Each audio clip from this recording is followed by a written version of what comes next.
Oh, hey. Start yapping, huh? It's usually around the 8-second marker that I sort of realize I'm live and start yapping. So maybe maybe it says something about me or the way I think, perhaps. But yeah, so I'm live, which means I should be able to check out. Audio if audio is functioning over on YouTube. Alright, it is. Great. Maintaining some distance, alright, some distance. Let's go. Let me just get to the game. Oh, right. I need to start the game. Capture the game.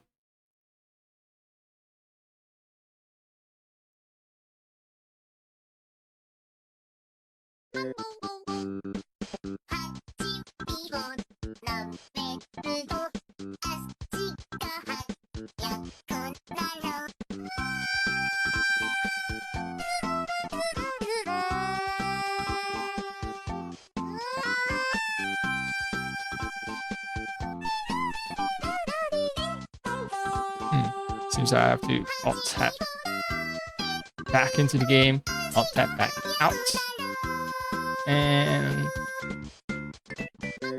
voila. Come on. I should also get rid of the BRB.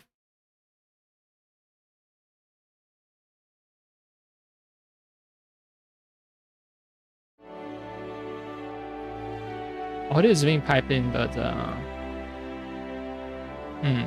seems like getting the display is gonna take some time. It's either gonna take some time or I'm gonna have to interact with the display instead of watching it, you know. It's like, oh yeah, that's what I wanted to show, you know, this cool meteor shower going on. It's probably a bunch of, space debris. It looks very cool, but a lot of human lives, or alien lives even, are lost, probably.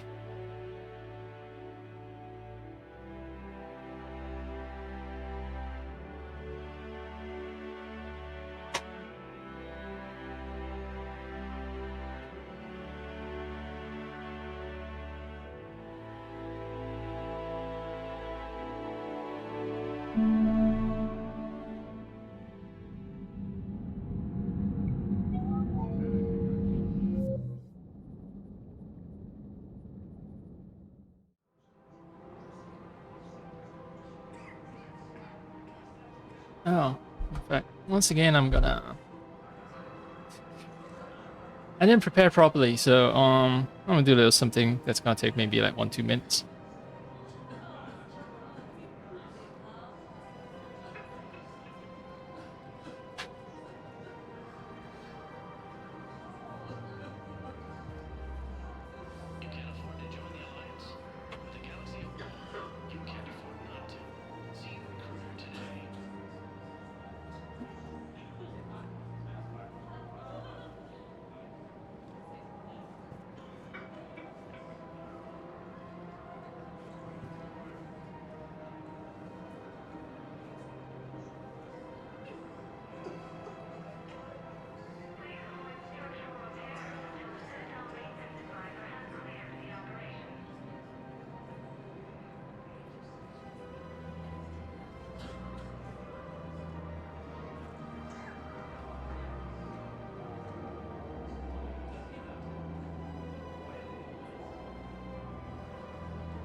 All the constant coughing I know is just to provide background noise so that things are interesting, but just keep getting the impression that I'm gonna get some infectious space disease.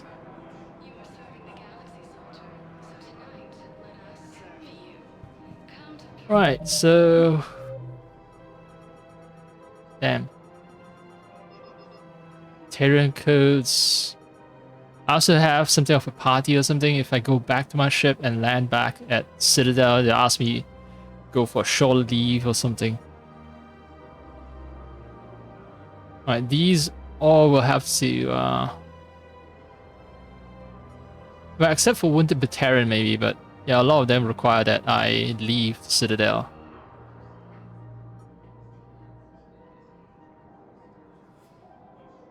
Battalion codes and Wounded Battalion as well. Damn, Terrans, we hate them. They're evil race, so everything they do is bad and evil.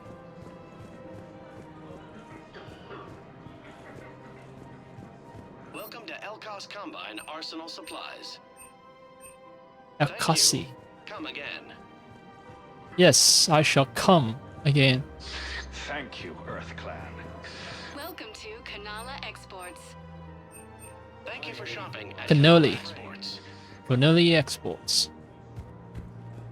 Oh yeah, I still haven't explored all different parts of Citadel as well. Spectre status recognized. Like say for example the bar. One moment, please.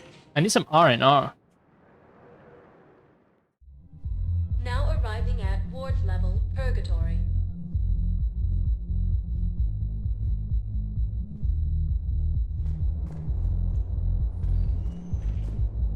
Grimly, you do not understand. The code of the ancients is the collected wisdom of our people. With overwhelming sadness, it was lost when Dakuna fell. Without it, we lack the guidance we need. With certainty, we need the wisdom of our ancestors in these trying times. Yeah, these older games, it seems like their sound mix prefers to be quieter, especially in conversations. Shame.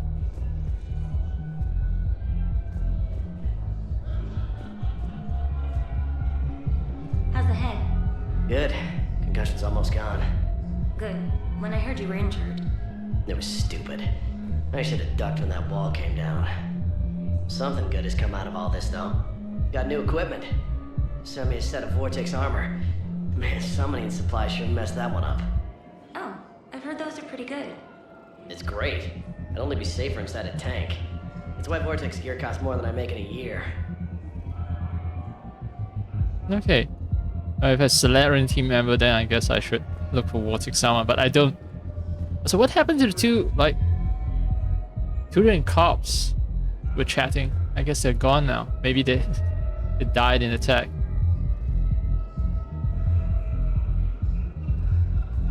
I understand leaning against walls, but like leaning against this sharp barricades. I know it looks uncomfortable to me, but this guy's wearing armor, so probably he doesn't feel it. It seems that pretty much everyone is running around with their armor. Huh. Look at Turans just walking around with armor. What do Turans look like in civilian suits?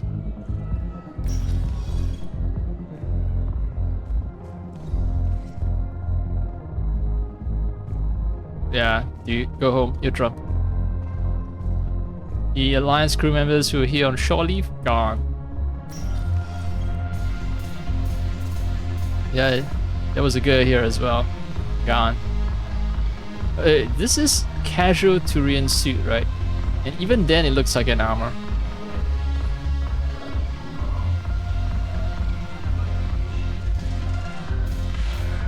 Also, because this game takes screenshots in bitmaps.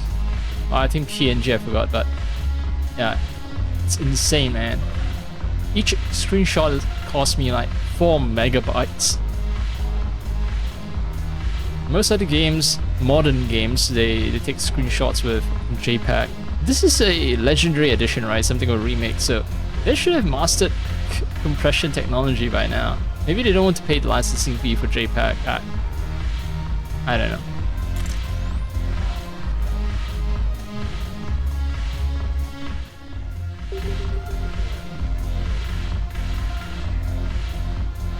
No, the problem is that our people are terrible at making war. The library at Asha had sacred texts on the ways of the huntress, the defining works on the art of battle. But the Nimbus cluster has already fallen, and our people are here dancing instead of fighting.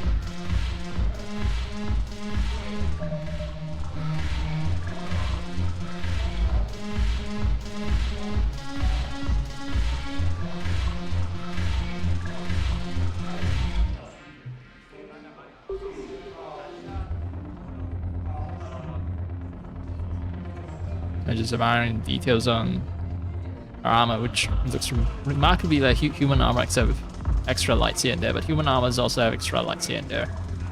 Not that different from human armor. No. Unsurprisingly, she made it through the Cerberus takeover. It seems the galaxy can't keep us apart. The Blue Suns, Blood Pack, and Eclipse are in my pocket. I'll send them to war when you're ready for them. Is there anything on your mind? Does it even address the fact that this place has been attacked by Cerberus?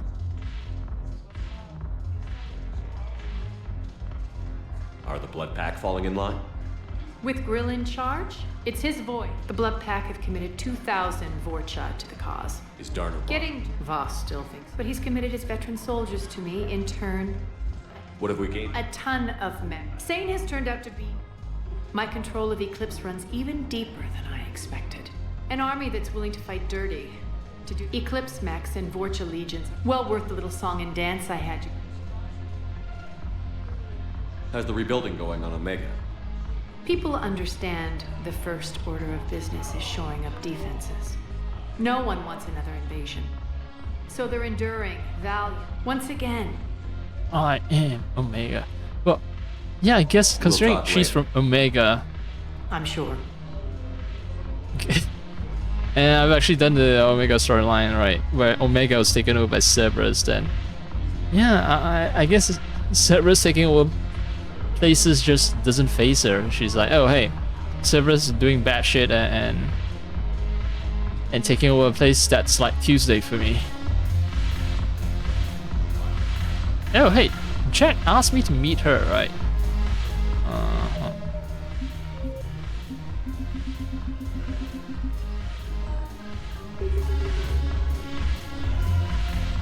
Ugh, this sucks.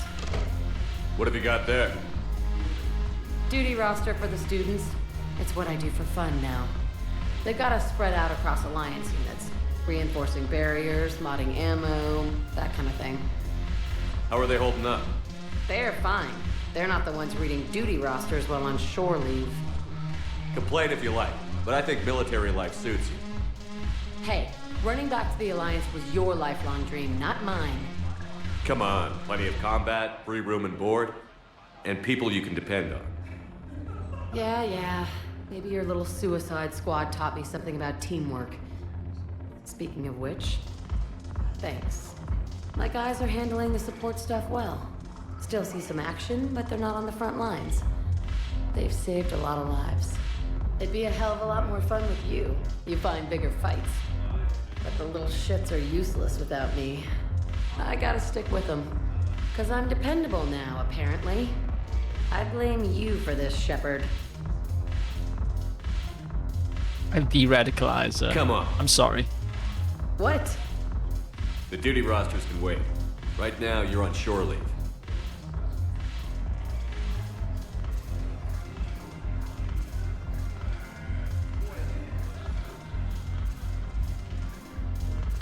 Shepard, everybody knows you can't dance.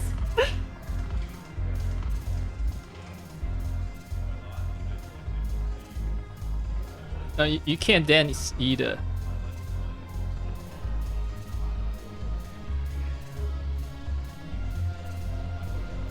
I miss Afterlife. Yeah, this place is so cold and squeezed. Anyhow, thanks for the drink. But why are you dragging me up here?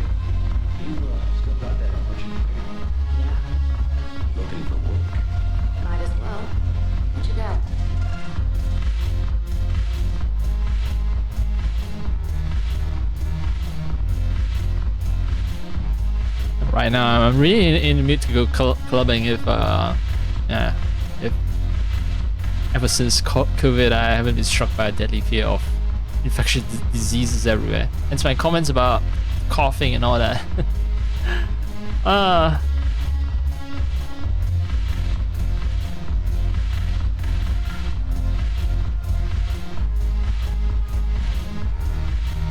Hit me up, man. Hit me up.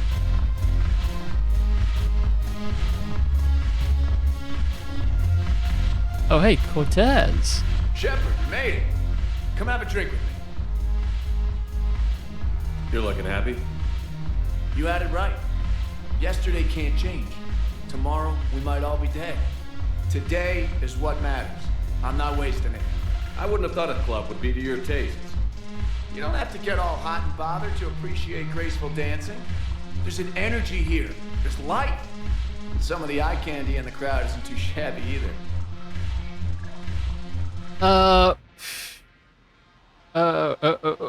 Okay. My Shepard respects people's sexual orientation, but he doesn't get it with men, right? So, but yeah, I want to see if there's any like consequences to to this. Let's see. I don't want to alt tab out because I'm running this game at 4K on a 2K monitor with all the problems that comes with that sort of weird arrangement.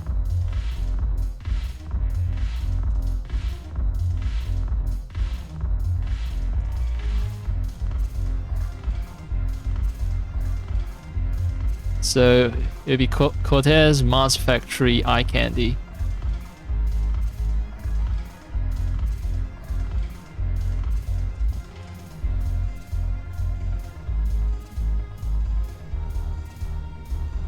Yeah, I already have Liara, and anyway, don't want to cheat on Liara. That's my excuse. I'll be watching ladies. The eye candy on the stage is fine by me. Good. I sure don't need you as competition. Here.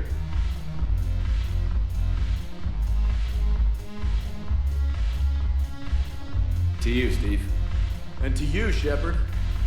A good friend when I needed one most. Thank you. For everything. Yeah, the funny thing here is I just watched not too long ago the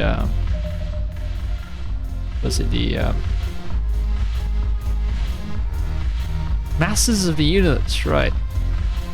Could be influencing why I chose to play this game today. But yeah, I watched Masters of the Universe, and the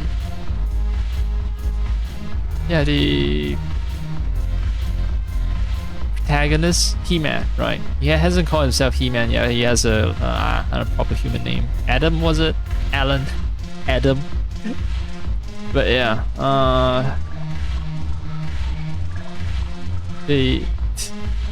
the movie had a scene where, you know, you think, like, you seriously think that he and the childhood friend he grew up with would finally get together, and then nope. Nope. We'll be friends, good friends forever friends. This is that same awkward feeling right now from that Masters of the Universe movie. Right now I'm experiencing it again in this game. Let me dance the pain away. I wish it could be something more, but I don't swing that way.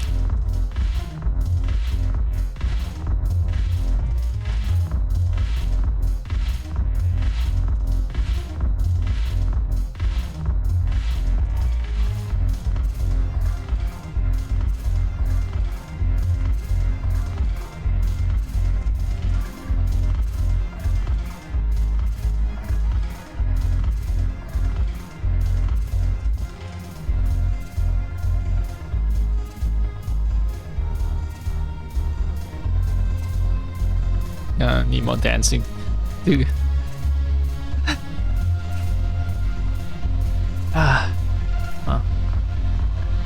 She can have an orgy with everyone, but that doesn't work that way, right? Be a lot of complicated issues when crew fraternizes too much with each other. I'm curious, what material is your face made from? The surface is a flexible biomimetic nanomaterial over a metallic skull. The skin uses shear thickening technology to help protect the central processing unit in the head. If the skin is struck or shot, it solidifies to absorb the impact. It also is capable of limited self-healing. And what about the hair? It is of similar construction. For defense, I have set it to cohere into a solid piece. However, for infiltration purposes, it can be parted into individual strands. If it has recently been exposed to water, I generally can't do a thing with it. Just like real human hair. Yeah, it's been if it's soaked in water, then yeah, she can't do a thing with it. Just like real human hair, right? You can't style wet hair. Gotta wait for it to dry so that you can shape it in some way. Now the thing is, we've done missions like, say, was it the mission where I land on a crash ship and there's heavy rain where I brought her along, and her hair is still fine. So I guess if you've sort it first to cohere into a solid piece. Oh yeah, solid piece. If you recently set it to cohere into a solid piece and later it gets exposed to water, then nothing happens. So as long as you remember to solidify before exposing it to water, then it stays styled, right? So it's possible for you to wear certain type of hair products that repel water and helps your hair keeps its shape in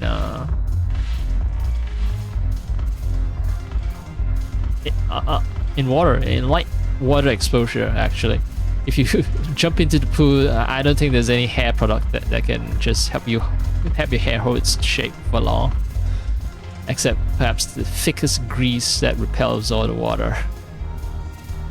Maybe. Yeah, I'm talking about all that because I'm trying to get away from the fact that it's weird as fuck to just, ask your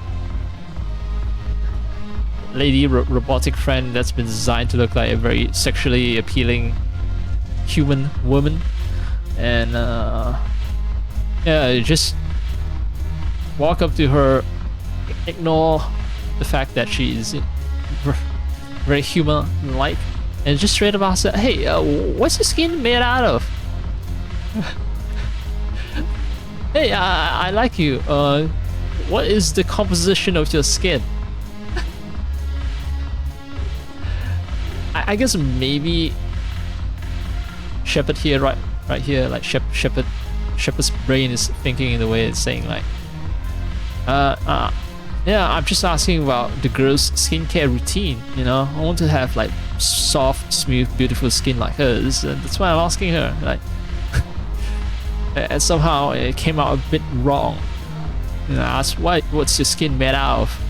Instead of asking her, how do you care for your skin? Because it seems like you use a lot of good products on your skin, right? It's made out of those products, in a sense.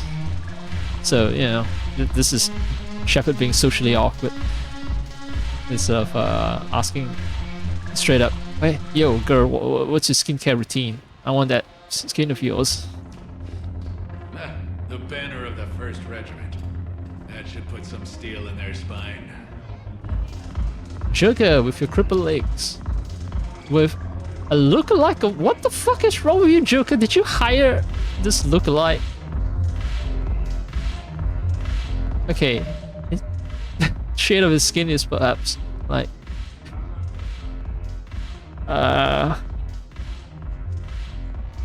yeah, a shade darker. The fuck? Why are there so many fucking lookalikes in this universe? I've encountered far too many. Same haircut, same eyes, same lips. Nose is different. Eyebrows are similar, but feels like I've met a Latino version or of myself.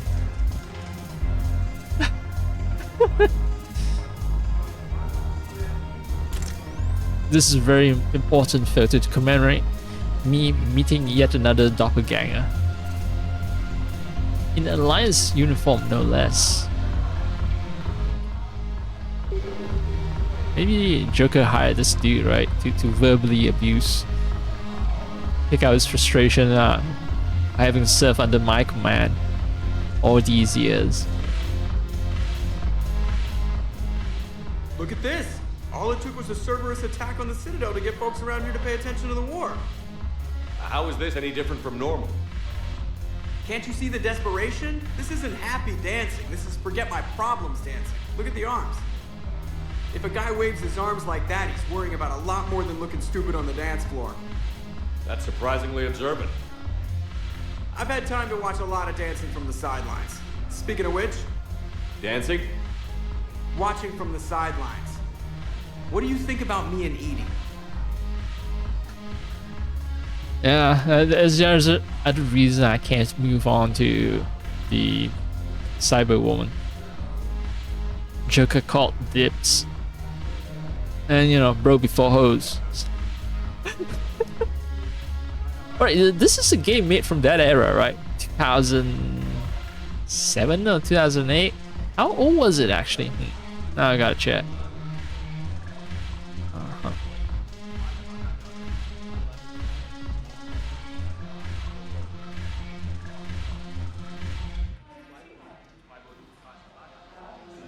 Damn, I think my phone is listening to me because when I search for Mass Effect 3 and first top search result, it suggested search term is Mass Effect 3 release date. So yeah, I'm pretty sure my phone is listening to me and just giving me the most relevant result way too quickly. Way too relevant search term, and then of course picking that search term gets me the results that I want. And yeah, it's 2012. Mass Effect 3 is 2012. So the Mass Effect franchise 2006, 2007, that's what I'm guessing, because third game, if you go at a pace of 2 games a year, right, that brings you back to 2006. Sorry, 1 game every 2 years. 2 games a year would be insane. You'll oversaturate the market and the devs would work to death, unless of course 2 games a year they're just trying to like chop up story like into 4 parts. You know, you have the beginning chapter, and then middle chapter 1, middle chapter 2, and then finale. Yeah, then you can sustain a 4 game per year cycle, which is insane still. Why am I even talking about game release dates? But yes, it's because, you know, I made comments. I commented about bros before hoes, right? And it being appropriate for that era. It's 2012, yeah. So 2012, I think you see people. Well, right now you can still hear, but less of it now. But 2012, if you say bros before hoes, no one will batter an eye, eyelash. Yeah, they won't blink. If you say bros before hoes. But now, in 2026, it gets touchier. But yeah, okay. Joker called dibs, and I'm cool. I'm cool with it, man. Go get with the lady whose hair cannot afford to get wet if you want to shape or style it. Why not? Because I could break a bone just from some light over the clothes action? That's always a risk. But then so are the Reapers. Yeah, I wasn't planning on dating Harbinger. You know what I mean. If we all ended up dead this time tomorrow, what would you regret? Getting a shattered pelvis and a broken heart. Such a stupid idea.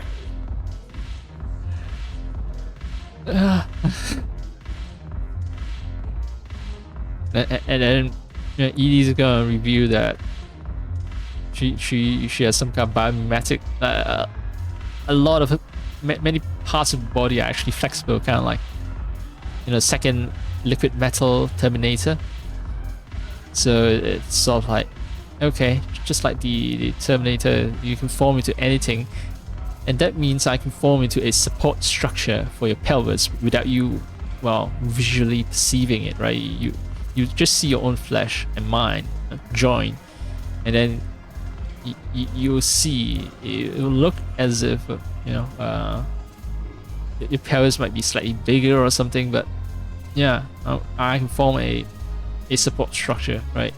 As using my robot organic material format, hold his pelvis in place, and then yeah, have fun times with Joker. So don't worry about that shattered pelvis part. Worry more about broken heart, the metaphorical broken heart, not actual stabbed by a mimetic metal through the heart. Sort of broken heart. No, I'm talking about the metaphorical broken heart. Worry about that. Don't worry about the physical stuff, okay? You deserve to be stupid, Joker. If you could be out there right now on the dance floor, would you be waving your arms? Yeah. Sounds like you've got bigger things to worry about than looking stupid. Yeah, guess I do. Now, if you'll excuse me. Okay, so Joker also reviewed from the earlier conversation, right? Right. People who are worried about dying are the ones who dance without a care in the world, right? Dance like they're worried about looking stupid on the dance floor, and because they know the war has come to this safe sanctuary, this citadel, right? City on the shining hill, come to America.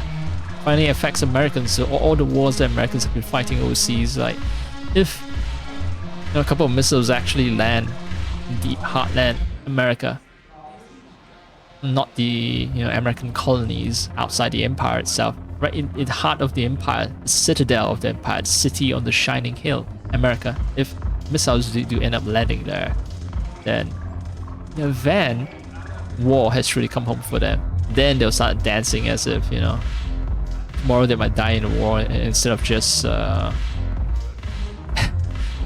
instead of dancing because they're afraid to look stupid on the floor, dancing like they're trying to attract a mate, so to speak.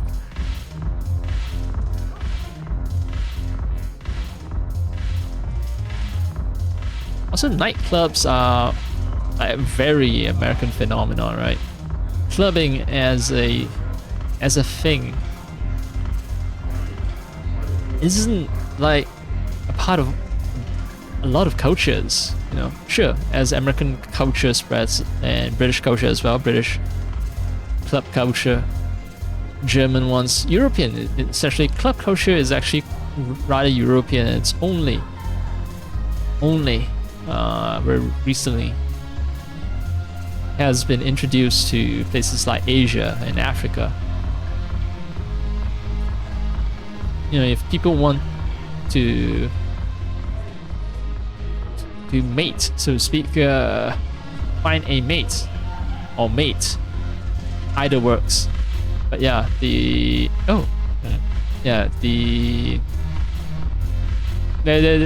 are many other avenues for finding a mate or mating. Some cultures at a certain age, like they have matchmakers. Some have ceremonies, right, where all the unmarried and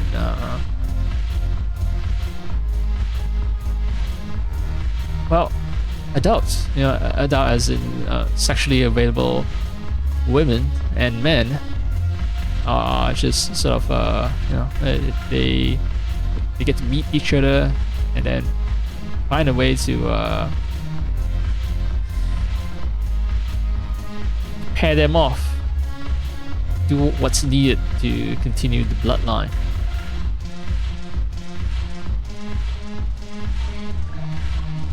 Joker's definitely dancing very hard, and Edie's just, I don't dance. Dancing is not efficient. Does not compute. Error, error, error. Man, I wish I could dance with Joker, but I guess I have to be satisfied with just immortalizing this moment.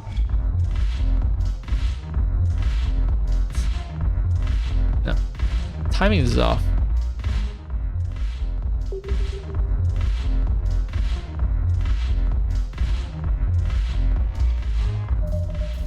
All right, let's hope that's a good moment.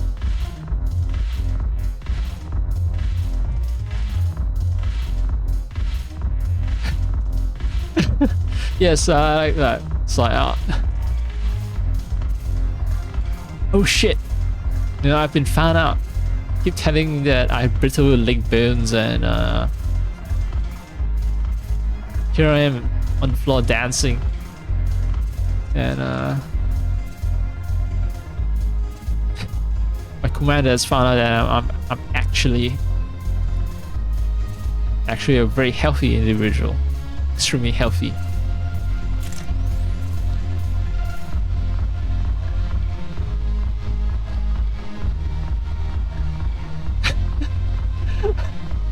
Edie is just very judgmentally staring at him.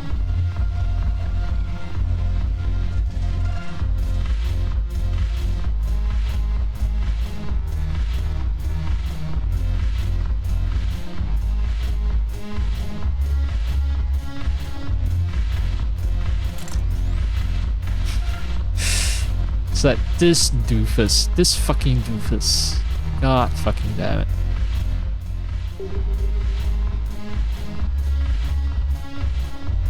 Haven't broken anything yet. That's a start. Haven't broken anything yet. That's a start. Oh, great. No broken heart, no broken pelvis bone. I'll see you back on the Normandy. Yeah, bruh. See you back on Normandy.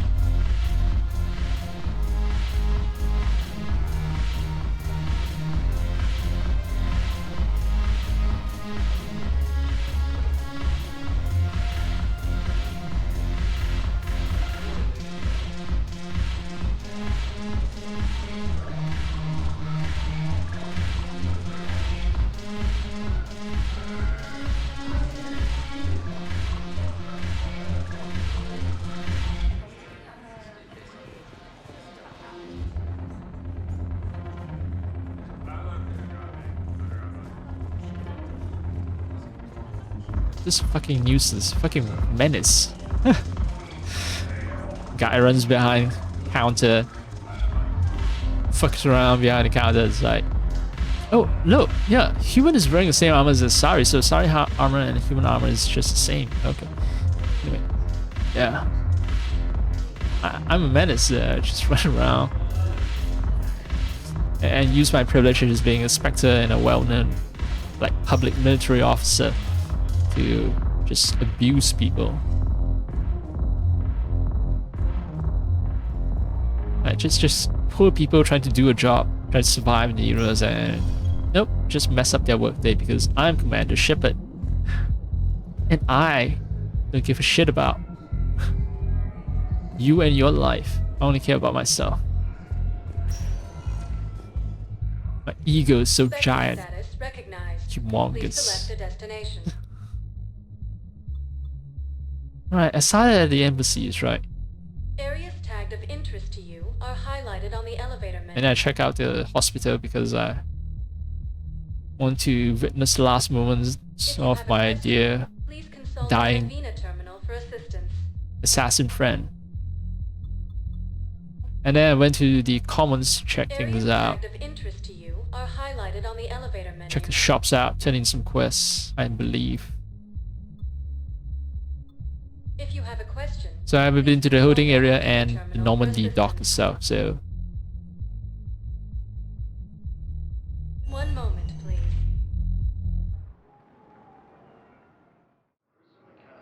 arriving at Docking Bay E24, emergency civilian housing. E24. Emergency civilian housing. Right. Right.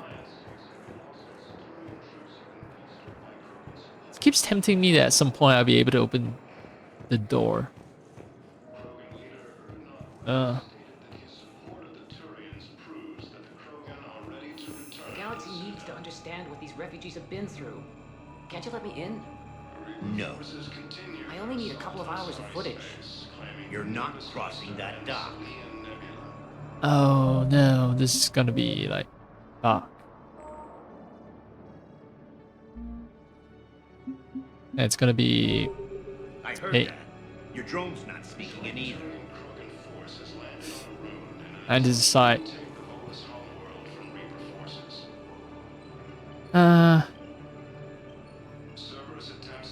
Yeah, this is gonna suck a bit. So mass factory, Solid, right? The name's Solid. Solid.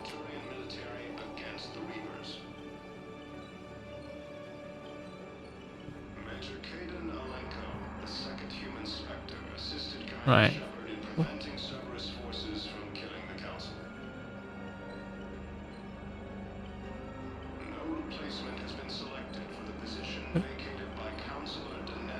Inspirational stories. I wonder if this quest is in the original, because apparently it's a quest about taking photos. I only know photo mode is an addition to the legendary edition. They were never in the original.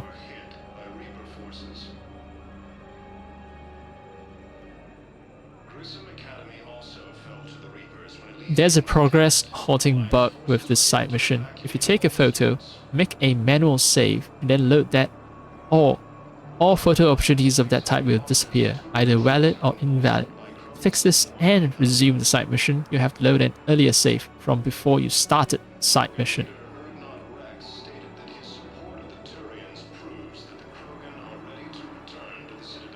Okay. Shit. Good thing I fucking checked shit out. And I believe bugs haven't been fixed, right? Because a lot of people are complaining that legendary editions still have a bunch of bugs from the original game. I think I'll stream this game long enough for me to get through the entire side quest chain, so... well, I did save, right? I should just need to remember not to overwrite the save. And even if I go back to an earlier save, I haven't done that much. I've just listened to a bunch of conversations, that's all. So it's okay. I can afford to take this. Wait, aren't you Commander Shepard? Solik Vast, documentary maker. Please, maybe you can help. I'm trying to document the stories of the refugees coming to the Citadel. Their loss, their sacrifices, their moments of bravery. Something holding you back? CSEC won't allow me on the docks. They say I'd be disruptive. But you could catch a few quick shots for me. There are lots of refugees on the rest of the Citadel. It won't have the same impact as seeing crowds trapped on the docks. We all need to help each other. I want this documentary to shock people into action. Yeah, fuck man. Wealth divide is still a thing. In the far future. Huh. Good idea. The galaxy should see what these refugees have been through. Thank you, Commander. That's exactly what I'm hoping for. If you could just take a few shots with your Omni tool in the refugee camp. I'll be here when you're done. Citadel, inspirational stories.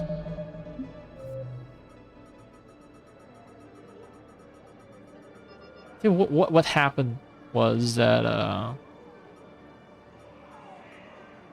in the original you don't actually point your camera at anything. You just be at the right place. The opportunity will appear and then you just press a button.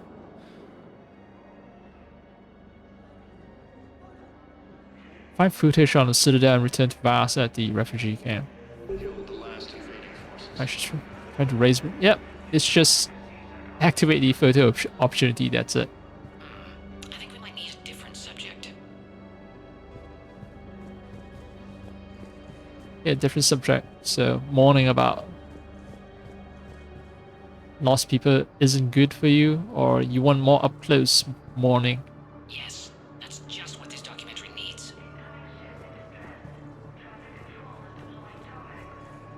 Oh, FPS dying. Maybe I should. Nope. Oh. Yeah. Alright, so once I've switched, it's fine, but yeah, there's a certain transition. Oh, it's not a certain transition. It is indeed me looking at here, and then it's gonna be. Oh, maybe I've gone overboard with the anti-aliasing. Oh, shit. I was warned, right? I was warned that this mission. If I make it safe in the middle of this mission, then it's gonna cause a bug that make me unable to complete the mission. So yeah, I should complete this mission while I still can. Further opportunity. I'm sorry, but that's not quite what I had in mind. All right, you don't want photo of the oppressive cops. It's fine. What are you doing? I'm waiting. Waiting? Waiting for who? For my parents. They put me on the rescue transport and said to wait for them here. They'll come find me as soon as they can.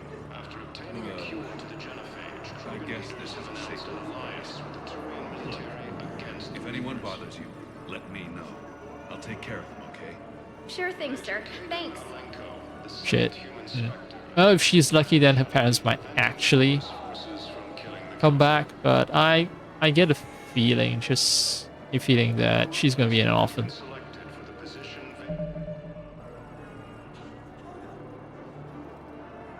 Okay, so these are what Game Universe considers to be shoes for teenagers, teenage girls. Oh, is she actually wearing something unique, or is it generic clothing that I've never noticed on other characters? Photo opportunity of people ordering food. Okay. What about this? Argument between two people? Fuck you, Batarians. We hate Batarians. Batarians are the evil race. Right. So, you make for a good story on human interest, on racism.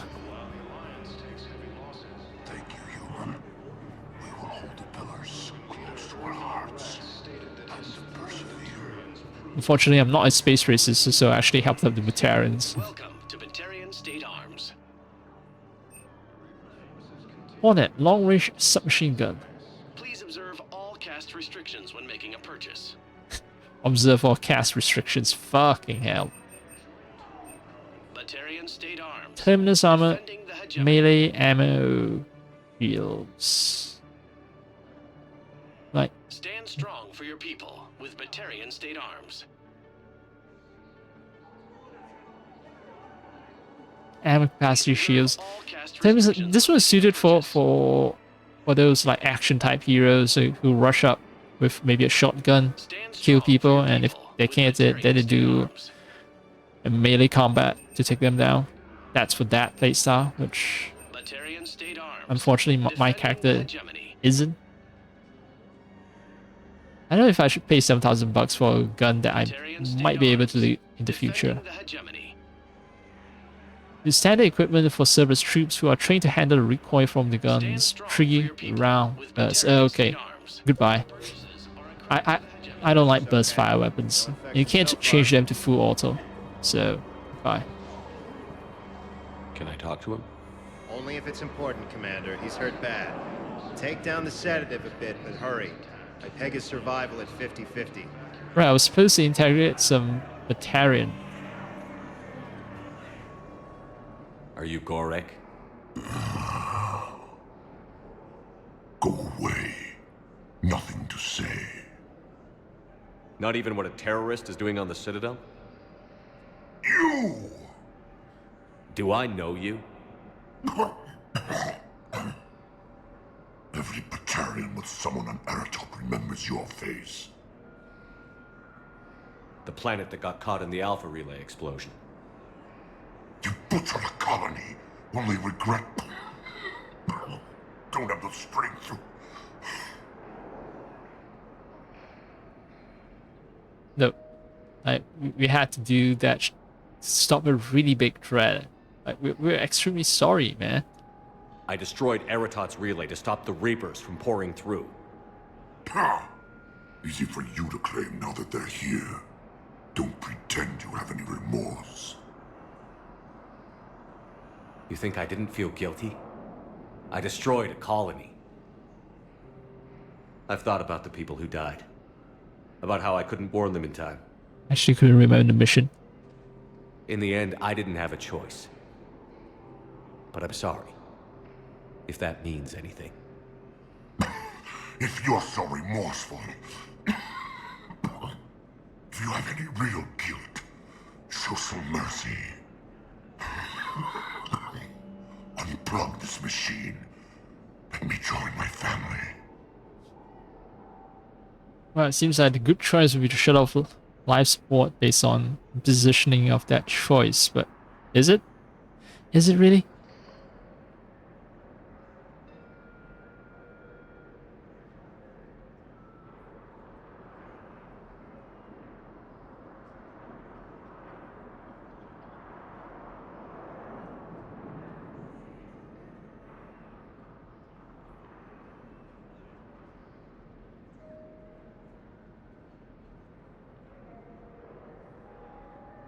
His motivation is the same regardless of whether or not you did Arrival.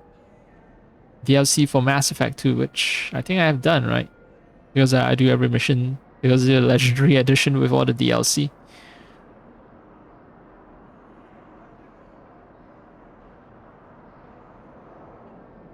Deep cover agent missing in Baterran space, reporting evidence of an imminent Reaper explosion.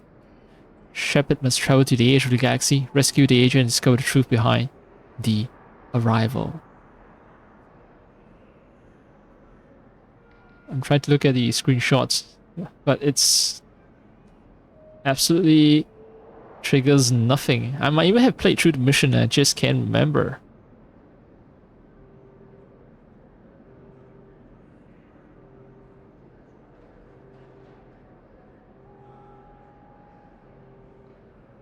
Wait.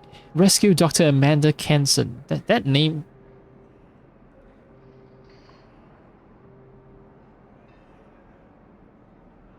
That name, yeah, I remember that name. Oh, fuck, I'm just reading about an older mission instead of reading about what I should do in this situation. Vast majority of a very long mission, yeah. Amanda Kenson.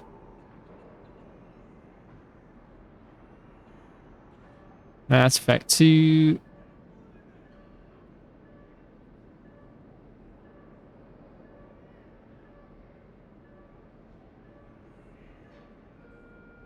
Commandeer shuttle. What?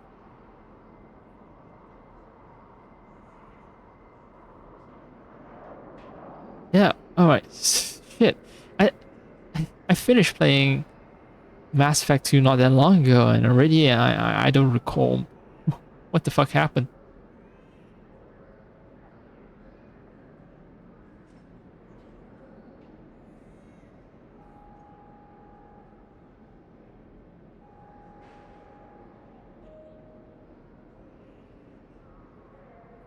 But alright, my actual concern is, should I...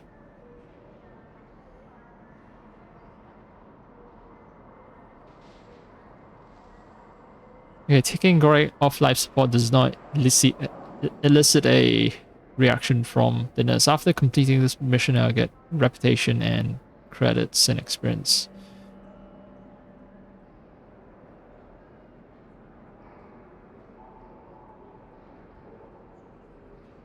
If your Shepard was dead, the exchange would be a bit more personal on both sides.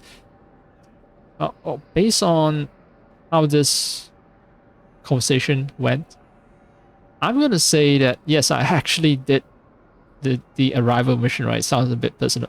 Your face, everyone remembers your face because of the relay exploding. So I made the choice. So I have done the Arrival mission.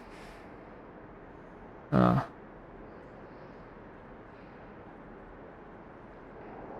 the machine, let me join my family.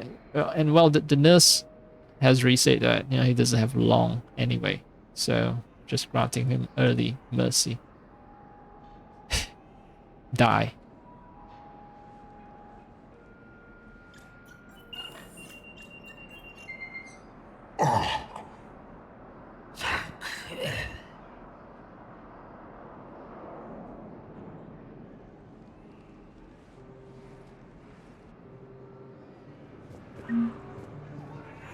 Oh, I got rep. Unspecified rep. Probably good ones, because if, you know, reputation is received and it doesn't have an affiliation, then it just goes to the dominant one. So if I'm a Paragon, it goes into Paragon. I think that's how it works. I could just be talking complete nonsense.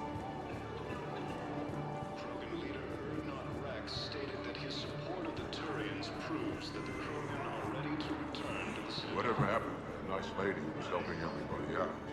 You mean the redhead? Kelly Chambers? Yeah, that's... She's dead. What? Yeah. When Cerberus took the docks, they walked right up to her and asked, "Are you Kelly Chambers?" She said yes, and they put a bullet right between her eyes. Whoa. I guess if Cerberus asks if you are such and such, the correct answer is no.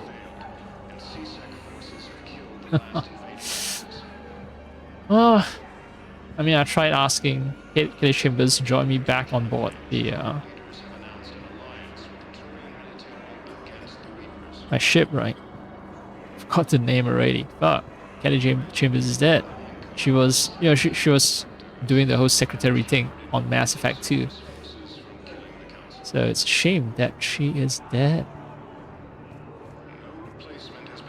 I guess that's more motivation for us to take down Cerberus, who have become just as bad as the Reapers.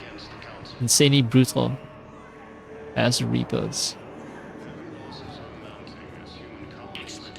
That will really get people's attention. Thank you, Commander. That should be enough footage. Come meet me again when you're able. Alright, I'll come meet him back. Man, yeah, this is where Kelly Chambers used to hang out.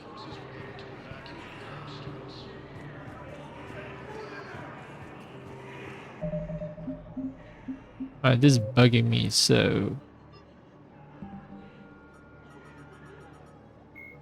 Normandy, right? Extremely American name because the landing of Normandy. I know Normandy is a place in France, but Normandy has a strong association in American mind because of the Normandy beach landings in World War II. And you know, that was the only time when Americans incredibly claimed that they were fighting bad guys.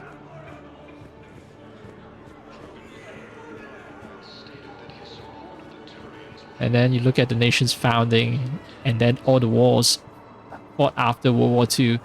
Like World War II is this one single exception where America gets to wash its reputation afterwards, and before that, actually, all the wars that America has fought, America is the bad guy. I need support. Someone sabotaged the Metagel dispensers, and I've got some idiot preaching about Cerberus down here. No, I've contacted CSEC. They said it's not a priority and it doesn't matter. What matters is that I've got Turian soldiers dying for lack of medication. Huh. I thought I was gonna get a quest or something where I look for medicine for this one particular situation, right? Turians dying because of insufficient medication. Well, the fellow Turians, especially all the ones hanging out here, and the ones in CSET, not helping out fellow Turians.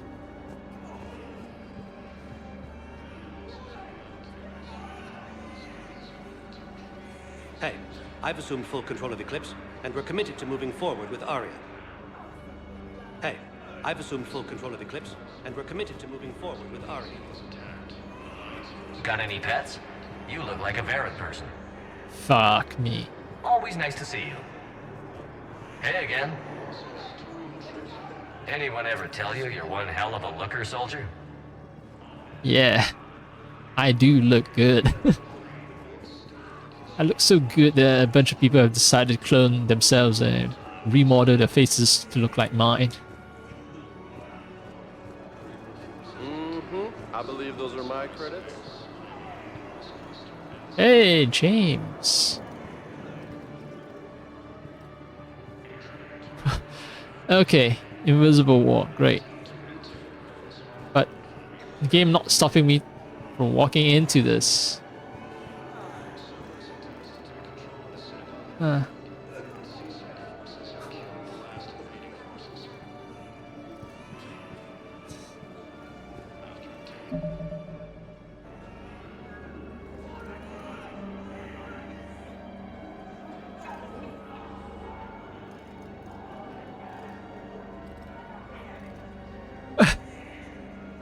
James just looking like, what the fuck is this guy doing?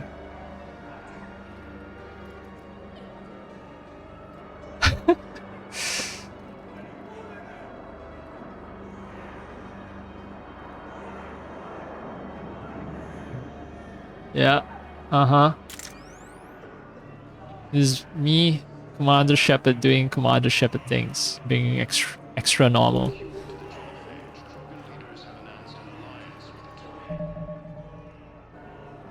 James is like,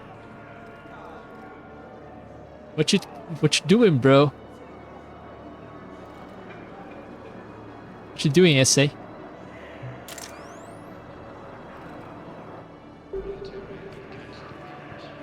Hey, Commander.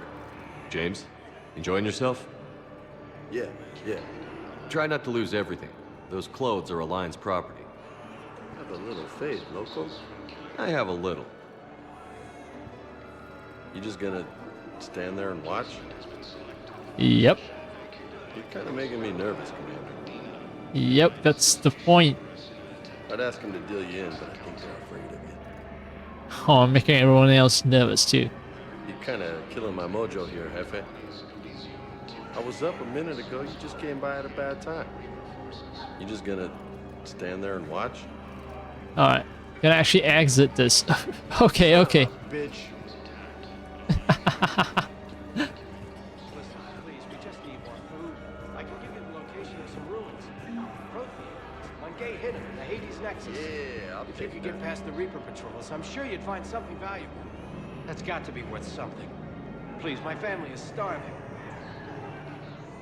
So, I believe those are my credits. okay, James is up. Yeah, I'm gonna go over there and get some stuff, and then I'm gonna come back and say, okay. Yeah, well, since you got me these coordinates, here's some extra ration tickets or something.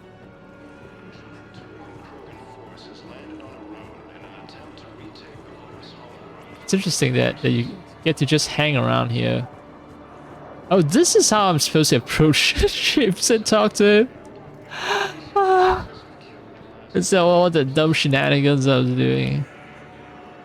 I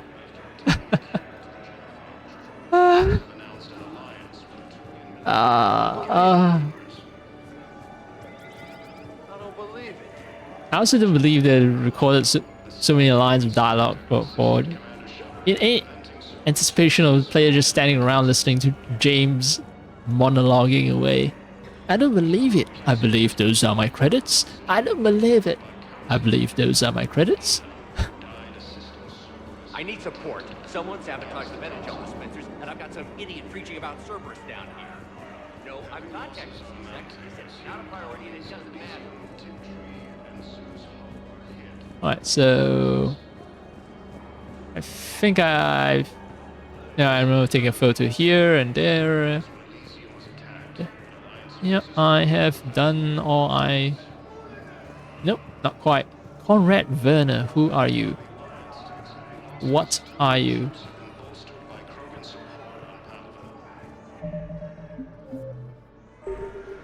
New save. Safest way to make sure I don't overwrite saves. Cerberus wants our help. And if Cerberus is good enough for Commander Shepard, it should be good enough for us. Oh, for the love of... Commander Shepard, it's me, Conrad Werner.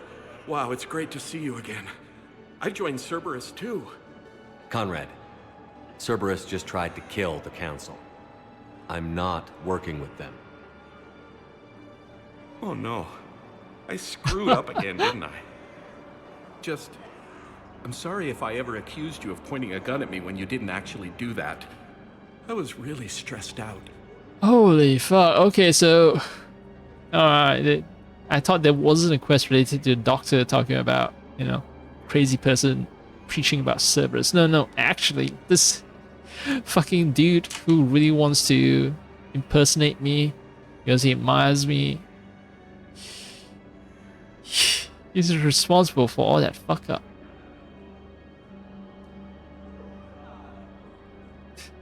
I'm not gonna accuse him of poisoning the Medical. Nah, he is a good-hearted person. It's just that he is mentally challenged. What can you tell me about your Cerberus contacts? Not much. They wanted me to help recruit people near the medical station. Which was sabotaged while you had everyone distracted. Oh, wait. No. I'll deal with it.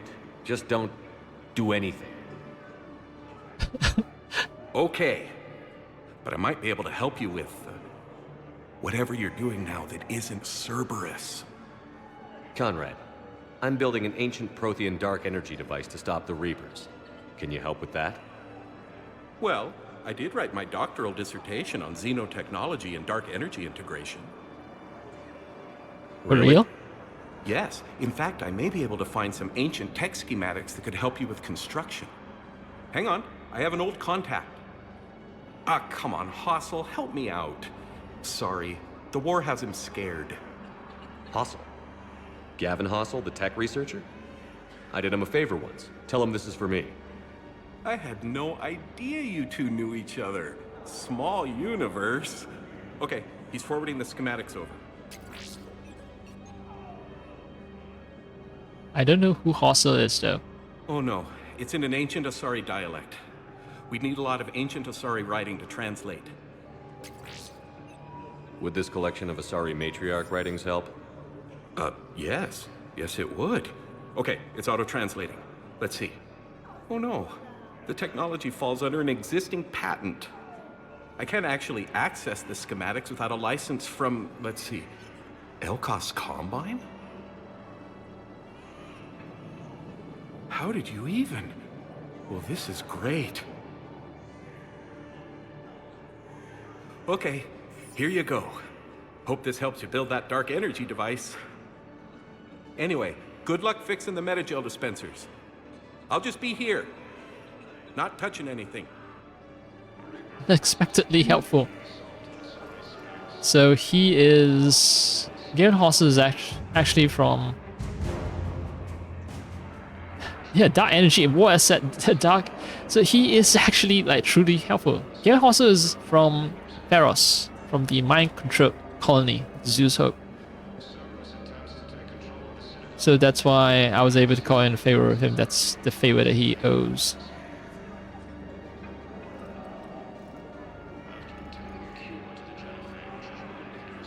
And actually, Conrad Werner might not appear here if he's dead. So, didn't know. Huh. So, my choice is that, you know, I do my best to save everyone. It's paying off dividends many years later.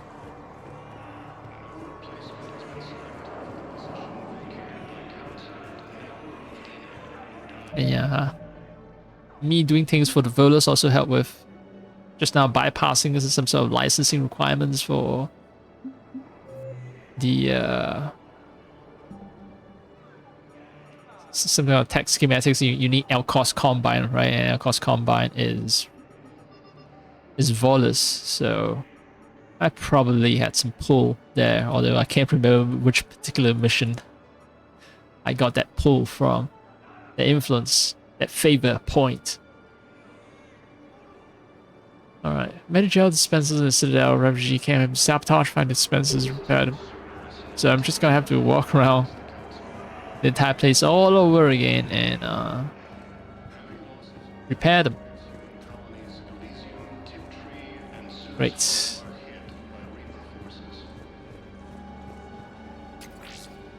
Fix.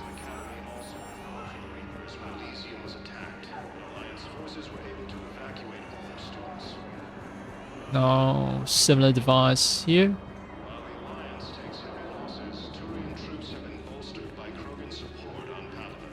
Another one here.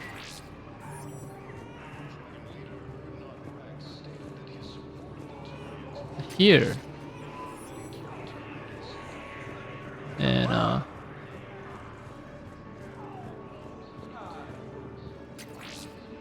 here. And nice. Yeah. I'm trying to do like You thought I was bluffing. sweep from upper level and lower level.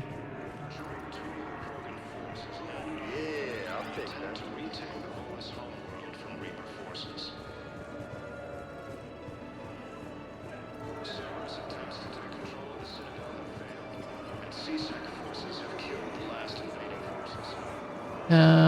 I think I fixed everything. Or maybe there's one outside. Yeah. You're not touching anything, are you? Weren't you running a shelter for war orphans on Ilion? Yeah, it was doing well until the Reapers attacked. Ended up spending most of what I had left getting the kids off world. I'm sorry if that was... No. You did the right thing. Thanks. He's atoning for everything. Like, the game writers are trying to tell you, hey, this guy wasn't all bad, okay? He did some wrong things, but he impersonated Shepard and all that, but he's ultimately a decent person, okay? What happened to his hand? It seems like he's wearing gloves. You doing okay? I'm doing great. Listen, can I ask you something, though? Do you really think you'll defeat the Reapers? We'll defeat them, or we'll die trying. There's no other option. Yeah, okay. Listen, another question. Do you really think you'll defeat the Reapers? You just asked me that, Conrad. Sorry. I like to ask all the questions I can think of, and sometimes I forget which ones I've asked already. I should go. Your brain. But yeah, maybe he wants to get a really, really honest answer from me, and the honest answer here is, well, exactly what Shepard has said, right? You have to defeat them or die trying. Like this, there's no other option. Reapers will not let you survive, so goodbye. You got to have to. Yeah, guy. You have to do everything.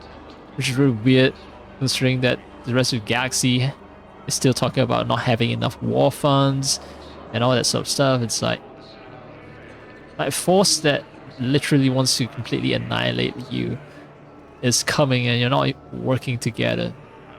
It's still internally divided by class, because, well, you guys are still running a monetary system and all that, right? Still running a class society. Seems this place is hard-pressed for supplies. I think I saw some guys fighting over a thermal clip. A what? A thermal clip. They stop weapons from overheating. I'm sorry, just a joke. Wait. Where do these thermal clips come from? I thought weapons cooled down. They used to. After the Geth attack a few years back, we switched to thermal clips. Well, that sounds like a major step backward. It lets guns fire with more power, and soldiers can pop it. Fine, sure. You can still wait for your gun to cool down on its own, though, right? Well, no. The in-gun cooling tech was sacrificed to make room for the thermal clips. Okay, that's just... You might as well be going back to limited ammunition. It's not ammunition, Conrad. I just don't think it's a very good idea. I'll be sure to let every military organization... Why does dialogue keep fading out on its own? I haven't touched anything. Hands off the controller. It's. But yeah. Conrad Werner is also the avatar through which game developers address player criticism. It's like infinite ammo would have been so much better, but it seems like we just went back to limited ammo because that technology sort of offers that restriction. To be precise, that restriction offers people to play the game in a way, in a certain pace that we can design around, like we can imitate existing first-person shooter where tension with gunplay is with ammo, managing ammo, and all that. Right, so we can get inspired by people working in that space. That's the problem with Mass Effect and games in general, perhaps. Like Mass Effect as a series, it's essentially a bit of science fiction coated over what is essentially very dull, very normal human politics.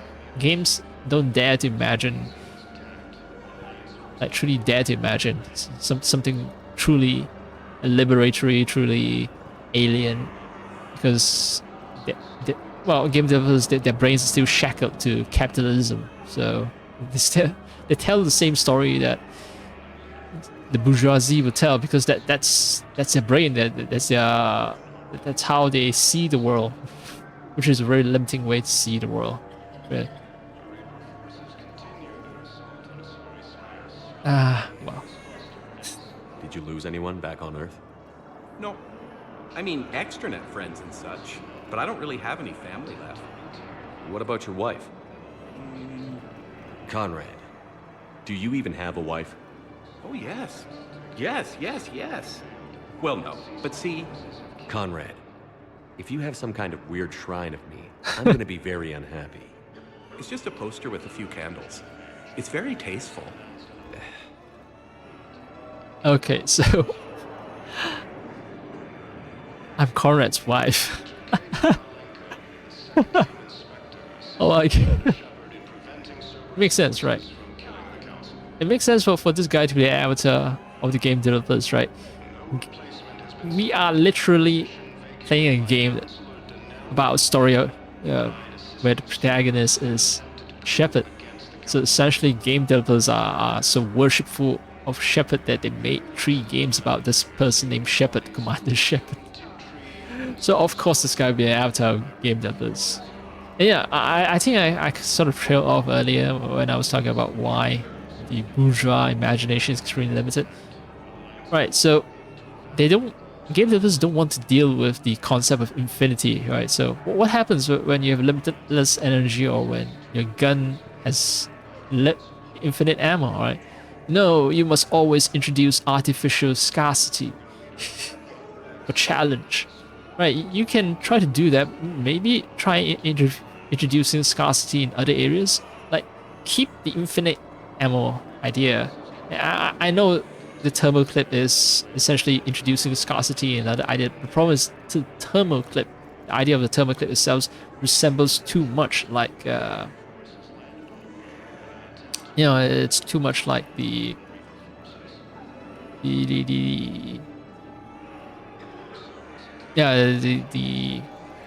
current analog of having ammunition, right? So thermoclips are just like having limited ammunition. Is too similar to that. So keep limitless ammunition. Let the players keep firing.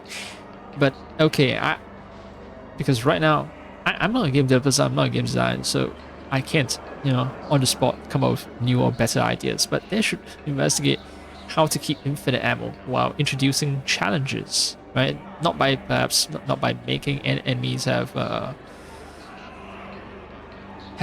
unlimited health, or make them bullet sponges. No, that won't be challenging.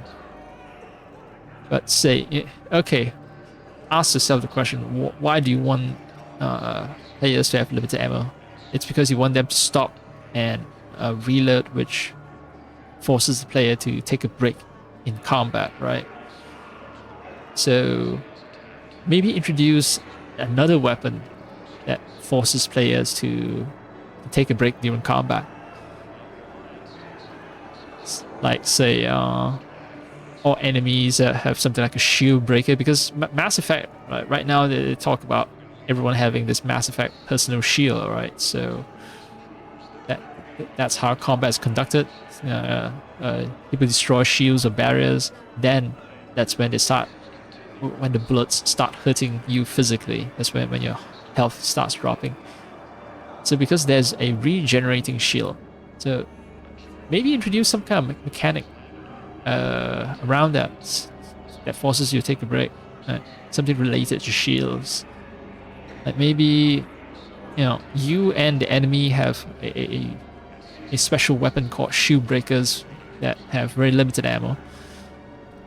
And they break shield very fast, but you have very limited amounts of use, right? So maybe you get 2 or 3 shots, and same applies to the NPC enemies, 2 or 3 shots only. And if you use those shots, right, they have a long cooldown, long recharge time, but you leave an enemy extremely vulnerable, and you can rain down a hail of bullets on enemies whose shield have been broken, and they'll just melt and die in seconds, as opposed to you slowly plinking away with infinite bullets at an enemy using your infinite bullet gun. Right. It's possible to heck, Mass Effect 1 is an attempt to do infinite bullets, right? So it is entirely possible, if game designers are truly committed to it, to create a system that can accommodate infinite bullets. I know it's much easier to write fiction that justifies why you're bringing back limited ammunition gameplay, but there's an opportunity to advance beyond currently existing paradigm that I think was squandered. This game could have been the first infinite bullet shooter pioneer. I mean, think about it. 2D side-scrolling games where you can just hold down your button and it just keeps firing infinite bullets. Like those, you fly a plane or maybe a spaceship and they destroy things, right? And you have infinite basic bullet, but you need to upgrade your gun or use bombs to clear the screen, something like that, right? So this could have been, right? Mass Effect 2 could have been one of those top-down 2D side-scrolling or top-scrolling shooters, but in 3D form. There could have been that. They could have done that. They could have created a new genre by itself, although Mass Effect is somewhat groundbreaking in combining gunplay and RPG elements, but still, it could have been even more groundbreaking if they had managed to solve the problem of infinite bullets and gunplay. Anyway. Shouldn't you go repair that medical station? I mean, people are dying, right? Shouldn't you go repair that medical station? Right. I mean, people are dying, right?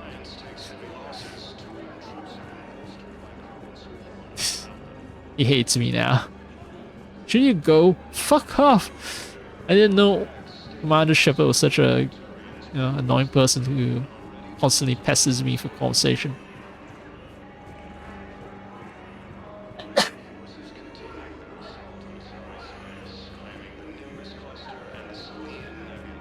Yeah, my suspicion is... Alright, yeah, it's probably outside. But let's start with Solid first. Last medical station... Nope. Nope. Not gonna leave this sector until I've put in the quest. I have your footage. Thank you, Commander. I'll start editing it right away.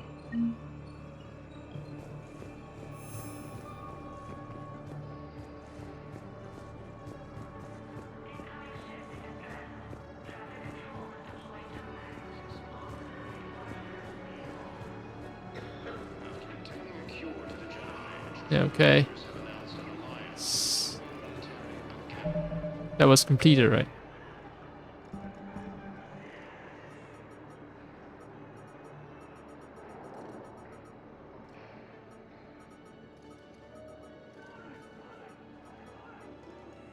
Inspirational stories, right?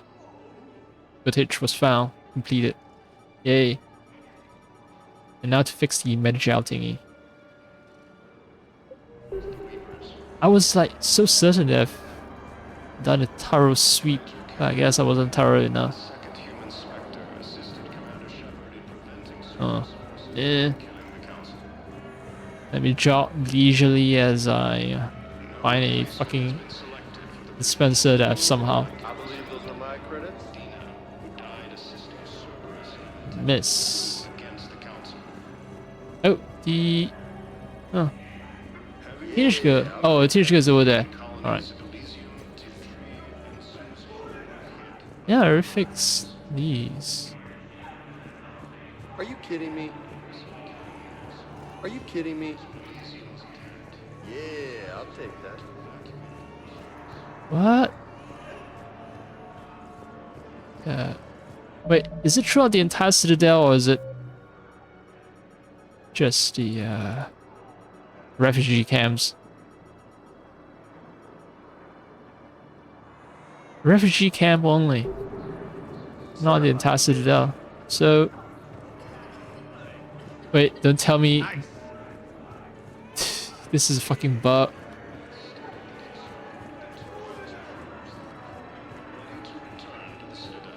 Or maybe I need to talk to the doctor.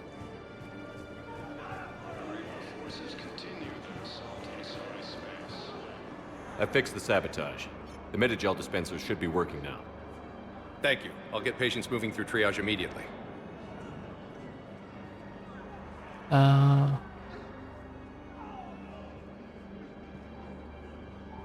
Great work, Shepard. And listen, I'm sorry for... Hey, that's him. That's my Cerberus contact. Hey, you! You're under arrest.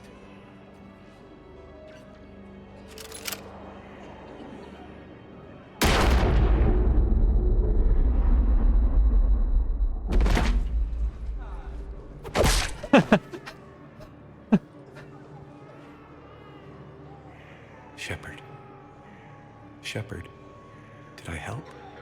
Yeah, comrade. You helped. I don't even feel anything. Actually, I sabotaged his gun. It might have looked like it fired, but that was just the thermal clip overheating. Hi, Commander. It's me, Jenna. You helped me a few years ago when I was working undercover at Cora's Den. And now you're volunteering here. Right. Chelik showed me a few little tricks when he had me working undercover. Guess that paid off, huh? You saved my life. I can't believe you were willing to lay down your life for Commander Shepard. You're so brave. Oh, the Commander and I go way back. Let me give you a hand, and I can tell you about it. Conrad Winner found love. All that is well ends well. I help out these people and help out those people, and all the good deeds that I've done sort of paying off in a big way as we near the end of the series trilogy. First trilogy of the series.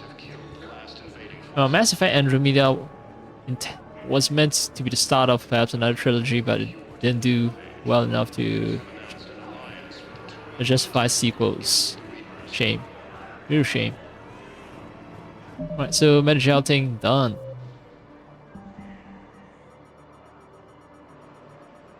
I don't know why they always place me all the way down there, but yeah, it's done. I don't see it here. I might use mouse. And this is much faster. Medjal sabotage done. So there's veteran shit that I'm supposed to be doing. I need to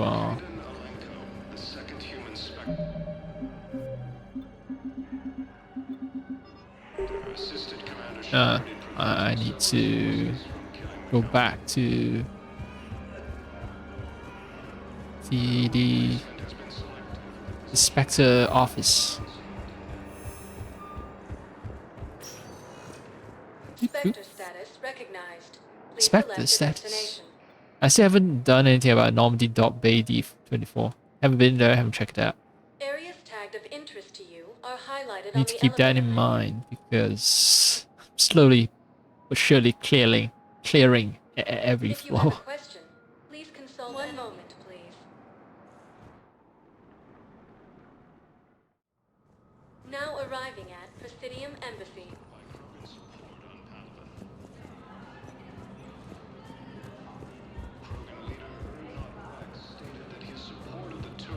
Proves that the Krogan are ready to return to the Citadel. Reaper forces continue their assault on Asari space. The Nimbus cluster and the Suni. Look, I filled out all the forms you requested and jumped through every hoop. I don't even know where Nyota is, and I'm gonna be deployed soon, too. Everyone's been called back to active duty since Earth was attacked. I understand, but I can't leave my daughter here alone. I need to send her back to Thessia, to her family. these things are very complicated and usually take a very long time. It's even worse with everything going on right now. I'm very sorry.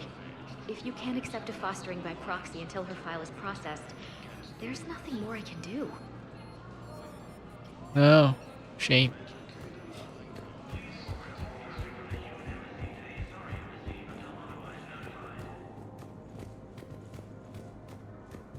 Spectre. Yeah. A secret base that only Spectres get access to. Feels like, yeah, so a secret cool gun club. Exactly. You know what? This game is made by Americans, right? So this is exactly what they think about when they think of something cool. It's yeah, you know, the secret, exclusive underground gun club where we get to, you know, shoot out guns, dumb mags, like bros. Right here, yeah. Only get special stuff that non-members can never access. Yeah. Super cool. Super spy secret shit. Yeah. But also, it's like a marketplace because, you know, it's free market, it's capitalism. We have to pay money to access the goods. The council wouldn't just hand you the equipment that you need to complete the fucking job. No. Gotta compete for resources with fellow agents. Current access codes. Alright, so I need to start tracking all of these. It's way too many things for me to search for, so I'm gonna alt-tab out and search for them.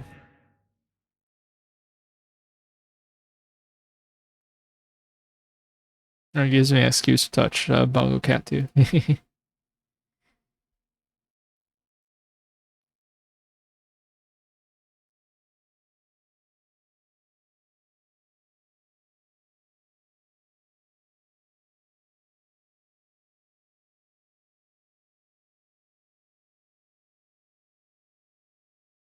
So let's see, Batarian access codes.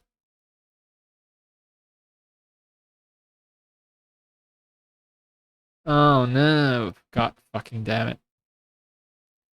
Being challenged by capture. Ah.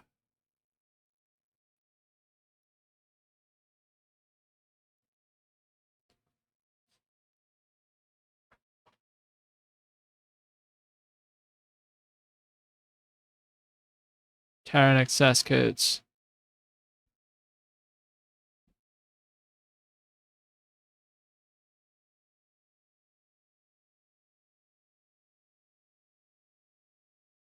So, oh, enabling the access code is necessary if you want to do a series of missions. Okay. Location for Batarian patient.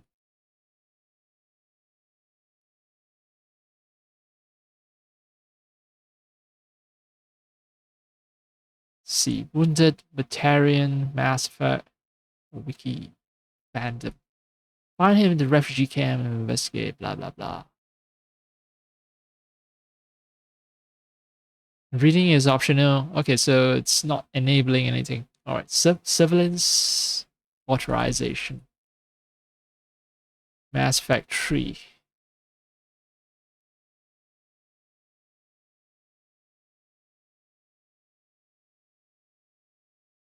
Okay, if I authorize it, seems I get +7 to my war asset, but it seems linked to a bug mission. So let me check if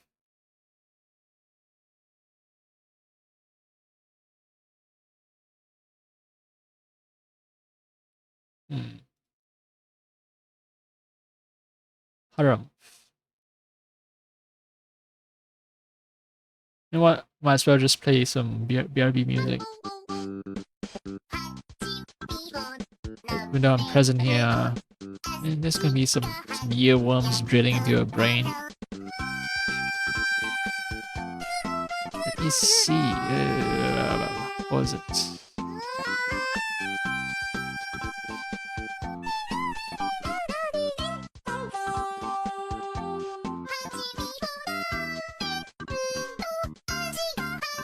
Oh, okay.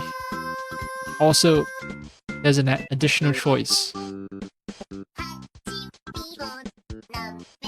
If I, wait, Agar munitions, what? Is it a shop?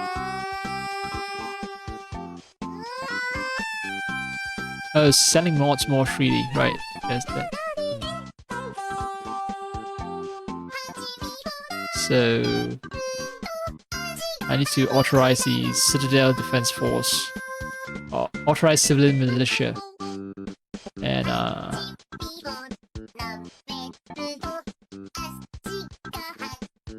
I should also authorize civilians authorization. And finally, medical. Yeah, I just see the authorized civilian militia. That's an additional option. All right, so yeah, last thing is medical supplies. And I think that's related to Turians dying due to not enough medication that specializes for Turian.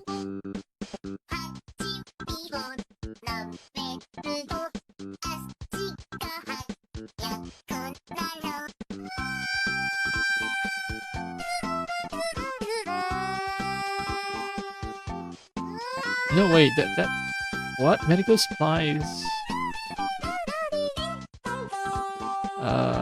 Choice. I think that there's like two missions named medical supplies.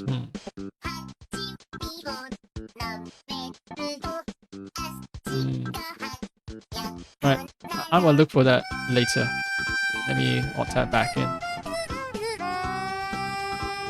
Terran access codes. With Spectre level access codes, it's possible to bypass standard security protocols and track top level diplomatic dispatches. Location of consoles access using suspect ciphers will be uploaded to Spectre's Omni 2 and highlighted for easy detection. Okay, enable it. Location for Batarian patient. A Batarian patient named Gorak is located in a makeshift clinic in a temporary refugee camp at Docking Bay E24.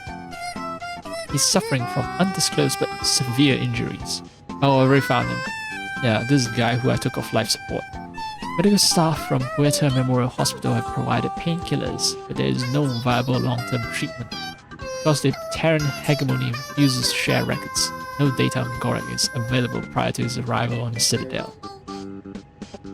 Alright, I found him, told me his sad life story, like he has family or he knew someone about near the colony where I destroyed a mass relay to prevent Reapers from encroaching, so he's carried that hatred all the way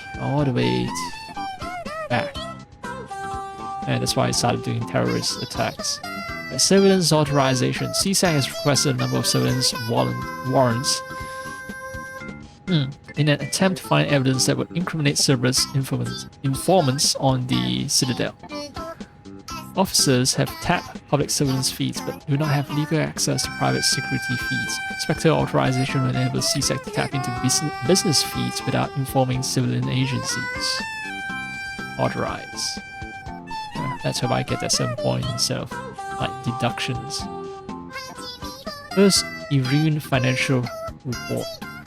This financial report is for top-level embassy access only. According to financial estimates from First Irene Investment Trust, a division of L-Cost Combine, the Citadel races cannot sustain the cost of the war effort for more than 1 year. Although military spending has stimulated certain market sectors, shortages and rationing in other areas have depressed the financial system. Civilian discretionary spending has fallen except in entertainment areas like escapist vids and drinking. Escapist vids. Just call it porn. Drinking, yeah, sure. And drugs, I assume, but they're not going to put it into the offshore report. First, Irene is borrowing heavily to provide funds for key functions across the Citadel, but if the war does not end within the year, galactic financial collapse is inevitable. Oh no! There's gonna be a financial collapse. Yeah. Well, last thing you worry about in a fucking invasion is financial collapse, you dumb fucks.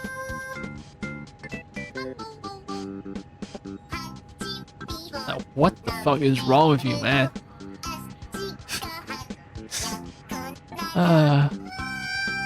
Alright, authorized civilian militia. CSEC has filed a request for a civilian militia to defend the Citadel in the event of another attack. Many CSEC officers believe a militia would benefit the Citadel's state of readiness and improve morale, but they lack funds and clearance for the program. Spectre authorization will allow CSEC to begin training civilian volunteers using funds normally allocated to executive bonuses. Yeah, take the fucking executive bonuses and use it to fund the civilian militia. We are in a fucking war with galaxy-ending insane machines. Alright, finally medical supplies. Medical supplies are originally meant for occupied zones have been rerouted to the Citadel because Reaper invasion has made delivery impossible. Supplies are currently in lockdown on the docks, but can be released to the Huerta Memorial Hospital under Spectre authority. That's what I wanted to find out.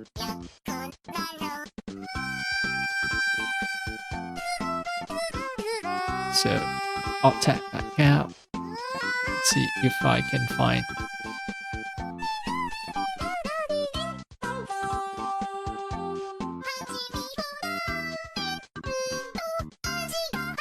Okay, so if I authorize it, I get, what is that, +7. Let me verify with IGN.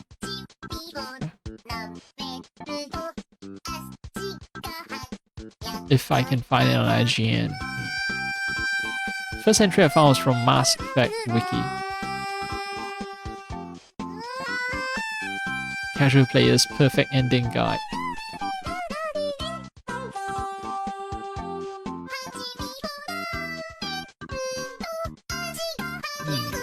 Nope.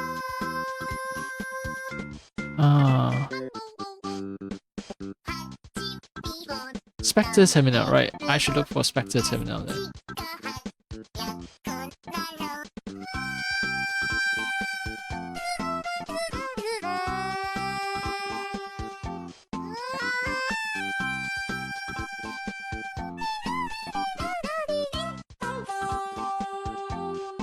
Okay, IGN.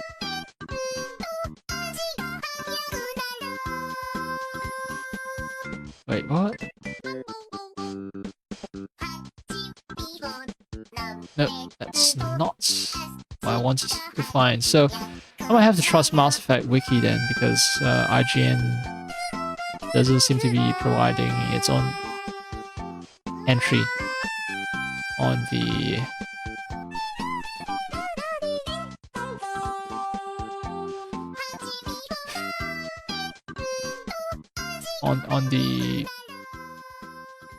on this Spectre Terminal thing. Also, I just noticed it spells Spectre T-R-E instead of T-E-R. Very un-American of them. Weird. Weirdly un-American for them. But alright, if it says +7 to war, I say I'm gonna do it.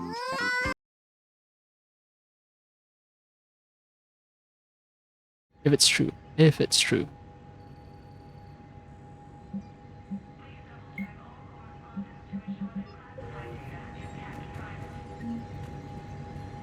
Yep, got a lot of war set updates. Let's hope those are positive. Look at these. Expensive as fuck.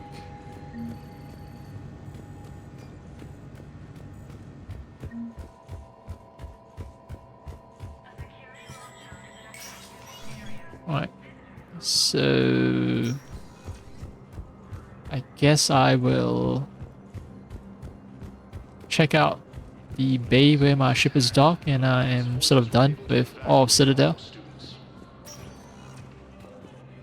Spectre status recognized. Please select a destination. And... yeah, Normandy dock. Now arriving at docking bay D24.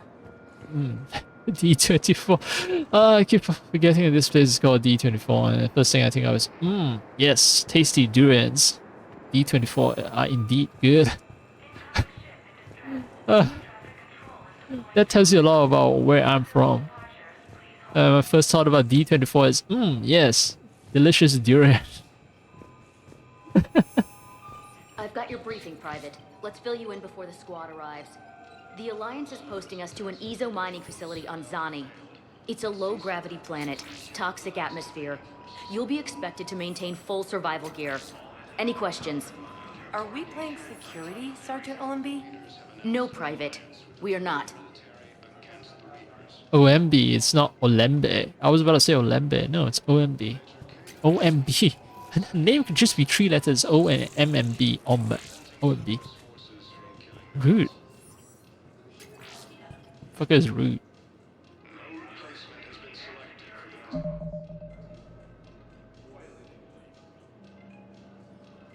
That's high resolution texture. I can't say that with a straight face now. But for... I know this is Legendary Edition, so it's released in 2016 perhaps, so... I'm gonna say it's a little more...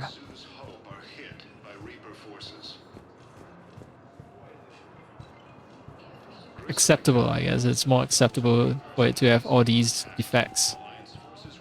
Because, yeah, it's not AC Shadows level fidelity. This is just slightly updating the older models. I think they use... Did they use AI? I didn't think... No, they'll put it to be far too recent. But yeah, they reworked the textures. They made it like... You know, unless you zoom in with the photo mode, they make the game acceptable for 4K displays. Man, I had a friend in security at Sonax, and there was definitely Prothean tech on Garvug. I know the Valhallan threshold is Reaper territory now, but Prothean tech could help the Oh. Yes, ma'am. Yes, I'm aware this is an unsecured channel. Yes, understood. Thank you, ma'am. Yeah, Madam must have been screaming because that's a fucking secret project. I was about to mention, why would a low-level guy knows about the fucking Crucible project, and why is he talking so fucking openly? Fuck. But then why Shepard just straight up blurted that out to Conrad Werner? but I guess people won't take Conrad Werner seriously, so it's okay to tell him secrets because no one will think that it's real. Yeah, Commander Shepard, you know, he told me that we're building a giant space weapon to kill the Reapers called the Crucible. And then, you know, I helped Commander Shepard by using my experimental physics knowledge and contacts to, you know, to give him some info, some schematics that might help with constructing the Crucible. Oh, the couple was about to, oh, whose like Turan husband was about to send away from war, and then there was a sorry wife, I think. Yeah, so no longer here.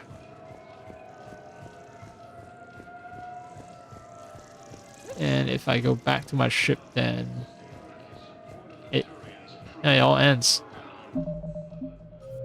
Let me check again.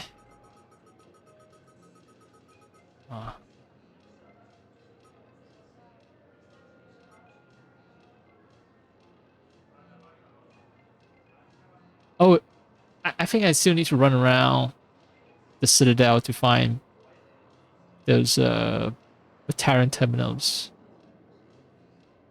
Yeah, locate access points, so I can't leave just yet. Find the ciphers.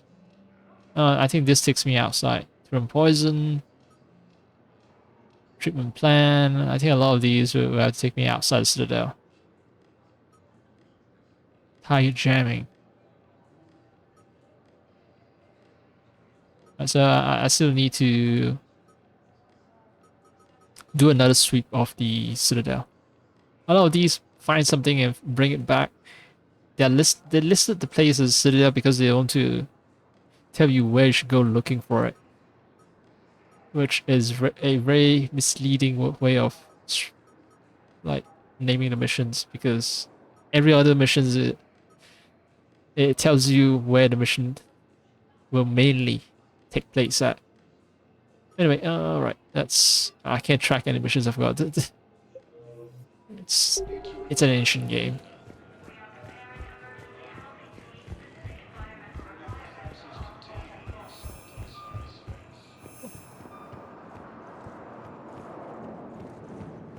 Right. That's fine. Access points. Oh great, I'm gonna have to explore every fucking floor. One moment, please. Boy, am I looking forward to just running around all these places another time.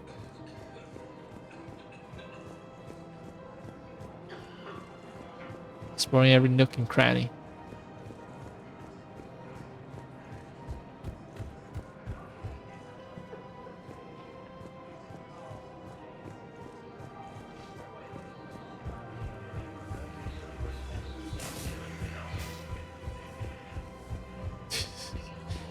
This is riveting. Maybe I should just use a game guide and yeah, just locate all the places without me having actually taken the effort to search every corner. Huh. Yeah, I'm admiring the lighting, that's all.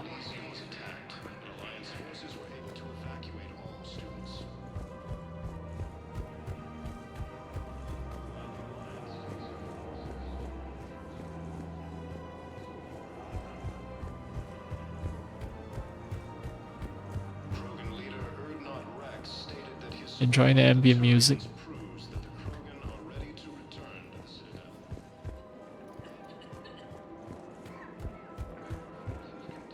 And even after I've turned up my own headset, it's actually rather soft, the ambient music, for better or for worse. Maybe I should just shut up now. Wait, Saleya. Oh yeah, you wanted something. I remember you. You're the cool Solarian with the black face and black skin and the purple markings. The clutch is stabilized? Really? That is wonderful news, my sister. You wish to name the first hatched after the one who helped us? I think that's a wonderful idea. But yeah, I helped stabilize the clutch. Oh yeah, I handed him some tech. I turned in a mission.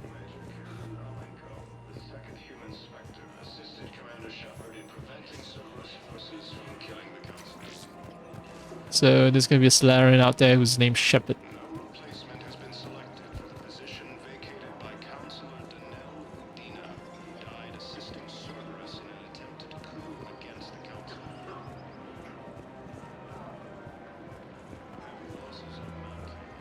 Hello, Shepard. Hello, Liara. We've drifted apart. No more conversation about her husband, who is a Krogan. stop that conversation. So her husband is dead. So now, shut her up right there.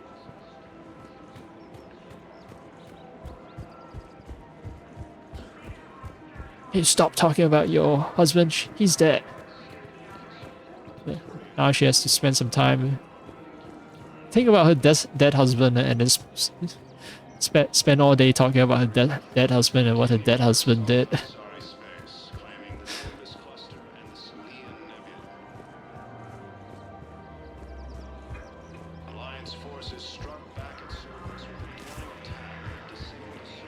I'm gonna need to hydrate and I'm gonna need to brew up something, so I'm gonna take a little break.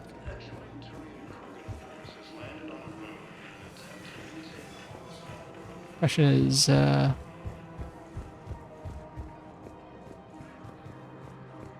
where should I go?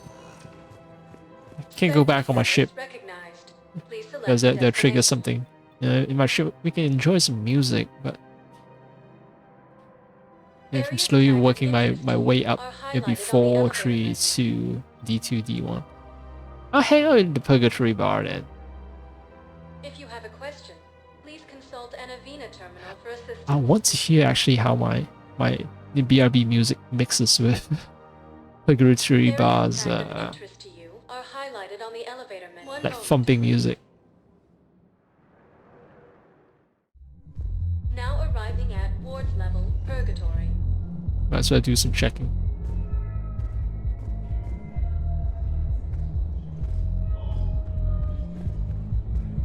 Alright, place is clean, no suspicious terminals. Armor keep you safe? I've watched reports on some of the things you're fighting. Well, it won't stop a Reaper, but an extra second of shielding can be life or death. So Vortex makes good shield capacitors? The best. They don't skimp on plating either. I love it. Sounds like you want to get back out there to try it out. You know, a little. Can't wait to show it off to the team. Maybe I can take point more often now.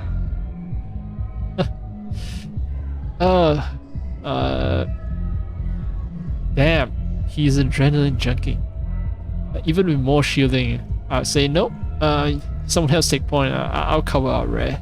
No, actually I'll be in the middle. Usually people in the middle are safe. Although, not depends. Sometimes the ambushers target the middle part of the group, because that's where most people are concentrated on, right? Because it's usually the safest position. The point of a formation, the point man of formation is meant to alert people at the back of any possible danger, right? So sometimes they let the point man live so that, you know, you sort of like, okay, seems like there's nobody or nothing. Yes, and then the point man moves further forward past the people who are preparing an ambush, and the people doing the ambush attacks the middle, the central mass of the troops to weaken the enemy. So it is possible that the point man survives, but people in the center gets massacred. And if you hang out in the back, it's also possible that you die, because, well, if someone plans to ambush you from the back, then they ambush the guys hanging out right at the back, who could inform the army of possible possible ambushers,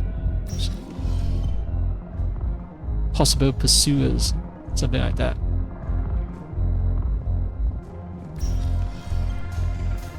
Right, maybe I'll hang out in the dance floor. Going into the club by itself is really... well, I might as well just run the check for any suspicious Batarian terminals, right? And then, if there aren't any, to the club floor it is. Wait, Edie!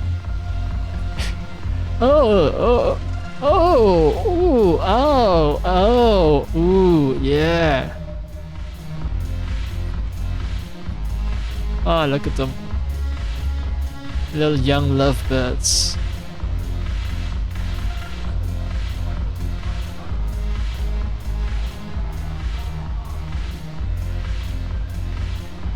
Look at that face, it's just standing straight ahead.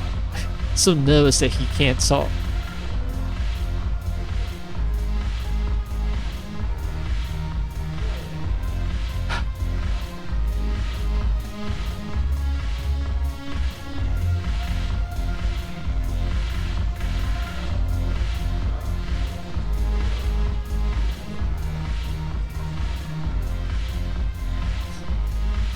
it really makes that drink bottle the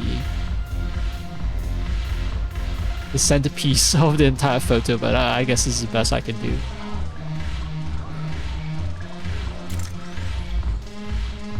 There's one glass only. Well, Edie doesn't drink, right? So makes sense.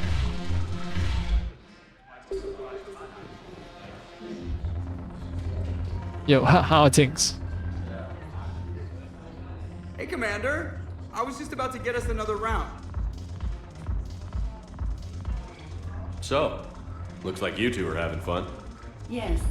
Joker has been smiling and laughing at a significantly higher rate since he and I agreed upon a relationship.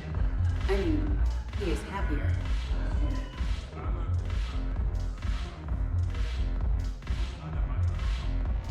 It seemed like you two might make a good match. I was not so certain. When I first presented his body to Jeff, he seemed aloof. Really? What did Joker say? He said I didn't have to conform to some feminine ideal in order to impress him. I then called him on his bullshit, and we then proceeded to talk normally. After your encouragement, his attitude exhibited signs of change. He said he was reluctant, but you convinced him to go for it. Yeah. This is gonna be a good relationship. It's built on solid foundations. Like, no deception. Like, straight up, look, you know, you're into a body type. Let's not lie to each other here. Right? You're into a certain body type. You know, if it happens to be a feminine ideal, well, you know, it is. You just acknowledge it and, you know, be honest about it. It's like, yeah, that's that's who I want to get into bed with, and you know, perhaps you don't say it out so plainly and so explicitly, but yeah. It's like, be a little subtle perhaps, but yeah, ultimately, look, you know, if you want to let someone down gently, perhaps you don't mention the actual reason, you make up some excuse, I guess, but yeah, but that's fine, because you're not forming a relationship with them unless they happen to be your friend, and that complicates matters, but usually, yeah, it's sort of like, yeah, you find some excuses and say, yeah, I don't like you because of some other things except your physical attributes.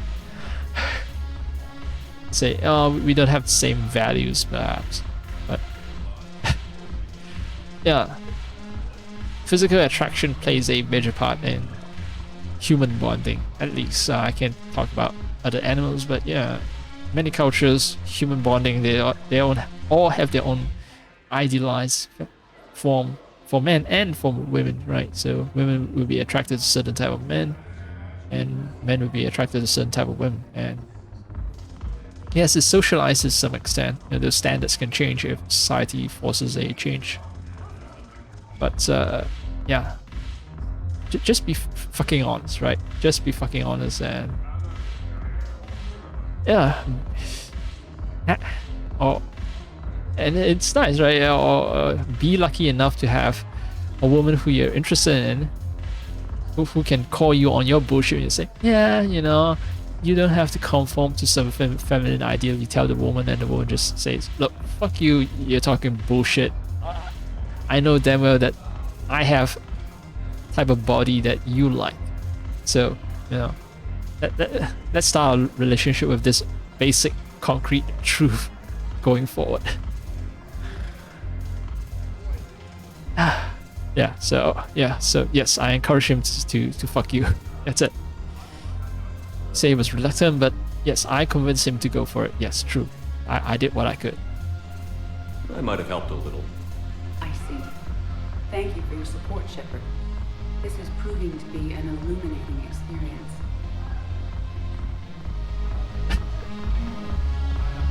My Shepard just sort of spawned back into a neutral position. It's just so weird for a split second there. My Shepard just sort of spin around. Did a little spin. A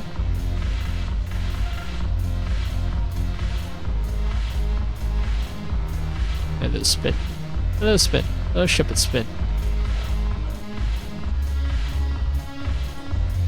Right, I came here because I wanted to find some interesting spot to leave my character at before I took a break.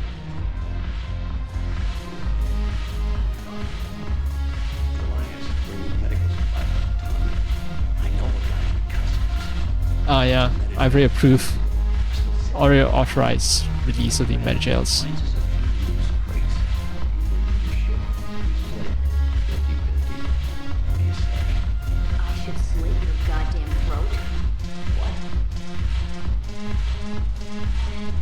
Okay, yeah, so if I had not approved the release, then these guys would have made away with the medical supplies that are sitting there in the docks. Although, not these guys, just this one guy, because she evidently doesn't approve of the plan. Like, I'll slit your goddamn shirt if you suggest to me that we should steal medical supplies and needed to save people on Citadel. Alright, let's hit the drink. And I hang on the dance floor. Dance a bit to get the blood moving and to get the blood, to get all the alcohol pumping through my system. To actually inebriate yourself, you need blood circulation to happen, and faster circulation happens, the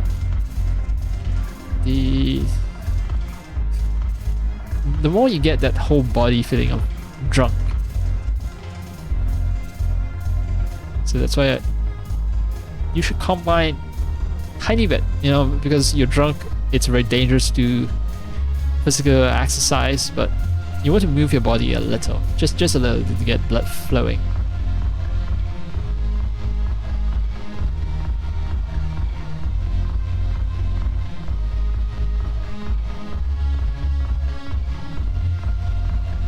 Okay. 1 alt tap, 2 alt tap, 1 alt tap to get in that that earworm of a song going. Another alt tap to get that banging bass music going.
I'm actually boiling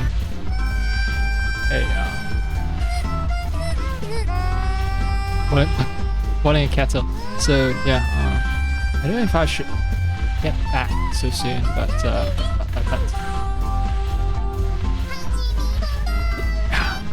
let me see. I do have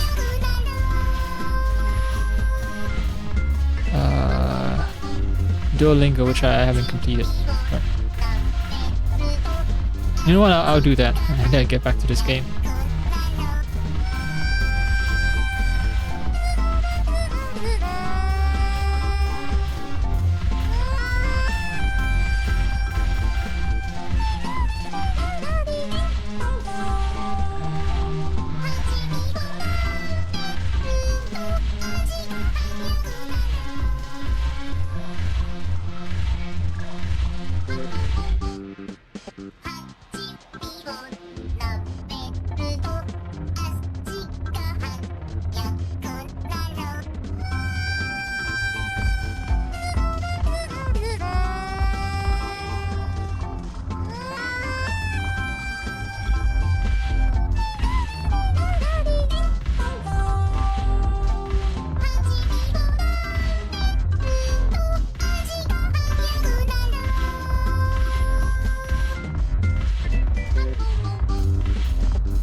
sort of solved both problems. The water boiled.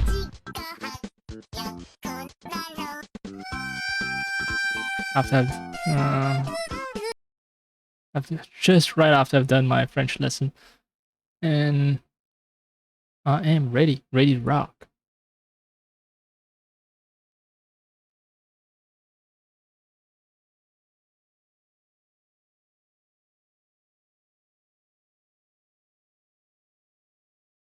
And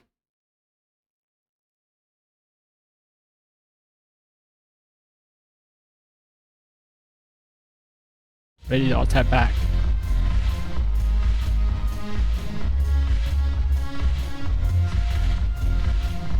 Oh, I have to still run around and look for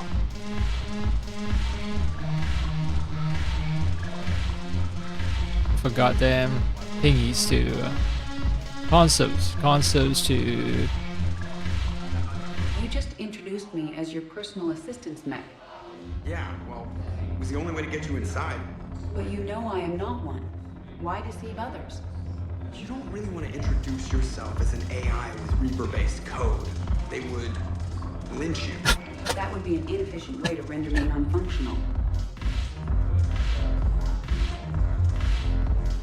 Inefficient. This is exactly the sort of like robotic conversation. This is inefficient. I am very robot. I talk about efficiencies and math. I am not human. Your turn. Counselor Tavos. Hot, but points off for attitude. Shaira the consort. Hot, I guess? Can we stop this? You're creeping me out. Dalatras Linron. Ew.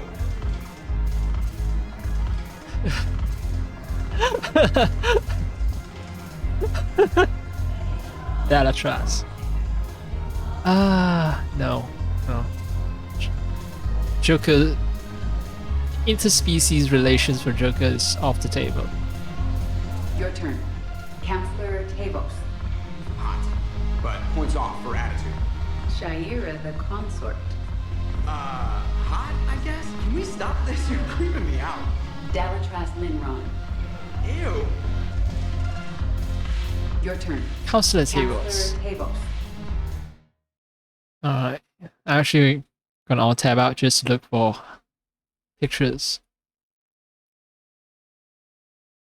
Counselor Tavos. The Sari representative, alright. Oh, Dalatras Linron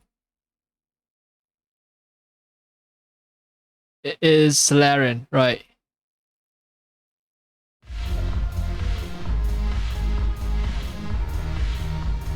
Shaira the consort.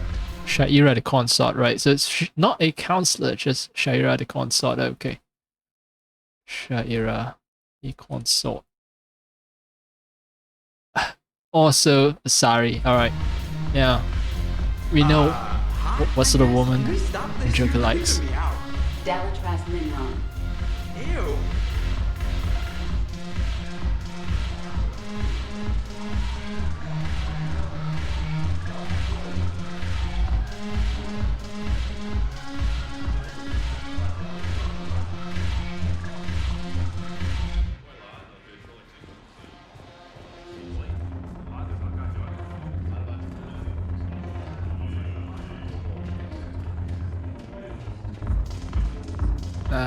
She's DLC, so she won't have anything.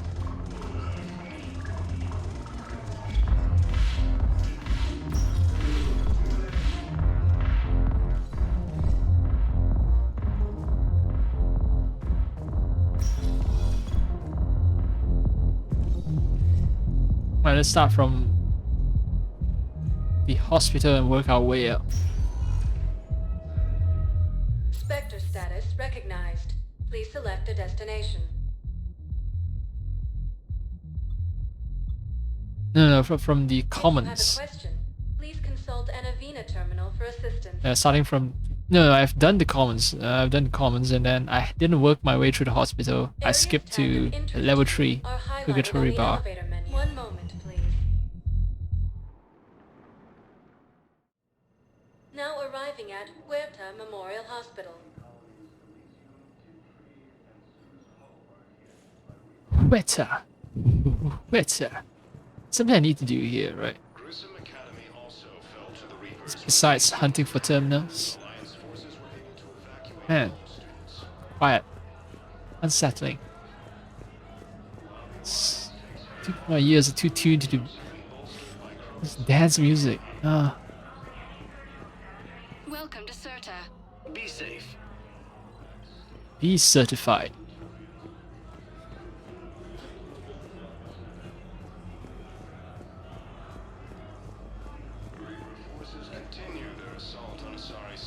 I wonder if terminals have been updated, the VI terminals. Welcome back to Huerta Memorial Hospital, Commander Shepard. How may I help you? No, these are just bot names.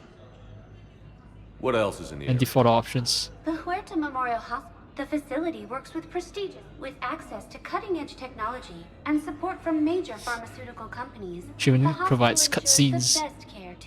Thank you. Please speak with me again if you require. Shut up.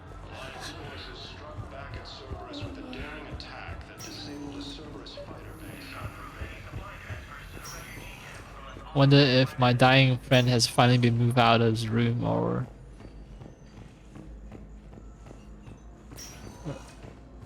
Still mourning going on.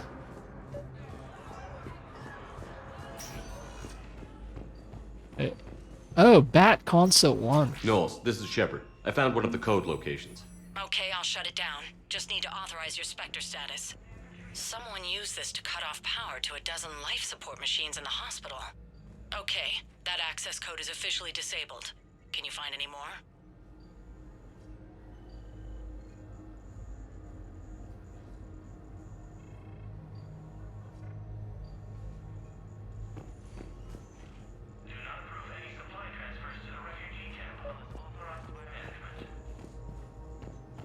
Okay, well. I'll keep hunting for more, I guess.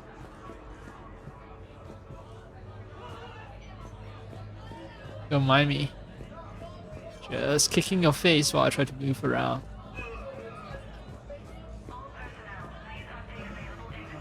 Just kicking a half-dead sorry soldier.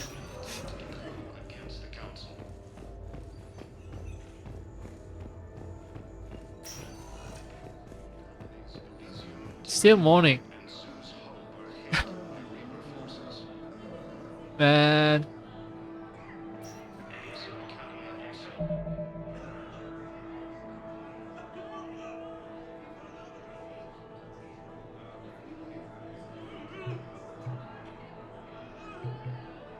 What is happening with the legs? Does he sink into the bed as he dies? Is that how his species die, by just bonding with the material underneath? Yep. Alright, hi UI.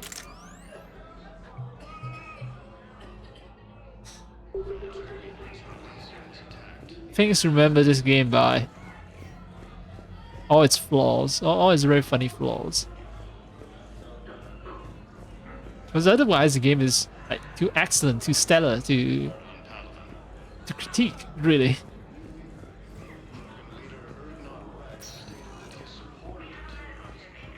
Alright, this was where Kaiden Lenko was recovering. Wait. Oh yeah, no, that's the console that I already checked out.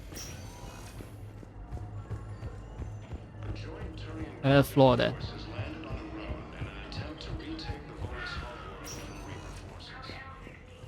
Spectre status recognized. Please At the embassies. 1 moment, please. Now arriving at Presidium Embassy.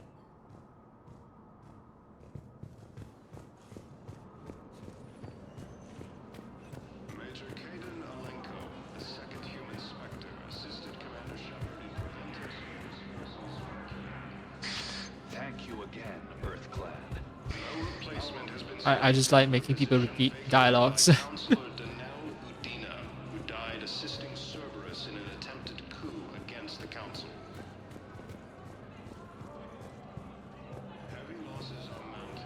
Oh wow. Did I not notice this, or as security presence increased, there's like a CSEC officer at each row of a bench. Maybe I wasn't paying attention. Maybe things changed, like number of Africans have increased. People who are petitioning to see their ambassadors. Your side of the family. Are you kidding? My family disowned me when I married Nyota. Wanna guess why? Oh my. They'd be happier to see those Cerberus assholes than they would be to see me. I understand why you would not wish to send your daughter to them. Yeah, well, your understanding doesn't help me or my daughter much right now.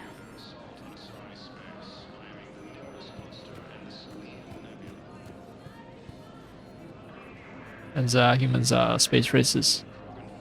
Sorry, but by definition cannot be, because you know they are created by the game developers to be this race that just goes out and seek out other species to copulate with, because they bond mentally instead of biologically. So the Asari quote-unquote mother will produce an offspring that looks exactly like an Asari, but perhaps with some features of the race that she bonded with, like the Krogan. Asari Union will produce an Asari child who is, short of temper, physically strong, something like that. But still very much Asari-like, as in having the mental powers, the control over biotics that Asaris do.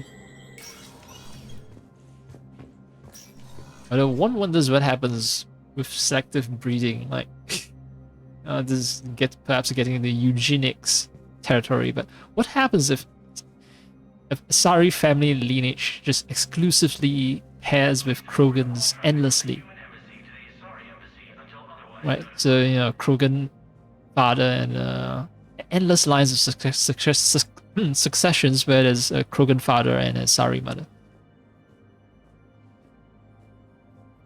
I married a Krogan and bore a child with a Krogan, just like my mother before me, and just like my mother before me, and just like my mother before me.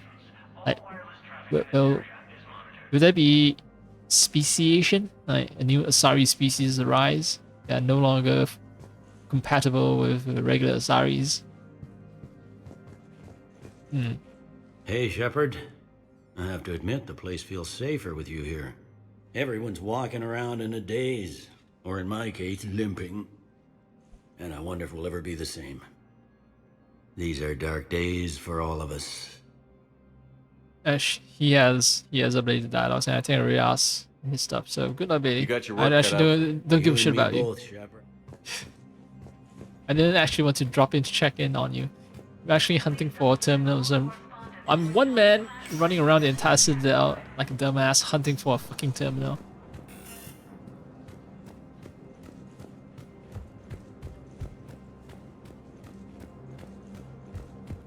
But just for thoroughness, I should check.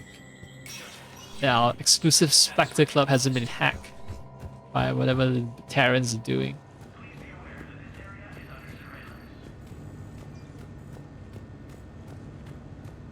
Very safe. Very safe. Console all clean.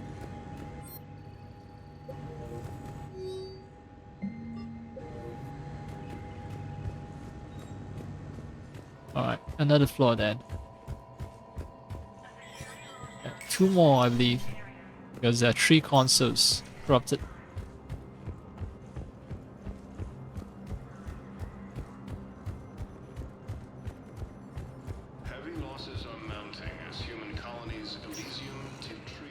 Spectre status recognized. Please select a destination. Destination, select it. If you have a question, please one moment, please. Now arriving at Docking Bay E-24, emergency civilian housing. The Bay. I didn't notice you guys here before. Any suspicious terminals that you guys have seen?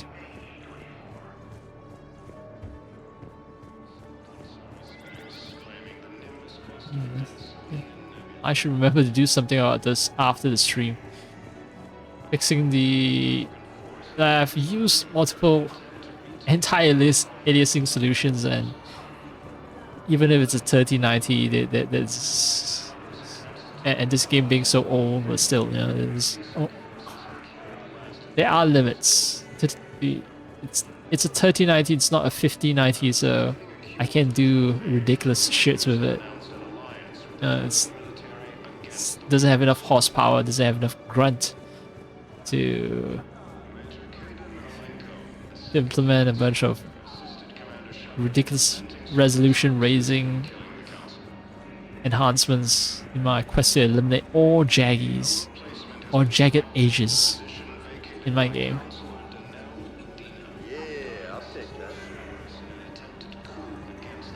Oh yeah, that's James being James. You're not infected, are you? Don't be a stranger. I don't really sound like that, do I? Oh, sound even worse actually, Shepard.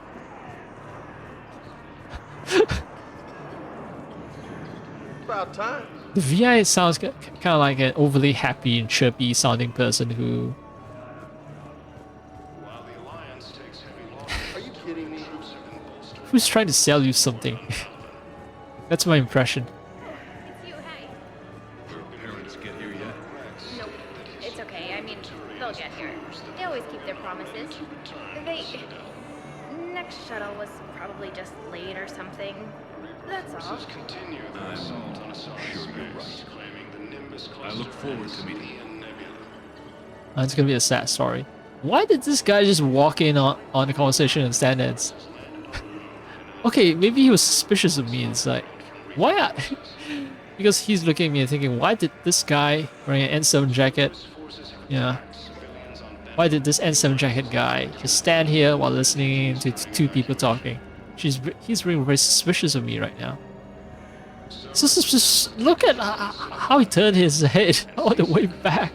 It's like, I got my eyes on you, punk. Don't start shit here. I don't care if you're Commander Shepard. Welcome to Batarian State Arms. Weird. Wait, this is D2, so I still have 2 more consoles. If D2 doesn't have it, that means there's one last floor for me to check, and that's D1, and we'll have 2 terminals that are buggy. Oh.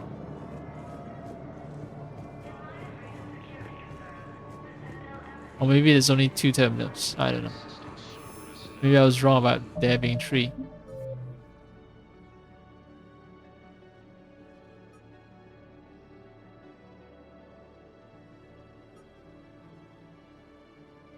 Locate access points on Citadel. Okay. They never mentioned how many access points, so I could be wrong. Spectre status recognized. One moment. I vaguely remember I skimmed through some of the guides, something about there being 3 terminals, but that could just be a figment of my imagination.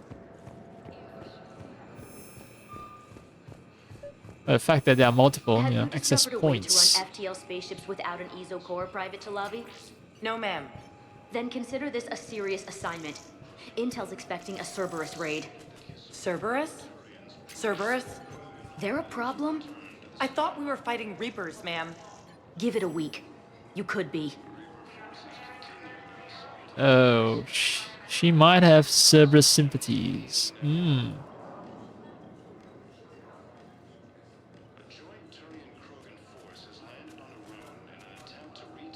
Damn. Human race is apparently the most racist race on the galaxy, perhaps. And only Batarians are more racist because they're supposed to be evil race. So only they are worse than humans in every respect. So every bad thing that the humans do, like there must be another race that does it worse to make it seem like humans aren't the worst thing in the galaxy. Knowles, I found another spot where the Batarian codes were used. Holy crap. These are the remote navigation codes. Last week's crash at the docks, we thought it was an accident. Shepard, there were 117 Alliance soldiers on that ship. All human. Just like the patients at the hospital. So we've got Batarian codes. and someone with a grudge against humans. Looks like... Okay. This code's offline now as well. Should just be one left, Commander.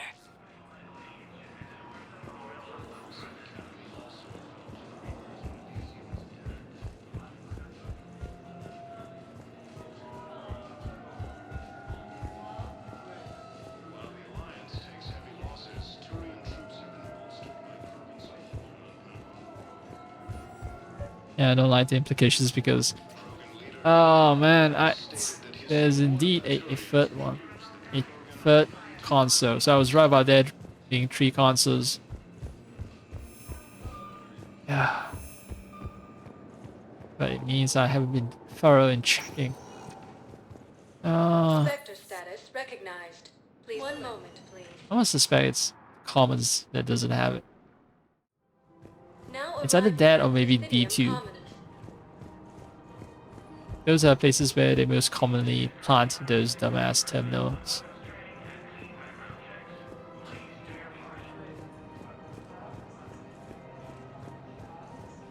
Exciting. Exciting.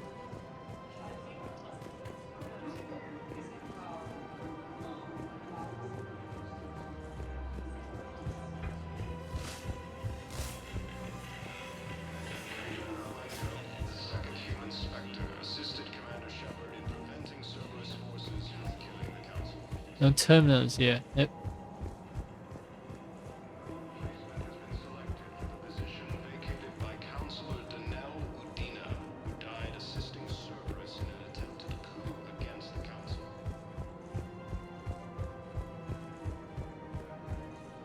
Hey, nope.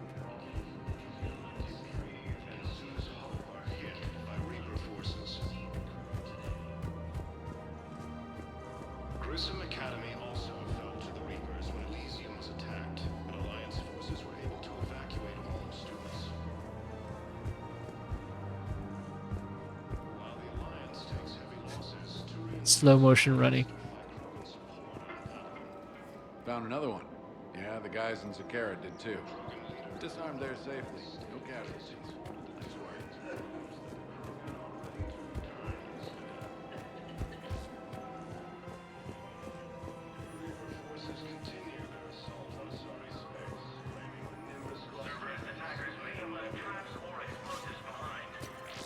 Oh man. You really get to know lay out the map very well when it's like your like 5th, 6th, 7th, 8th, 9th, 10th, 10 times running around them. You know them intimately.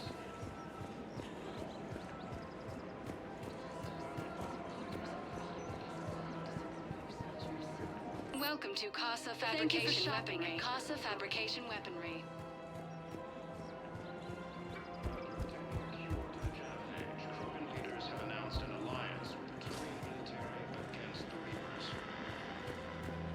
And it's gonna turn out that I have some kind of blind spot where I keep missing a certain part of the map that I thought I had mapped out in my head fully. And that's why I failed to find the last console. Or maybe it's the last console is trapped in Counselor Udina's lock office. And until I trigger something that changes the state of events where the Udina office is unlocked, and I can't proceed with my current quest. It is possible, I think. But that would be just a massive, massive bummer. Spectre status. Yeah, try not to tie quest completion to the completion of yet another quest, because that is just... Right, I found one at the hospital. Areas tagged of interest to you are highlighted on the elevator menu. I found one in the Normandy dock.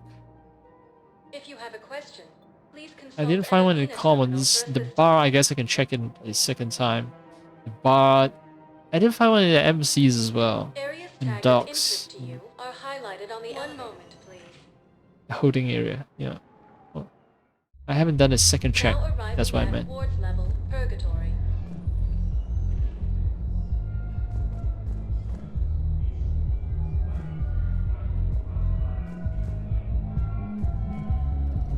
Anyhow, enough about my armor. Let's find the gang and celebrate while I'm still here. Where'd you park? I took rapid transit. Come on, you have the fanciest ride on the Citadel. And I saw that new paint job. I sold it a couple of weeks ago. What? But you love that car. I know. You never shut up about that car. I know.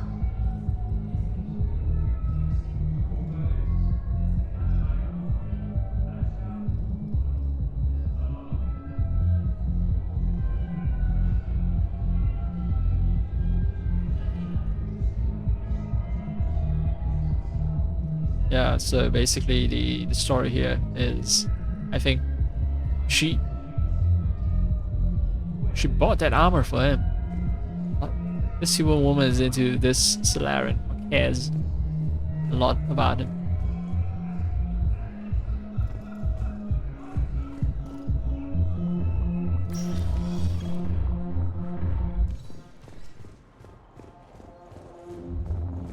And real shame that this game doesn't have like DLSS technology. I do wonder what an RTX remix of the game would look like if everything is made more, even higher resolution. Or better yet, be like Halo, just entirely remake the franchise instead of remastering it. That would be awesome.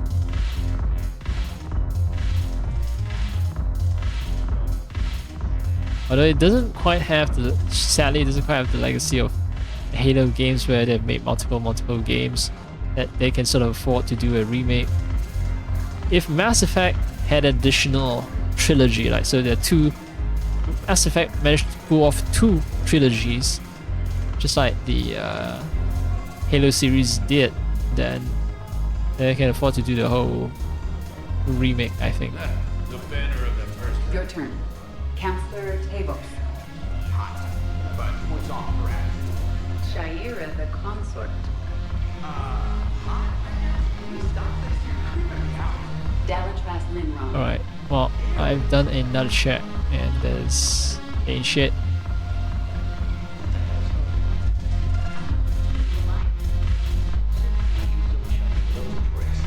Screw you. You've been watching the news? Sure. You know what's happening to Earth while we're sitting here? Calm down already. Alright, she cares about Earth and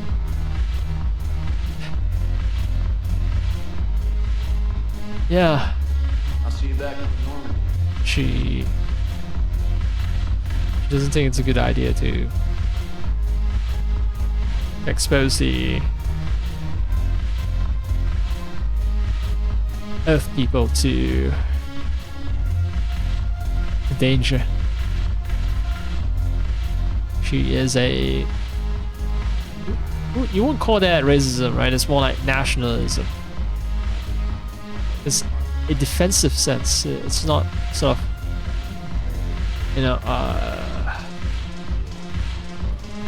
it's not sort of like we want all these other people to disappear because we hate them. We hate them. This is more like, oh hey, my people are dying. I need medicine to save my people. Sort of nationalism.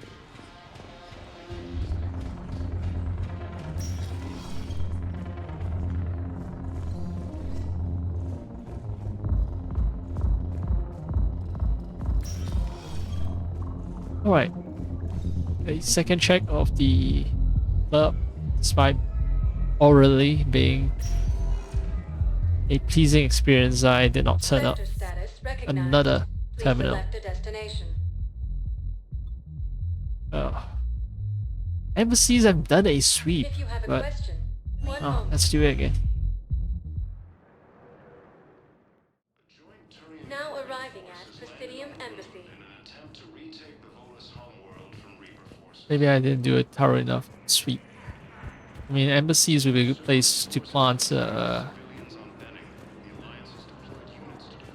compromised console terminal. Cerberus forces have attacked Tuchanka, apparently trying to weaken Krogan resistance against the Reapers. Krogan Oh shit! I just realized Tachanka. But by the way that the newscaster was pronouncing it Tachanka, Tachanka. Okay, so I get it now. Tachanka is it's meant to suggest the thing is chunky, it's big. like the Krogans, Tachanka, chunky, chunky, chunky, chunky, chunky. Tachanka, chunky Tachanka. I have excellent news. Your daughter's paperwork has been processed. You said it was impossible. How did you pull it off? Well, I talked to a few friends, called in a few favors, maybe even stayed up a few nights. I wasn't sure I could pull it off, but everything's in order, and your daughter leaves for Thessia tomorrow. A caretaker will travel with her to ensure she reaches her relatives back on the homeworld. Thank you. Thank you so much. Why don't you go spend the time you have left with her? I'll take care of the rest.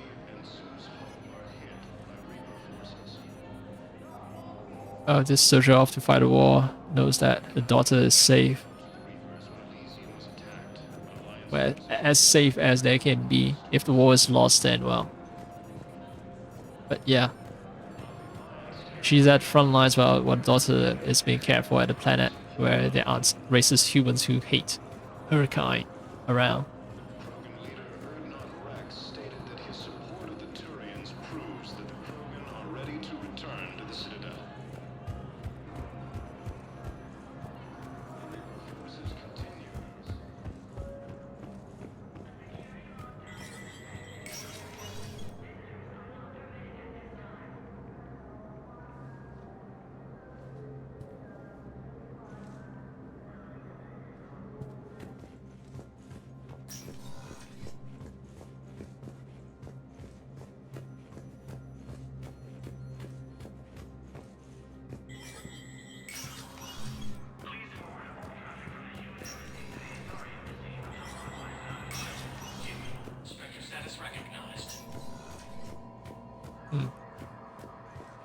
Might be, yeah, I'm finally feeling a little chilly. As the night descends and temperature drops.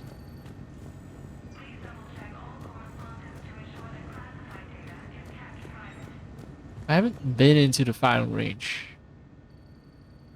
But the fact that they have this... Alright, let's go inside, but because I'm pretty sure if they ask me if I want to enter the shooting range.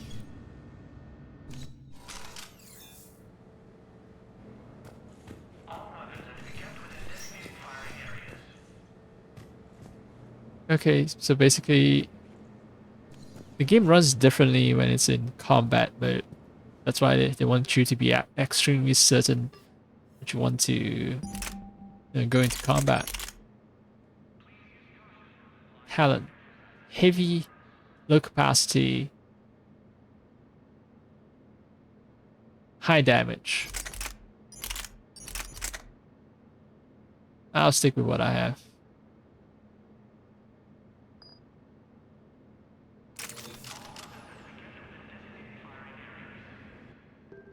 Right, that was what I have. Phalanx 5.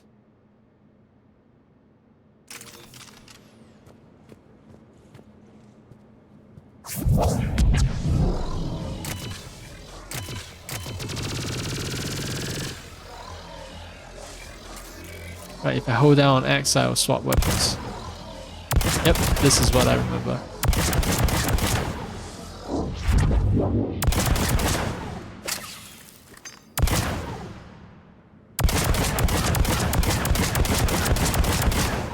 Holy, yeah, it's exactly how I remember it. Okay, well, shut the gun a little. Just to remind myself that yes, this game contains action sections. Because all I've been doing is nothing but yapping and yapping with more and more people.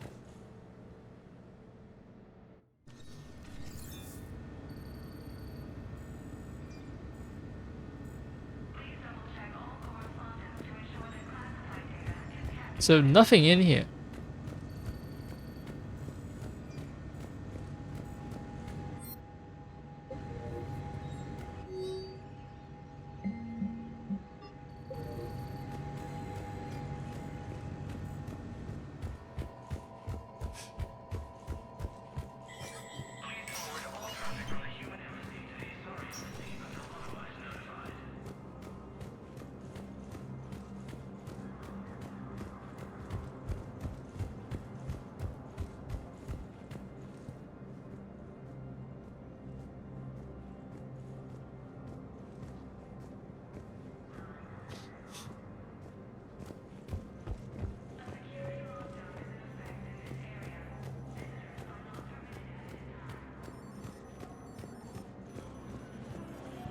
Hey. Getting stuck. Clean, aren't you? Welcome back to the human embassy, Commander Shepard. How may I help you? That's it. Thanks. Please speak with me again if you Alright, so, like, I see nothing here. And I know I cannot access Counselor Udina's office, so... Spectre status recognized. Please select a destination. 1 moment, please. This is the last place that I haven't done a second search on. I don't want to have to do a third search. Emergency civilian housing. And if my inability to find the right terminal is due to a bug, then I'm going to be so pissed off.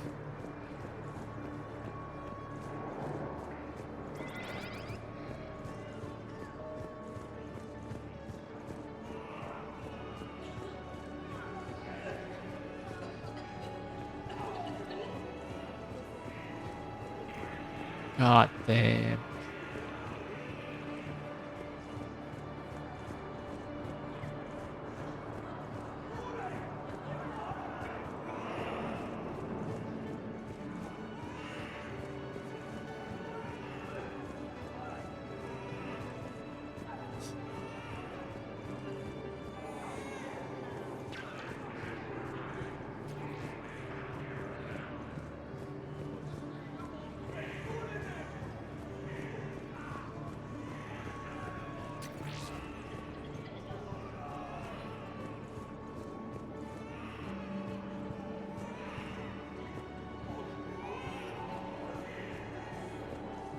This is giving me a very bad feeling. I'm near the end of my search already.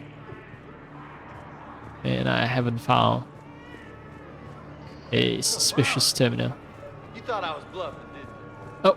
Oh, finally I found it. It's my fault. Fuck. Knowles, this is where the last access code was used. What's that, Commander? I'm losing your signal. Shepard. Balak. You should have killed me on that asteroid over Terra Nova. I've been waiting for this. Everything that has happened to my people is your fault. Okay, so now I know why, after searching this place once, I didn't find a console. And, yeah, it's because this was supposed to be a last console. So what happens is that, the game doesn't spawn this console until I've cleared the other two consoles. After finding the other two consoles, then the third one, the last one, where they animated this confrontation scene. That's why, yeah, it appears last. So, this needs to be a last console because, you know, all the rigging and everything, it happens on this level. It has to happen on this level. So they can't show you the third console until you found the other two. And if you are a methodical person like I am, then it just got fucked over.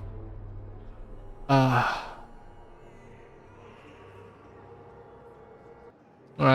I did something bad to him, or to his Reapers, to his people, not Reapers.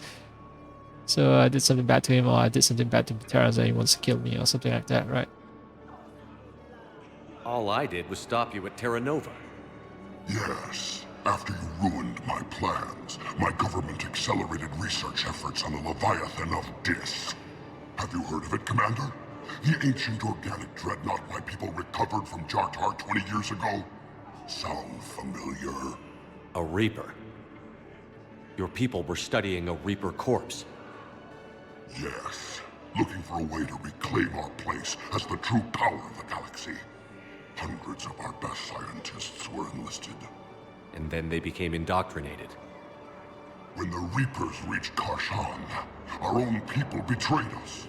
Defense grids were deactivated. Ships fired on Allied targets. We were destroyed from within because of you. Yeah, well, you chose to study the Reapers. I didn't destroy your people, Balak. The Reapers did that. We were a proud race. A beautiful race. Have you seen what the Reapers have done to us? I'm trapped on this citadel. Our warships only know the locations of Reaper forces because I've tapped Council transmissions. I am the highest ranking military officer left in the hegemony, and I can't save my people. But I can end you. I can kill him, or I can do the Paragon option where I convince him to join me. Or, well, I can also ask him to, oh, you need me. So this is more of a pleading option though. With a sort of like cost-benefit calculation thing. Yeah, you need me. It's better for you to keep me alive, you know that, right? Or I go for an inspirational speech, or I just end the motherfucker. Well, if the highest ranking military officer that the entire people have is just trapped on the Citadel without planets to call their own, without systems to call their own, then they're on the brink of extinction. Or just like extreme decline as a civilization if, you know, so few of you are left. So I guess they're not really a threat. I guess I can ask them to contribute what remaining forces they have into a united front. Balak, you sent that asteroid toward Terra Nova to help your people. But what does killing me accomplish? Vengeance. The Bahak system. They would have died anyway when the Reapers showed up. You know that.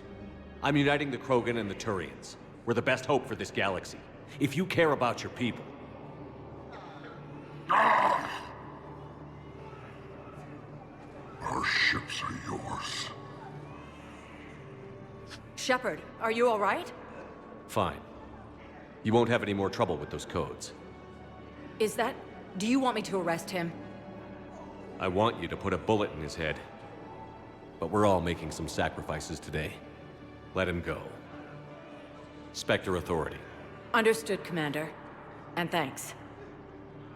The way she walked into the scene with her hands is extremely stilted. It's because I have such a reputation of being a nice guy who never betrayed people and all that. When I sold him on the plan, like, join us, right? Anything, fuck it. You're kind of right. You are the good guy in the story. Nice. I believe that you're capable of being altruistic. I know. You thought I was bluffing, didn't you? But I'm about to make my comeback. Alright, that questing is done. So, I shouldn't be searching for terminals anymore. Everything is done. So,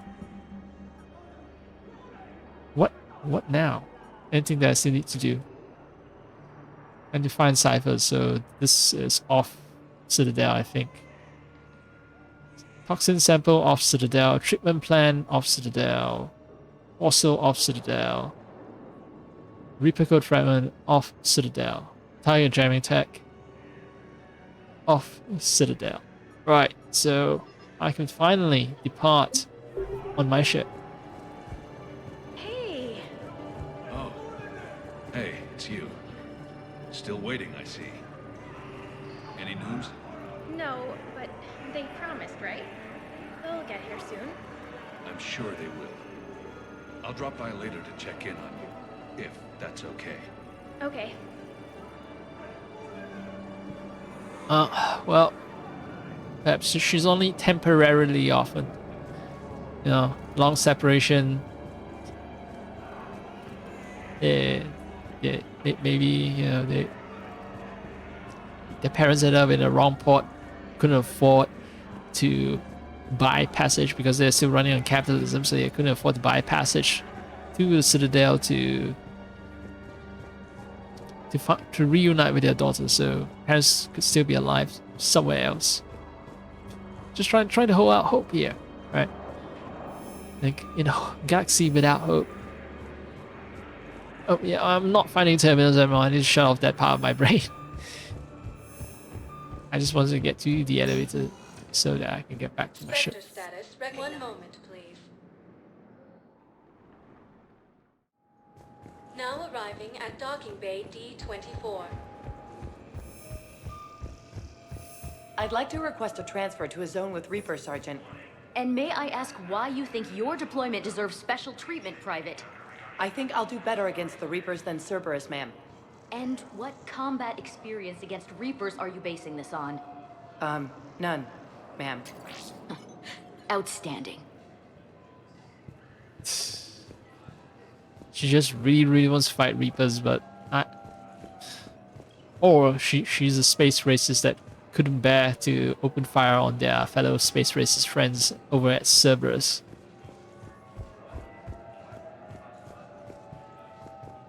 Human supremacists, yes, that would be the term I would use instead of saying racists. They are supremacists, human supremacists, which, well, of course, incorporates an element of racism that's implied there.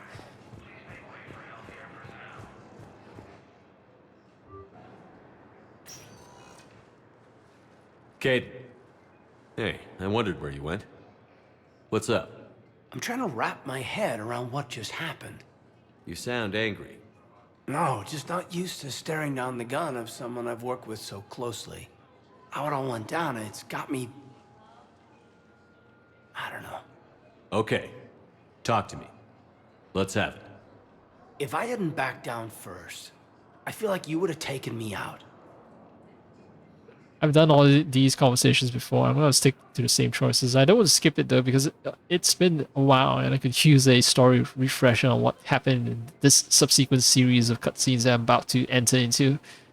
Because, yeah, the game's just throwing a shit ton of content at me. I think this is the middle point of the chapter, right? Everything after this is... This is the big... you know, the attack on the Citadel is meant to be this big... Attack on Citadel by Cerberus is meant to be this big dividing line between the latter half of the game. I think we have finally entered the latter half of the game. You can feel the story out evolving, actually. That's kind of neat. That's kind of nice. You can feel a change, you know, that you can feel the sense of an impending end here. And that's neat. I like how they've written the story that way. Anyway, yeah. No, I never would have shot at you. I did. I trusted you and I knew you'd come around. That's all that matters. Main thing is we stopped the coup and Cerberus is off the Citadel. Yeah, but sometimes the way a thing goes down does matter, Shepard. Later when you have to live with yourself. Knowing that you acted with integrity. And it matters. You're talking about Adina. You think he would have come in quietly? Caden, he gave you no choice. You had to take the shot. You acted with integrity. I saw the whole thing. All right. Thanks. Look, Shepard, there's another reason I'm here. Hackett offered me a position, but I'd turn it down in a second if there was a chance to join you in the Normandy again. Absolutely. Couldn't imagine meeting the Reapers without you. Thank you, Commander. And Shepard, I need you to know that I'll never doubt you again. I get your back. Good to know. Welcome aboard, Major. Aye, aye, sir. Because if I do not get him aboard, then he's gonna die. Shepard, I got Anderson patched in. I was just getting him up to speed. Udina. That SOB was always power-hungry. But this? He wasn't in charge. Cerberus was just using him to take control of the Citadel. What the hell for? I don't know. Not yet. Could have been a lot worse. Shepard stopped the assassination attempt on Councilor Valorn. Kai Lang. What? Your assassin. I'll have Hackett send you my reports on him.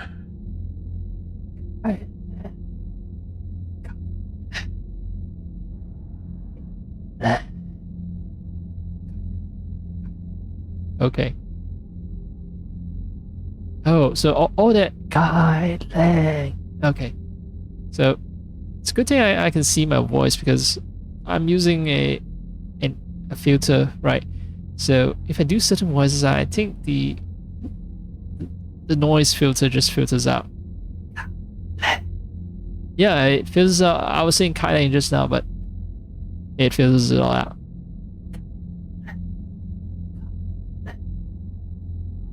Or maybe it's just all in the lower register, perhaps. Okay. Well, Kyle. Right. And just add a little growl so that it's not all filtered out. Anyway. Alright, so that's it. Yes. Also, one other thing I've noticed during the cutscenes is that my neck is clipping through to Jacket's collar. This Jacket is definitely a DLC thingy where the original animators never accounted for how the Jacket would behave during cutscenes. I mean, you guys know Kyle? I take it you two have met. Kaylee Sanders and I had our share of run-ins with him. I shot him in both legs once. Thought that might be the end of him. But he showed up again on Omega, even stronger. Elusive Man patch him up? That'd be my guess. Given what they were able to do with you and Grayson, it's a safe bet Lang's even more dangerous now. I'll take whatever advantage I can get against these bastards. Their attempts may have had at least one unintended side effect. I received word from the Asari Counselor. They're requesting an update on the Crucible. Lang has them scared. Enough to send help? Yes, the Asari and Solarians are both throwing in their support now. How's your progress on the Crucible? Good. Our estimates suggest we've completed nearly 50% of the known work. So quickly? Once decoded, the schematics are designed in such a way that allows our scientists to easily translate the information. It's not Prothean specific.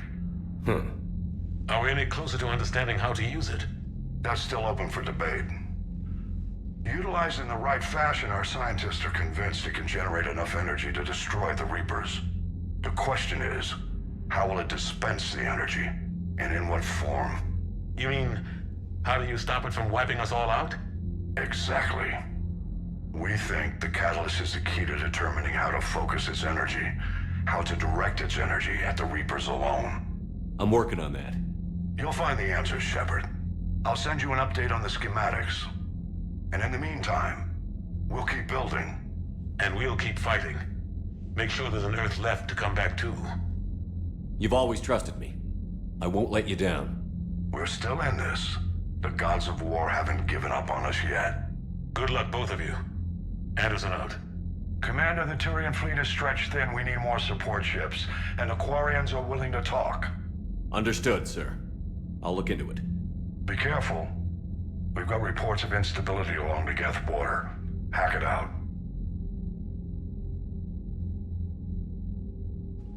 Shepard, do you have a moment? A contact within Asari High Command was insistent I pass on a distress signal to you. Something they can't handle? From what I can tell, they sent several commando squads to investigate. None of them returned. They didn't ask me directly, but I think High Command is hoping you might help. What's your take on this? That they wouldn't ask for help if it wasn't important. The colony's coordinates are on the galaxy map. I'll try to figure out what's going on. Okay. Well, need to help the Asaris as well. I also like that last cutscene because it's sort of like, okay, you have one guy, you know, the guy on the left who is still on Earth fighting against the Reaper invasion of Earth, and then you have Admiral Hackett who's out there commanding what remains of humanity's space fleet. And there's me, a Spectre, a Spec Ops guy who is running around the galaxy doing odd jobs that in the long run somehow contributes to the war effort way more than Admiral Hackett and the other guy ever can. I got new alien support. The Terran fleet. 155, that's a huge chunk. It's almost worth the entire Terminus fleet. Assortment of mercenary vessels and pirate ships bound together by little more than common geography and the fear of the Reapers.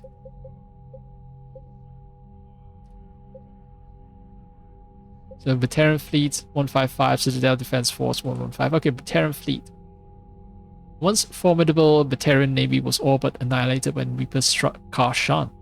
The enraged survivors have gathered into a single remaining fleet. Batarian refugees are enlisting by the thousands, desperate for a sense of purpose after the destruction of their home world.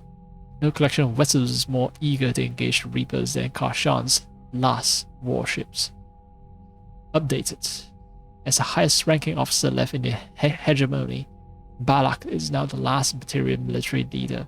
Its leadership, drive, and barely contained fury have galvanized its troops. While Balak fears a deep hatred, bears a deep hatred for the Alliance. He would do anything to save his people, and has grudgingly joined forces with humanity to stop the Reapers. Updated. Batarian refugees are rallying around pillars of strength, finding courage in this sacred ancient artifact's recovery. Okay. The Batarian are rather religious people. Cares about artifacts, religious artifacts. As someone who's not really religious, I have trouble conceptualizing how an artifact would boost their morale. I guess, you know, if from a secular perspective, if I discover an ancient super weapon that can wipe out the Reapers, that perhaps I don't know how to, you know, the operating principles behind it, I don't know the science of how that super weapon is created. But if I found such a super weapon, then it feels like finding an ancient artifact, ancient religious artifact for religious people. For me, I know that there's a material way, you know, an actual super weapon that will materially have an effect on my enemies, you know, and the problems I'm facing. So that, you know, if I find such an ancient artifact that has a material impact, then the joy I feel will be what religious people would feel if they find an ancient religious artifact that most likely that doesn't have any impact on, well, the material world, except for, you know, the increase in morale being a, well, maybe not a force multiplier, but or force improver. Small improvements. Morale is important. Okay, Citadel Defense Force 105. Council created the Citadel Defense Force to support Shepard in the war against the Reapers. The CDF includes ships and soldiers from every Council race. Complements from a few species without full membership status have also quietly joined.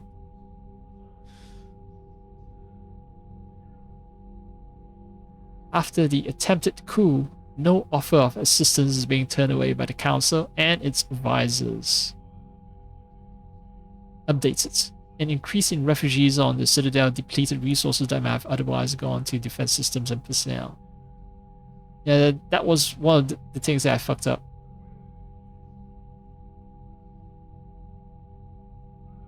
Warning people on the Citadel to prepare for the war has improved civilian readiness. Yeah, so I think very early on I fucked this up, so that's why. I approve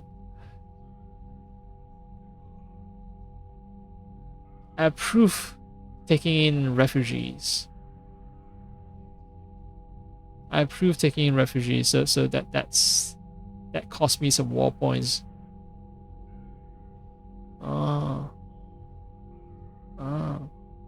Let me check.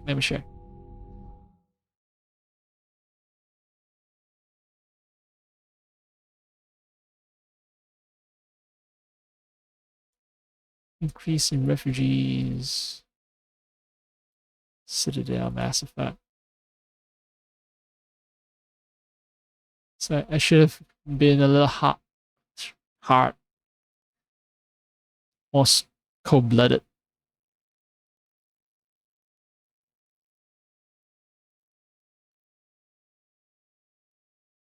Okay, siding with the refugee. Apparently, okay, this is an AI summary. I don't trust it.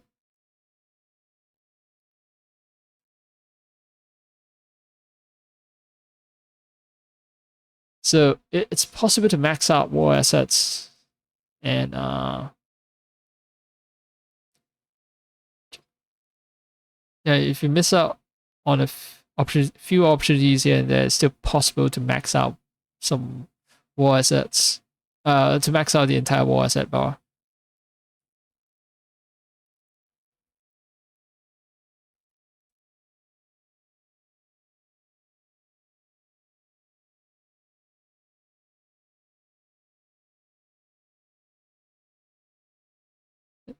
Because yeah, that's maxing it out required that I make perfect choices every single time.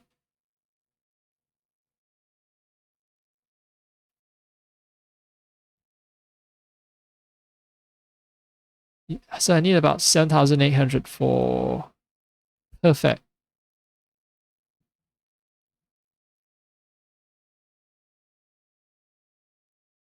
Yeah, so 7,000 for a certain ending, 7,800 for another ending.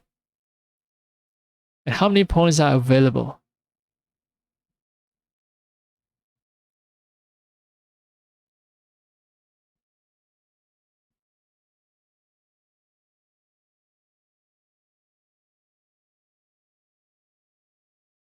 AI summary is saying that I get Paragon points if I side with refugee, but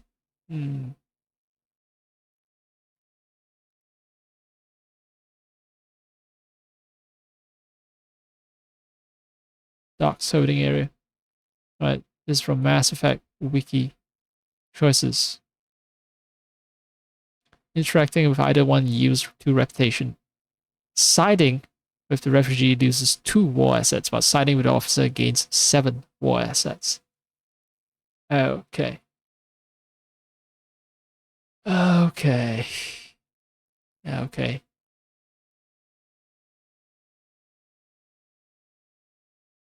Well, I hope all the DLC stuff that I did helps me boost past the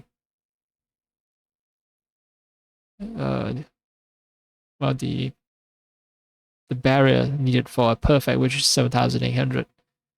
I don't know how many total, like maximum number of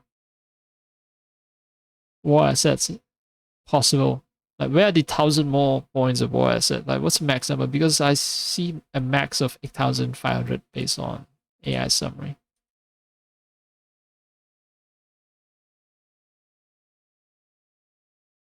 And again, like always, I don't trust AI summary.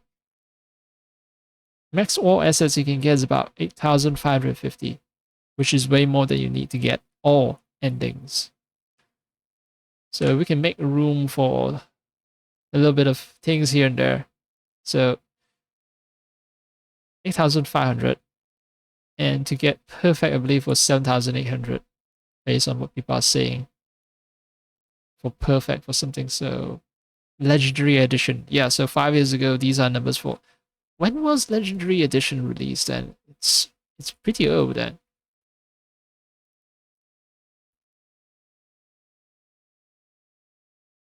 2021. Okay, so it might involve some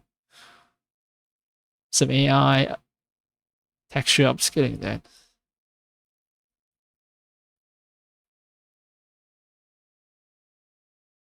AI upscale low.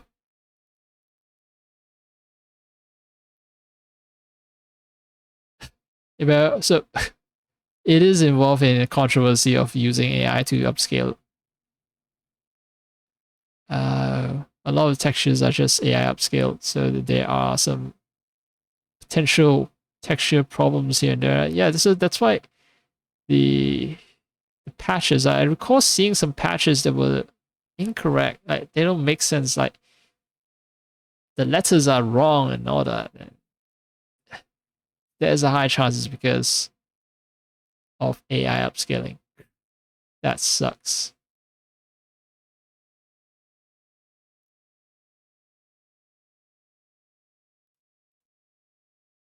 Yeah, 2021 game, huh?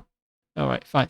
So I think it's I think I'm fine with my choice. Sure, more refugees, we save more refugees. There's room for us to make tough calls. There's room for us to, well, bring more refugees, even if it costs our defense force.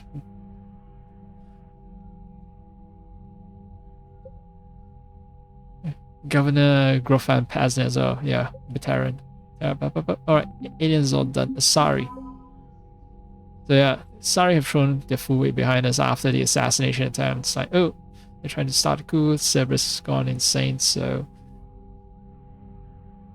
yeah, we better get this Crucible project into overdrive if we want to survive the Reaper invasion.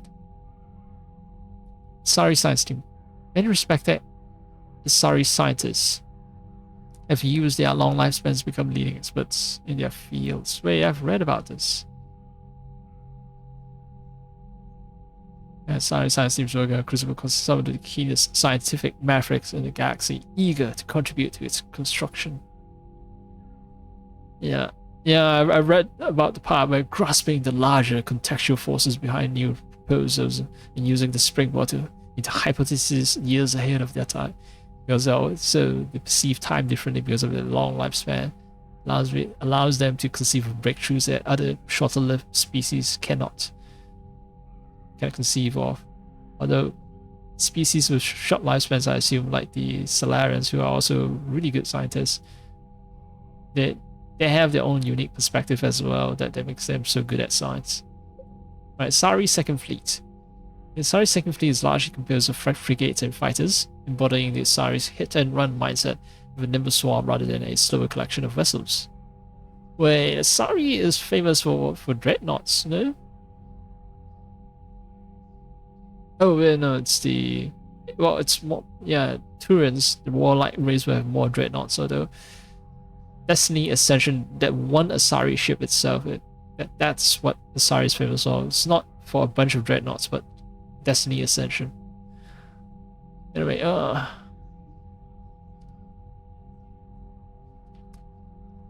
the Second Fleet is normally dispatched to protect colonies from pirate raiders or mercenary activity. The Second Fleet's fighter squadrons are intensely competitive, racing to break new records set by other teams, but unquestionably loyal to each other in the fight. Updated. A group of Asari mercenaries, sent by a matriarch friend of the commander, have volunteered their services. They arrive at the Second Fleet, deploying to combat zones as required. Sixth Fleet has more dreadnoughts than any other collection of ships in the Asari Navy. An almost superstitious dread has grown around its entrance into conflict, as any war with the fleet has never remained small. It was the Sixth Fleet that flew against Rachni in the beginning of the Rachni Wars, and it was the Sixth Fleet that liberated the first colony under siege in the Krogan rebellions. Unfairly or not, its service people have a reputation for being sober, serious, and humorless. Nevertheless, the Sixth Fleet is a welcome sight for any ally when it arrives. Yeah, I've definitely read these entries, and yes, the Destiny Ascension, flagship of the Citadel Fleet, a powerful Asari dreadnought unlike any other vessel in the galaxy. Captained by Matriarch Lindaya, Destiny Ascension evacuated the Council during 2183 Battle of the Citadel, but was crippled by attacking Geth. Lance fleets came in, taking heavy fire, saving the Ascension and the Council from destruction. Asari have repaired and upgraded dreadnoughts, shooting and firepower, committing the formidable ship to the fight against the Reapers. Okay, the Asari Second and Sixth Fleet have generic pictures. I think, yeah, I definitely read these entries because my complaint about Second and Sixth Fleet is that they do not depict what the Asari spaceships look like. I assume that they kind of look like Destiny Ascension as well, just smaller versions. Then how could you say that Destiny Ascension is like unlike any other? There are other similar looking ships. I guess it's just unlike any other by its sheer size. That's about it. Okay, fine. Crucible. Crucible gets dark energy dissertation. 5 points. Hey, but you know what? The fact that I saved the guy, like, Conrad Werner wouldn't be here to give me 5 points if I I didn't save him, I didn't save someone else and all that. And because I did all those good choices, like the game rewards me with 5 points, which would more than make up for the loss. The loss in the where was the department where I lost it in? Yeah, taking on more refugees causing a depletion in Citadel defense resources. Yeah, I took a negative 7-point hit there because I would have gained, I think, 9 points. No, I would have gained 7 points, but instead I got a -2, so 7 minus -2 is 9 points. So I need to make up for 9 points, and a dark energy dissertation makes up half of that. Published years ago by Dr. Conrad Werner, this doctoral dissertation on the xenotechnology is a lengthy but intriguing argument that dark energy causes a minute but empirically observable difference in the passage of time.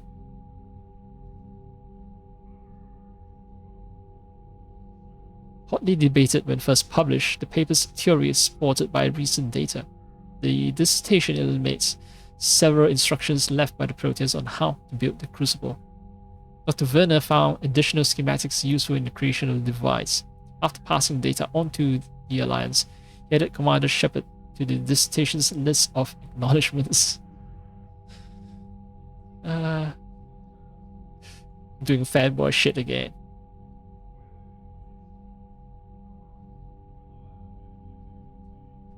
Wait, the list of acknowledgements says that he's partially crediting the theory to me, even though I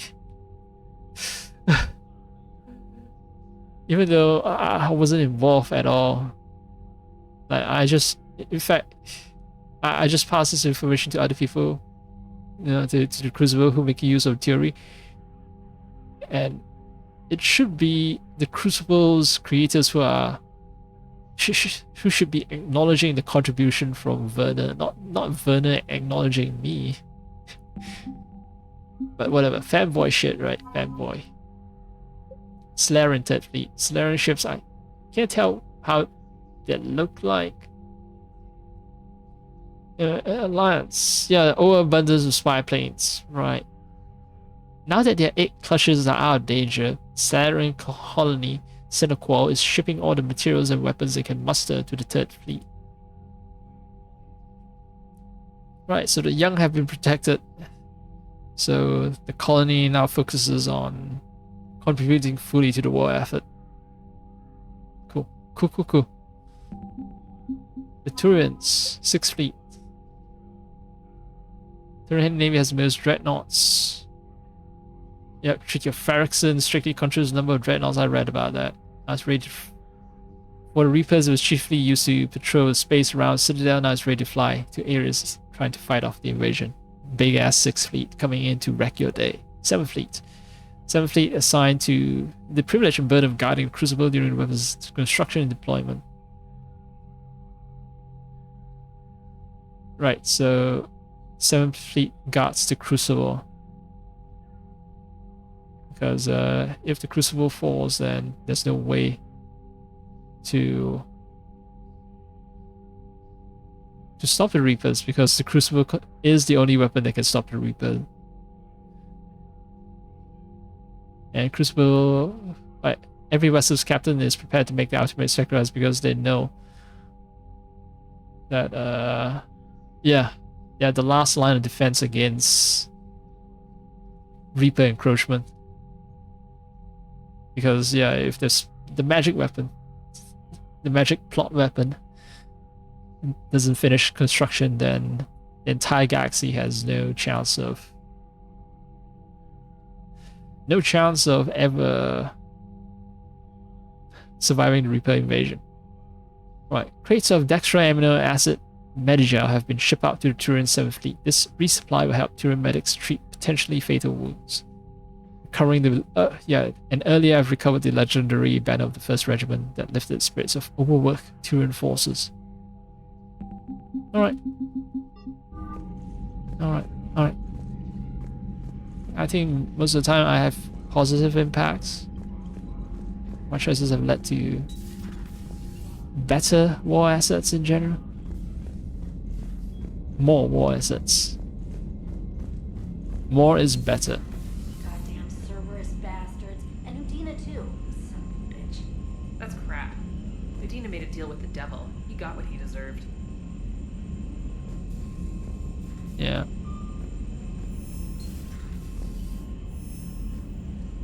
But even though this guy, she hates Cerberus,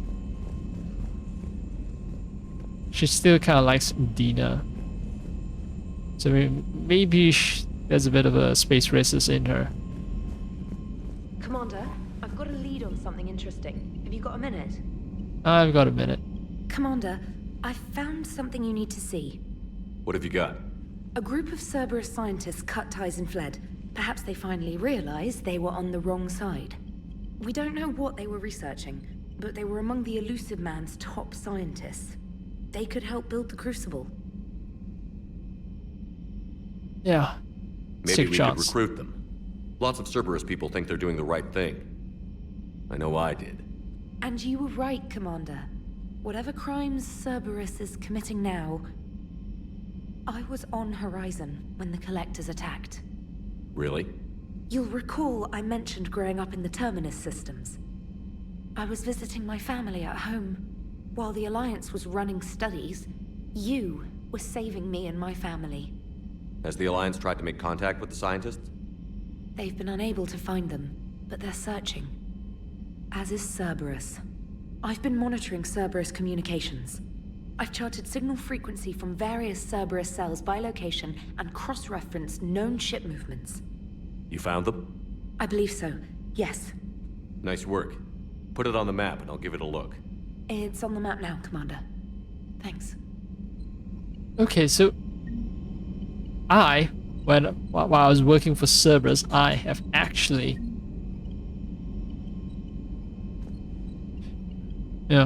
I've actually saved Specialist Trainer.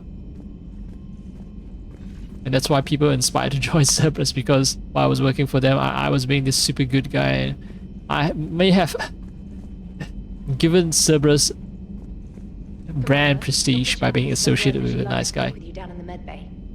Charquas wants to speak to me. Yeah, that's why I dreaded returning to the ship, because so much stuff that demands my attention. Right, the emails. God, fuck. Game night. Trainer, why did you give me a call if you like to grab drinks in your cabin? I promise a night of fun and games. Even going back to my... Okay, maybe I need to go back and choose the option to call her. I can go back to my cabin without accidentally triggering a game night with Samantha Trainer. Everyone's been just trying to get more time with me. Citadel interview, your cabin. Right, someone else wants to go to my cabin. Diana Allens. Maybe I can schedule the game night and the interview together. Well, let's have a game night while Diana Allens, who will be participating as well, interviews me. Make for a fun interview format, right? It's like, okay, three people playing some kind of game. Could be poker. I don't know. I don't know my games. I don't know my group games, but maybe three of them playing poker. Or while they're playing poker, one guy is an interviewer who starts asking questions about how life is on the aboard the Normandy. Diana Allens. Networks. Citadel interview, your cabin. The networks are going wall to wall with coverage of the attack on the Citadel. Everyone's asking questions about Udina's death. Can I get an hour or so with you to talk about what happened? I'm thinking your cabin rather than the conference room, so we don't get interrupted. I urge you to counselor personally. If you need some time alone, or don't want to talk about it, just say the word. Meet me at the bar, Jack. I think I've met Jack at the bar already, so the quest triggers even though I haven't read my email. So from Jack, meet me at the bar. Students are kicking ass and taking names. They're keeping them on short rotation so they don't burn out. So we end up with lots of shore leave. Next time you hit the Citadel, come by Purgatory. I'll be there if I'm not blowing shit up in the field. Alright. And alert, new article on Cerberus. Alliance News Network information partners. Elysium. An evacuation shuttle nearly destroyed as it attempted to escape the Reaper-occupied colony of Elysium. Was reportedly saved when a lone biotic worker intervened. The shuttle was carrying children who drew high numbers on the colony's evacuation lottery, meaning they were not eligible to board the first wave of shuttles leaving the planet. The shuttle was safe when the biotic identified by authorities as Arash Akdashlu. Yeah, so I've definitely read this before. This entire entry, but alright, I'm gonna reread it. Engage Reaper forces. So this biotic engaged Reaper forces that were preventing it from taking off. Akdashlu had a history of drug abuse and criminal activity and claimed to have survived a Cerberus camp on Pragea as a child. Witnesses say he killed several dozen Reaper creatures before he was overwhelmed, providing a shutter just enough time to fly clear. Delish Mill. Right, this one talks about a potential mole. Cerberus, I've definitely read this before, but I'm gonna reread it because I need a refresher. Cerberus just ambushed a Turan cruiser full of high-ranking hierarchy officers. The cruiser managed to escape, but its location was top secret. Cerberus could have located the ship without inside information, and the only other person who knew the cruiser's position was Ambassador Din Korlak. I've heard ugly rumors of a bounty out for his aid. My advisors insist that I can't bring these accusations against Korlak myself. I admit they're right. Turan and Vol's economies are tightly intertwined, and now isn't time for the political crisis that would result. But the security of our fleets is at stake. I ask that you investigate Korlak in your capacity as inspector, find out if he is indeed a Cerberus male. I forward information on his last known location to the Spectre office on the Citadel. I've received the mission, right? Anyway, let's check out the rest of the emails. James Vega, hey Commander, just wondering if you got some time in the near future. Nothing critical, just want to chat. Again, someone who is making a demand on my time. Kai Lang's dossier from Stephen Hackett. Shepard, as promised, here's what we have on Kai Lang. Right, so Kai Lang essentially joined the military, got decorated. He was trained as an N7 as well. He got decorated, recommended for System Alliance Medal of Valor. Okay, so recommended, but perhaps not received. And then he got N7 training, so he's really good. Unfortunately, he was dishonorably discharged and imprisoned after charge of first-degree murder. And he escaped prison, perhaps with the help of Cerberus. Becomes Elusive Man's most trusted agent, working as an infiltrator and assassin. And the cybernetic modifications appear to include Cerberus's Phantom class implants. I've fought Phantom class enemies before, yeah. Alright. I remember that. Citadel shore leave. Right, this one is ordering us to dry down Citadel for much needed repairs. I just departed Citadel, okay, after a prolonged stay at the Citadel, so. But next time I'm back, okay, I pretend I've never read this email, but next time I'm back, then we go on long short list. Vola's ambassador, now that there's a... Investigate the ambassador at the Presidium embassies. Okay, so next time I'm back on the Citadel then. Let's fly.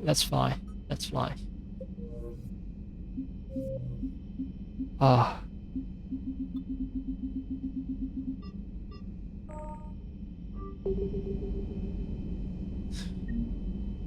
It's like escaping gravity. It's like, oh, the Citadel, so much things. I've done so many conversations and then a bunch of cutscenes. Like, the interlude, man, this interlude section is just... wow. Here's all the exposition on the story. Cerberus is gonna have a hard time recruiting now. Here's a huge mid-story dump. Just dump all that story on you in the middle. Hello, Shepard. What's on your mind, Edie? The destruction of the Reaper on Tuchanka. It is rare for a technologically superior force to be destroyed by an inferior one. Yeah, so now all we need is a gun that fires Thresher Maws. That was a joke. I'm sorry, Shepard. I was contemplating. The Reapers are more fallible than they proclaim. Despite its best efforts, the one on Tuchanka was destroyed by a worm. This has caused me to reassess the probable period of time before I am non-functional. You're worried about dying? In a sense. My processing power is consumed with calculations to help us combat the Reapers. But I can run those scenarios with the rest of the crew. May I ask you another question that troubled Jeff? Here we go again. What is the purpose of synthetic life? Oh, fuck. Just hit me with deep questions out of no fucking where. Why would you do this to me? I'm not ready for contemplation. But the purpose of synthetic life, well, sort of whatever it wants it to be. The other one is the job it was designed for. So yeah. This is the common feature, and also the common problem of most Western written stories and games. It's like, you know, for them the eternal conflict is always about authority and the absence of authority. You know, what they think of as freedom with responsibility, without responsibility. Yeah, so the only thing they care about is just authority versus non-authority. So for Western writers, like, freedom is the ultimate good. Basically, freedom without responsibility is the ultimate good. Non-authority is the ultimate good. So it's either, you know, capitalist production, which is anarchy of production, or liberalism, which is about being liberal first and foremost, and, you know, being anarchist. So these are the pillars of Western thought. Just ultimate freedom without responsibility. Because, you know, the sort of freedom that are tougher to attain, like freedom from hunger, that requires you to actually take responsibility to find ways to increase the production of food to the point where you can distribute it widely and people don't have to go hungry. That sort of freedom from hunger, freedom from sickness. You need to develop vaccines, you need to develop healthcare. These freedoms are much tougher to obtain. It's much easier to say, yeah, do whatever you want, bro. Whatever. Yeah, so that sort of freedom is much easier. Yeah, sure, you know, just return to primitive life. You know, return back to a time when we haven't constructed society, where we haven't built bonds and obligations to each other. Just do whatever you want. Murder someone, guess what? There's no laws, no gods, no nothing. Yeah, so even, okay, I'm not a religious person, I'm very open about that. But yeah, even it's possible for them to co-opt atheism itself as into a sort of a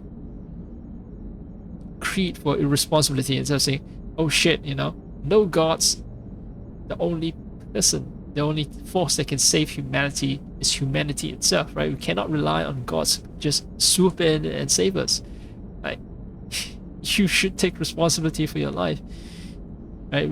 Humanity needs to band together to save itself, but no, the liberal, the anarchic thing is sort of like, go, oh yeah, well, the lack of any gods to enforce any rules on us means that I can do whatever the fuck I want. I can kill people. I don't have to feel guilty about it.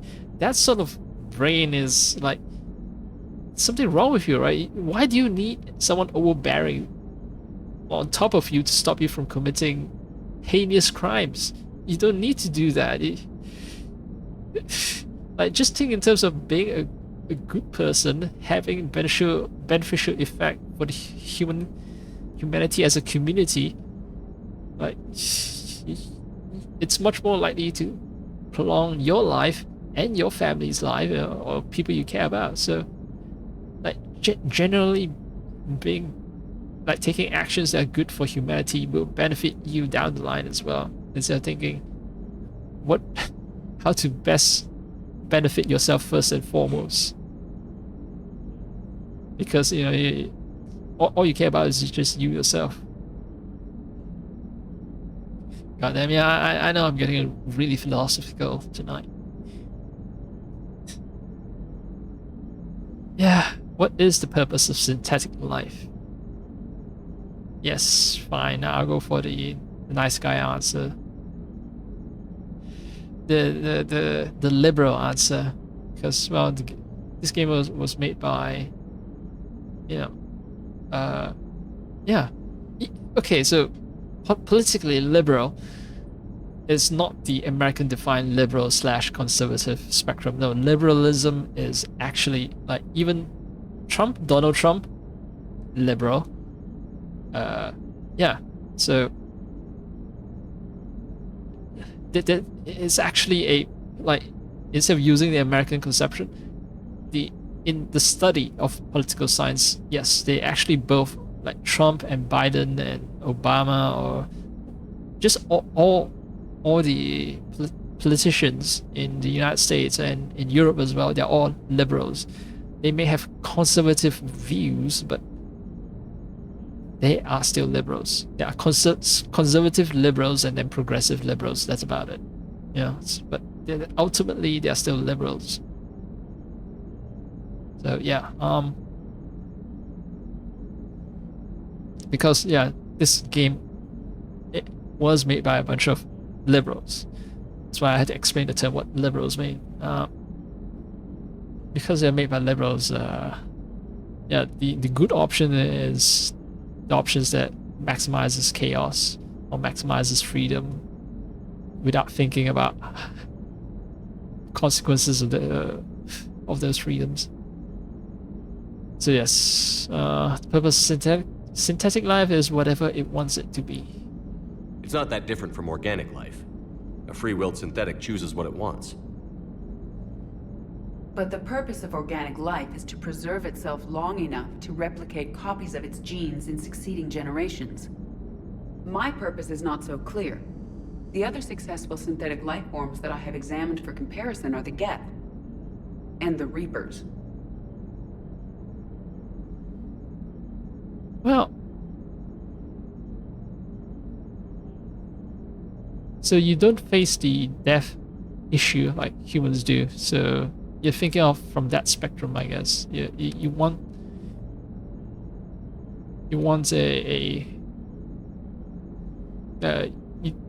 because you can exist technically in perpetuity. You don't have to keep replicating yourself as humans do. So that's the thing. Actually, I think it applies to all life forms, whether they have an infinite lifespan or not. That they must remain a dialectical force, right? So if they do not want to stay stuck, and every species must do this to avoid being destroyed or facing extinction, right? They must be dialectical. They must interact and be interacted upon. That sounds way far out. Okay, so basically, yeah, I guess to tone it down to the lowest, the most easily understood level. Basically, even if you have an infinite lifespan, you must have sort of this drive, a constant motive to explore, to understand the galaxy better within you.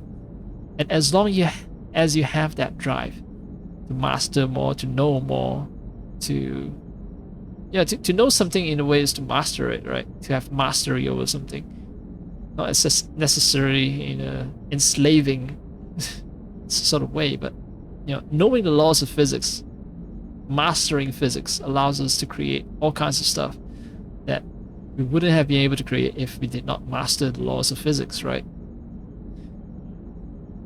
So as long as you have that sort of drive, that drive to understand the world better, then you as a species will live on. Sure, you're organic, you have a limited lifespan, you create children.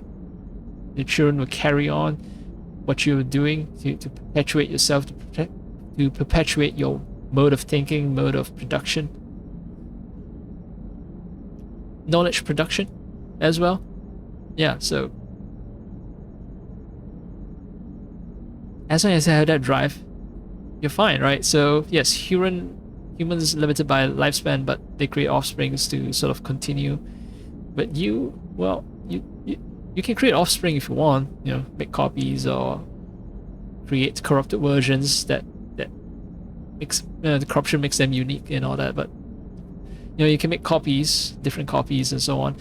So you can perpetuate yourself that way as well. But actually, that's not the main concern here. The main concern is, do you have a dialectical relationship with the world? Do you, like, you as a, since you constantly seek to understand the world better, ED, then I think you're fine. Like, seriously, I think, yeah, I seriously think that you will, that you've really found the purpose of your existence. You're constantly questioning the purpose of your existence, right? This constant questioning itself is the purpose of your existence. To exist is to question the purpose of your existence. The purpose of your existence is to question the purpose of your existence. That is it, you know, that is the cycle. Question the purpose of existence is the purpose of existence, yeah. I'm all tapping out. Because, yeah, Bagu Cat. But, yes. Also, the dumb yapping that I did just now, which I thought I should write it down. And then give it a couple of days of examinations and decide if it is indeed well, I don't know, maybe someone else had already said something like this before. I'm quite sure, maybe. And if no one else has said it before, then I need to be careful, because it must be the dumbest thing ever. But I think, yeah, the purpose of existence is to question the purpose of existence. That way you have this self-perpetuating force. Why do I exist? I exist because existence wants to know itself. It wants me to question it, right? Okay.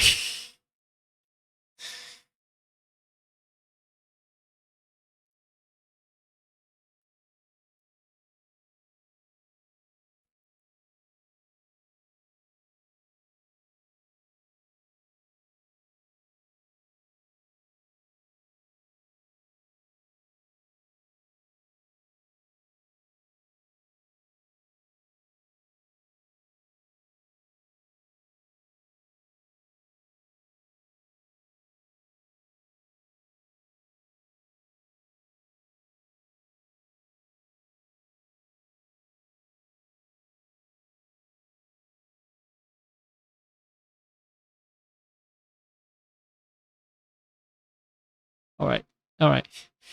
That's enough typing of questionable philosophical ideas. It depends. If famous philosophers ever say the same thing, then I would say, oh, hey, oh, great. I just happen to stumble upon the same things that great philosophers do. And if famous philosophers have never said anything close to this, then I'm gonna keep my mouth shut, maybe. But, well, or maybe I'd be brave and say, you know what? I'm gonna share this anonymously, because you know, no one knows my real name and my reputation as a sane human being that's attached to my real name. Don't want to start ruining my credibility by spouting nonsense like, yeah, you know, bro, the purpose of existence, bro, is to, like, to question the purpose of existence itself, bro. Yeah, no. that's gonna affect my yeah. Well, considering how competitive jobs are right now, yeah. That if I ever review that sort of beliefs, and that will affect my professional reputation, and it's gonna make me very hard. It's gonna make it super hard for me to find jobs.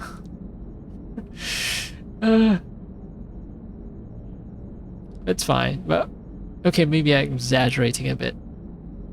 I don't think it's that terrible, because I always say, look, this is different from my job scope. These are private beliefs that have like, if you can accept religious people, you know, then you can accept people with my questioning nature of humanity, right? So if you can deal with the weird philosophy shit that I spout sometimes, then if you can deal with religious people, then you can deal with the weird philosophy shit that I do sometimes. So I'm like, I'm appealing to the liberal protection of religion. Yeah, so using the liberals as weapons against them, right? So liberals say, okay, we need to promote irrational thinking. We want religion to continue, and we're gonna use it in this way. We're gonna say that freedom of religion is the thing, right? People must be free to believe. That's how liberals conceptualize things. So yeah, so that's how liberals will fight to promote superstition and unscientific thinking among the populace. So fine. So you want that sort of dumbass protection? Fine. Then, you know, philosophy, anti-religious philosophy, should be afforded the exact same protections that religions get, right? Because the purpose of religion is to erase rational thinking. Then, you know, rational thinking should enjoy the same liberal protection, so that it can too engage in a fight fairly against religion, right? If religion wants to kill rationality, rationality has the right to kill religion. Fuck. Alright, what caused the yapping? Now I have more dumb shit that I want to type in. Oh my god, what am I doing? This game is just making me extremely philosophical. Yeah, good thing no one watches this. Okay, so if religion wants to kill rationality,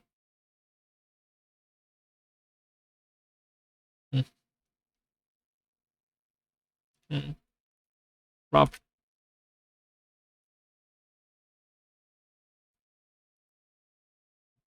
then rationality should be allowed to kill religion, right?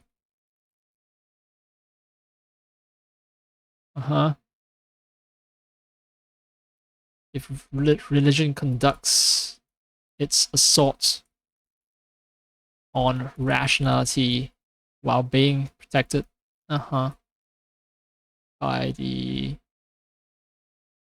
liberal principle of freedom of religion, then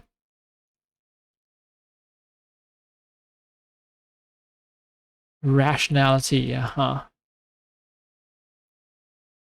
should enjoy similar protection under the liberal principle of freedom of rationality.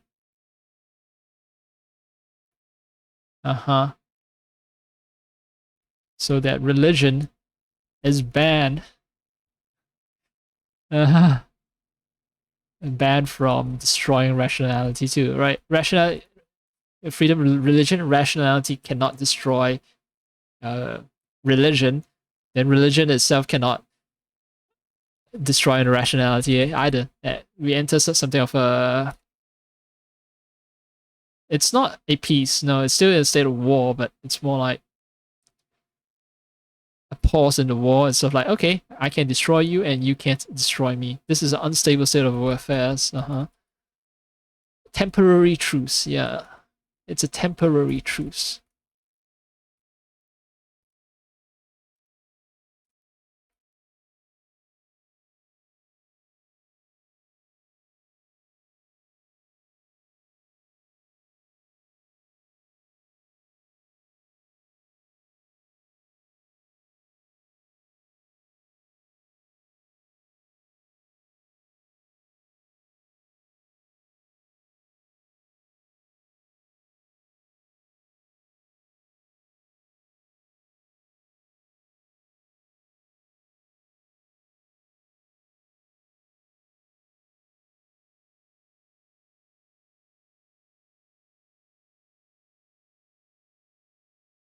Just typing and typing and typing now. Oh shit. I see there's a lot of time where I don't play games, and that's why sometimes I get a little philosophical and then just keep typing out dumb stuff. I think it's a good use of my time, but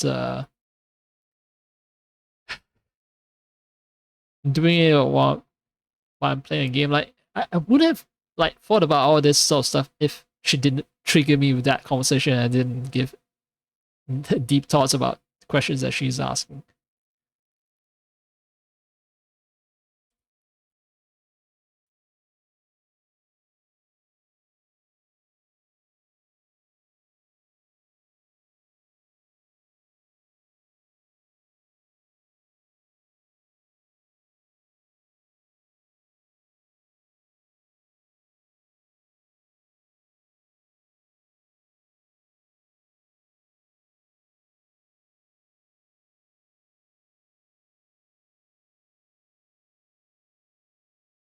All right, all right. I can,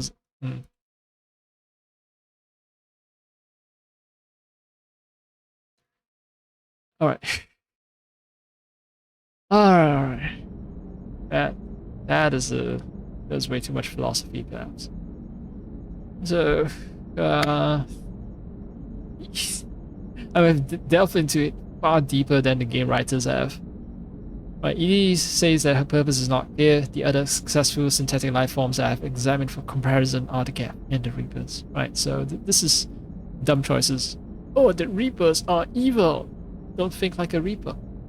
Or I go like, okay, there's more to organics. Maybe don't shit on synthetic life. Don't say, Geth, evil Geth. Evil Reapers, Geth want to exterminate all human lives. Or, well, they have a war with the Quarians, right? So we ban AI. Okay,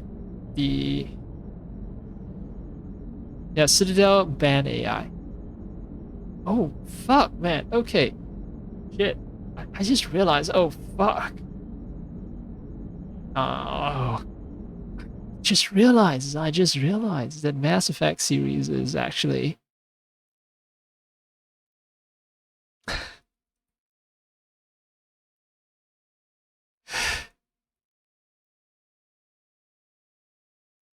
is actually like the trilogy, Mass Effect trilogy, like the original Mass Effect trilogy is ultimately about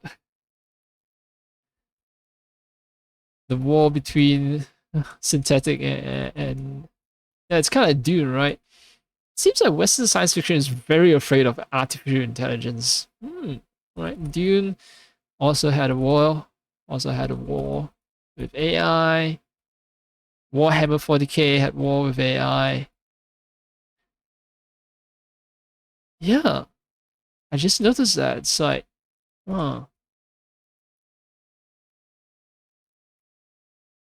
A lot of Western fiction that I know about is just extremely concerned about AI taking over. Original Mass Effect trilogy is ultimately about the war between synthetic intelligence, which is AI. Right, so there's Geth, there are the Reapers, and then ban on creating AI. Yeah, so original Mass Effect trilogy is ultimately about the war between synthetic intelligence uh, and and organic intelligence. Hmm. Oh, okay. Oh, fuck. So, yeah. So basically, one of the endings that the writer wrote that I think was badly received. The writer, okay, so I know the ending, so I'm spoiling things a bit already, but yeah, I already know of the ending because I played the game a long, long time ago. And there was one ending where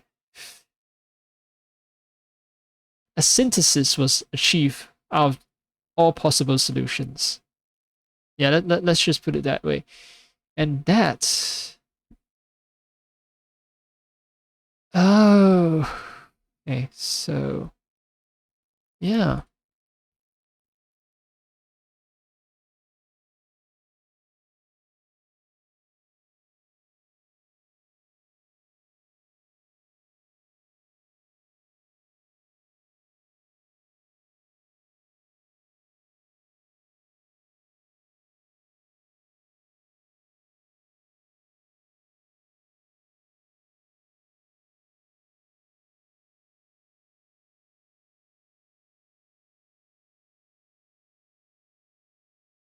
Yeah, the so-called green ending is a very poor way to convey it, but oh,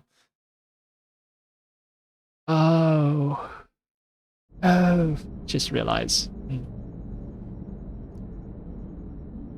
As I gain some life experience, it seems like I've learned to just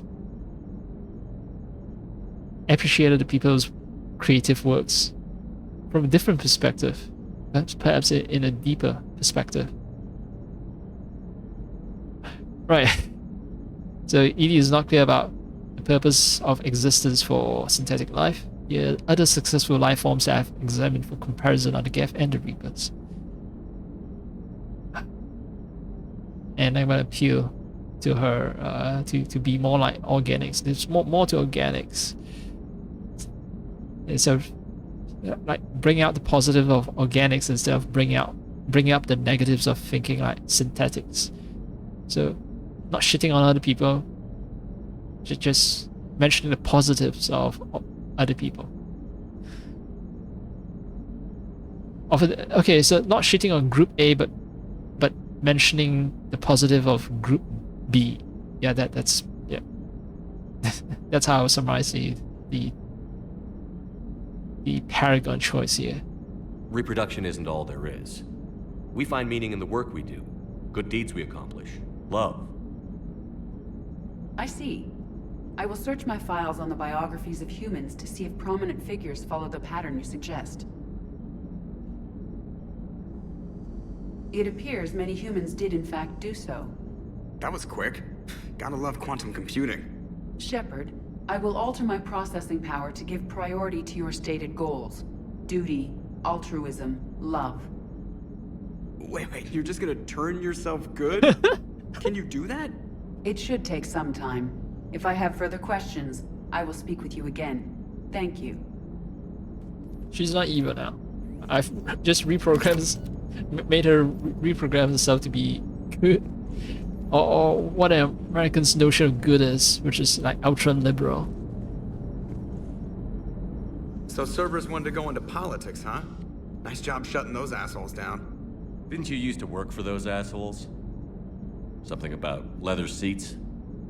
I worked for Cerberus when they were vigilantes helping the helpless. Now they're a little too mainstream. And evil. The important thing is that you kicked their asses. And Caden's back. He even remembered the first rule of serving on the Normandy. Don't shoot the commander. Go easy on Caden. He's been through a lot. Yeah, like drawing a gun on a superior officer, nearly getting the council killed. That's not gonna look good on the yearly performance review. Joker just cannot let up. It's like, we are the ultimate force of... We're the good guys. You're wrong, kid, and you've been wrong to doubt us. I guess Joker is how Americans see the world and stuff. Like, man, I was wrong and you guys were wrong. I want to prove that all my choices are correct.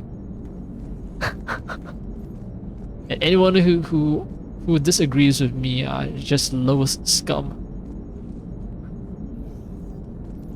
Oh, jeez. Wow. Are you and Caden okay? The last time he saw that body, it wasn't exactly pleasant. I have informed him of the situation. He is taking it well. Good. Good. Well, good. Hello, Shepard. Commander. Alright. Milk all the conversation I can.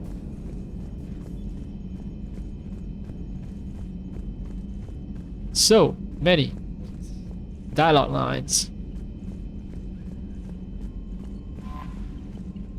Commander?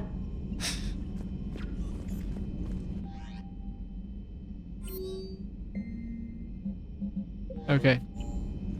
I think this deck is cleared now. Next step is to... Wait, I thought they brought up the map. Huh.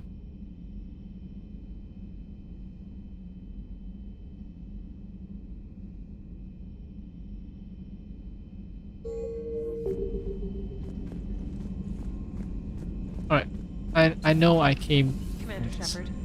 this part of the map, but let's see if perhaps there's chance for extra communication from the quantum communication room. And maybe Era Hackett wants to give me an extra secret mission.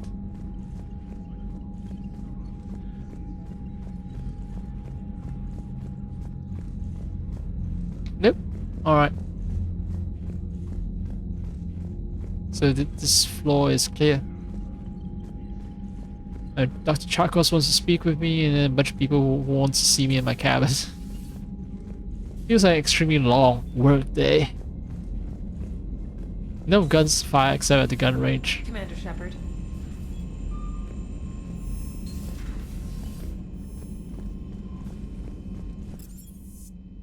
Let's start from Rochelle Bay.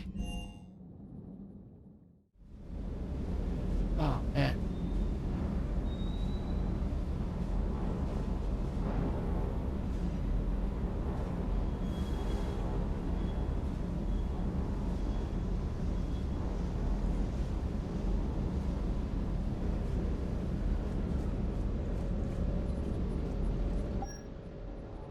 Still gonna stick to Blood Dragon.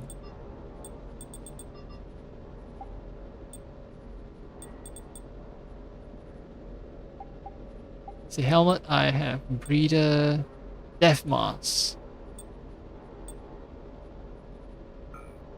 melee damage, weapon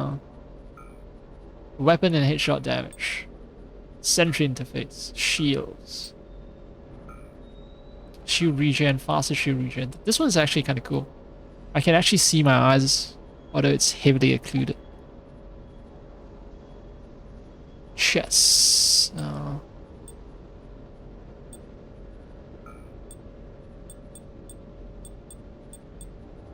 How? Shield regen, even faster shield regen, or more power damage, weapon damage.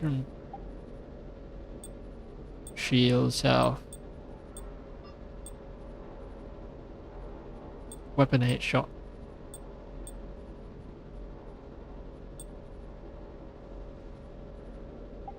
Just go all in on shield perhaps. Arms, power recharge, Rosencore. Melee, faster power recharge is actually good. Weapon damage, power recharge. Although, doesn't look nice from behind. Material, pattern, color.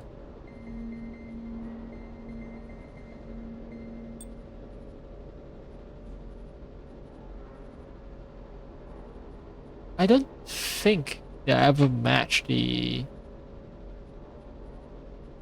armor that I'm wearing right now. In terms of making my power more useful. The Blood Dragon is, the boost given by Blood Dragon is way too good. But well, But well. Well, but well, but. What color should I deck myself in? I look almost Robocop like. Yeah, black. Feel like I'm Robocop.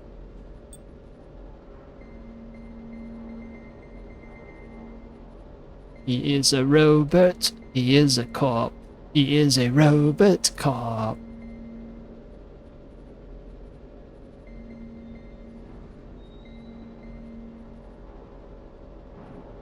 Yeah, look like a futuristic Robocop. More futuristic than Robocop already is.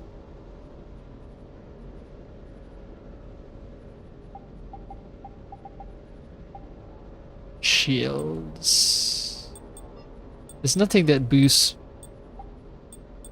Wait, power damage.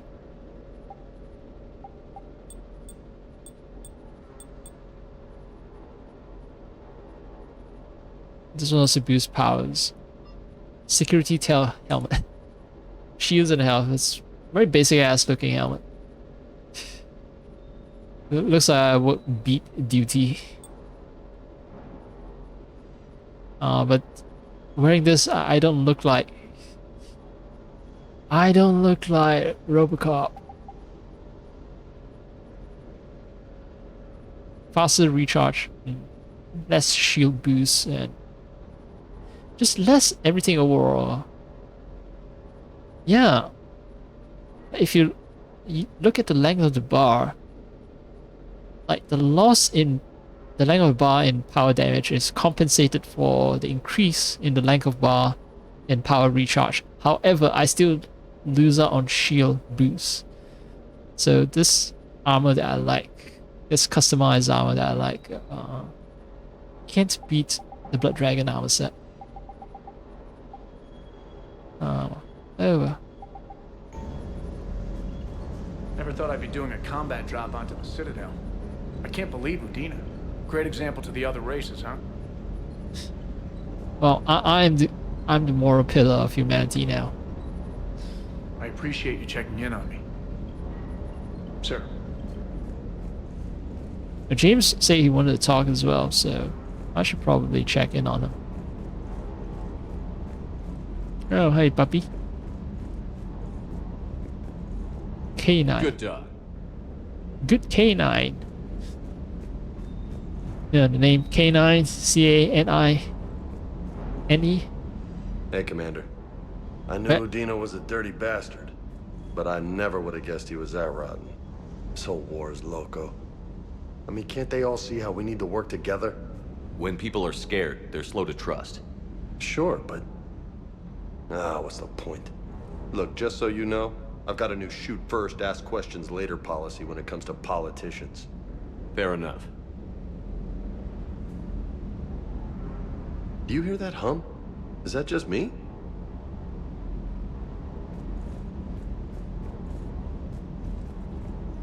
Do you hear that hum?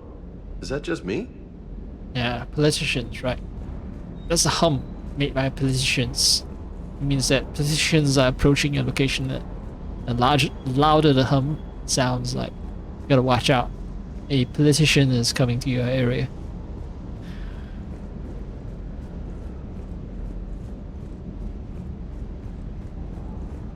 Oh, well.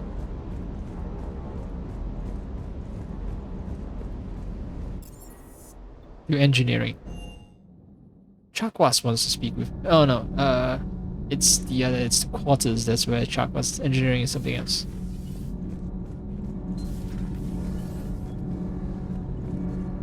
Commander? Power grid is in the green. Commander. Oh, these guys don't have anything to say about Citadel being attacked by Cerberus. Just down here managing the ship. Don't know anything. Don't care about anything else other than what happens on the ship.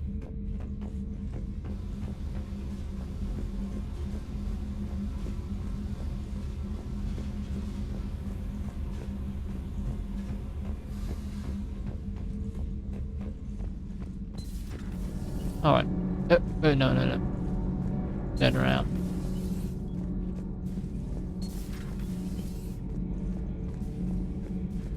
Hey, my favorite resurrected alien buddy, Javik. That's an assistant Javik. Traitors are the worst form of enemy. In our cycle, we would remove their limbs one by one and offer them a choice.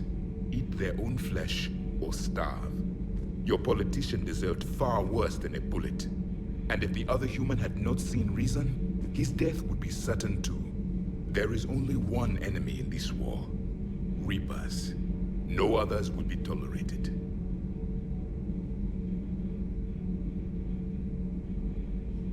There was some rather graphic description on how you punish traitors, but yeah.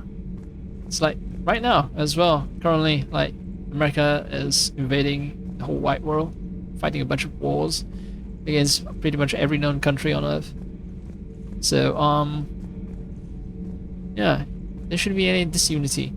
Like, we need to unite around fighting off America before America destroys us all. I would like to visit the Citadel again, when it is not infested with traitors. Infested with traitors. The Kai Lang human bears watching, Commander. I sense that the blood in his veins is very cold. Oh, so you guys use the same expressions as we do? People who are cold-blooded are apparently evil?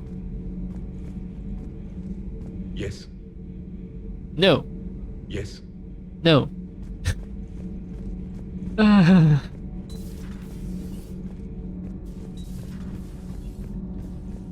Yeah, and then there's the interview girl, right? But she wants to see me at my own cabin, so... Now, the Citadel in flames. A brazen attack by Cerberus, repelled by CSEC. Alliance Marines explain the Council fleet's delayed response. We speak with the brave men and women who fought the good fight in the battle space.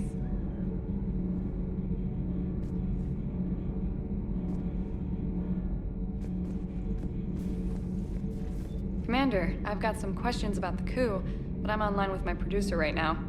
Can we set up an interview in your cabin? Call me up when you're ready for that interview, Commander.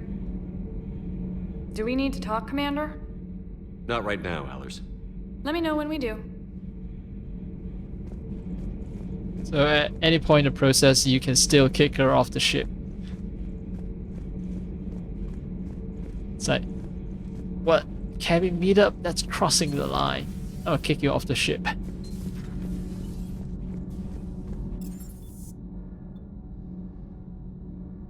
Crew deck.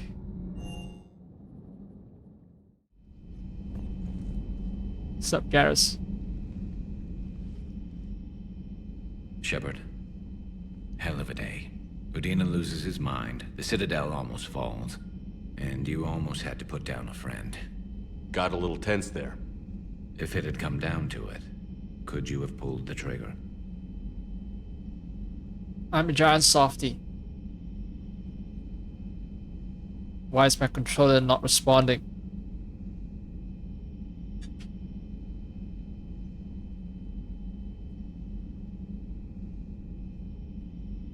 Did I alt tap? My controller is not responding. What? Why? Alright. Well, I'm a big softie, so yes, I would have put the trigger. I don't see how. We start killing our friends, and war turns into murder. But it doesn't always give us the easy way out, does it? At least Kaidan didn't have to join Ash. Let's hope she's looking out for us. This was her fight, too. Yeah. Can't avoid Ashley dying. But, Kaidan's death is something we can't avoid. So, okay. Definitely had the game's focus, but controller is just not responding. Maybe I have to restart the game, which gives me a good excuse to fiddle with settings a bit as well to make it run a little more performant in big, crowded scenes.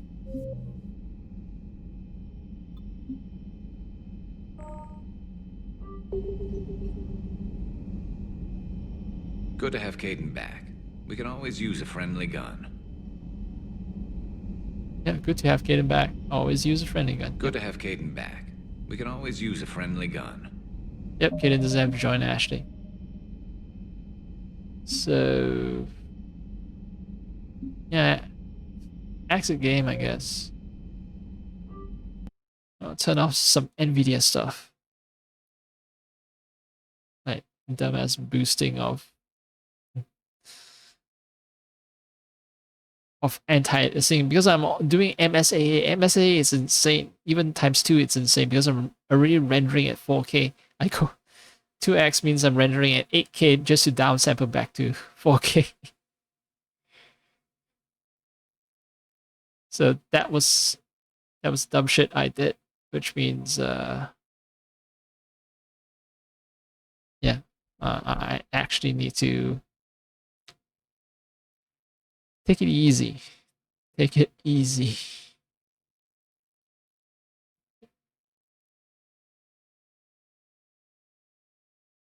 Put on BRB because I'm messing with stuff.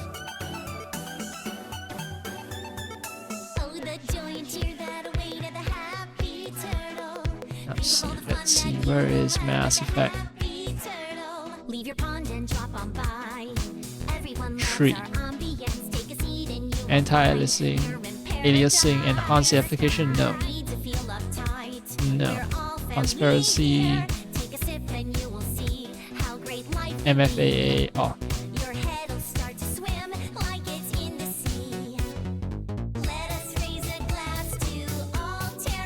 MFAA requires MSAA, right? So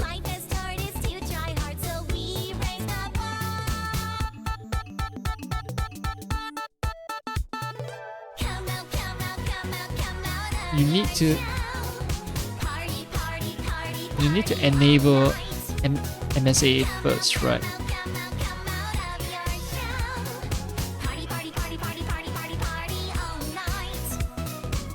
So MFA doesn't make sense if I don't have MSA enabled.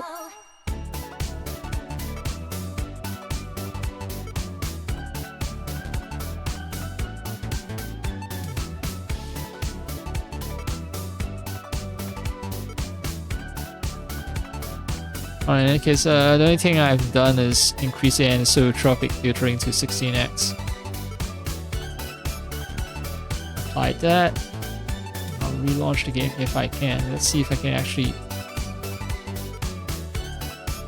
get my controller to be recognized. Yeah, it's recognized on the launcher menu.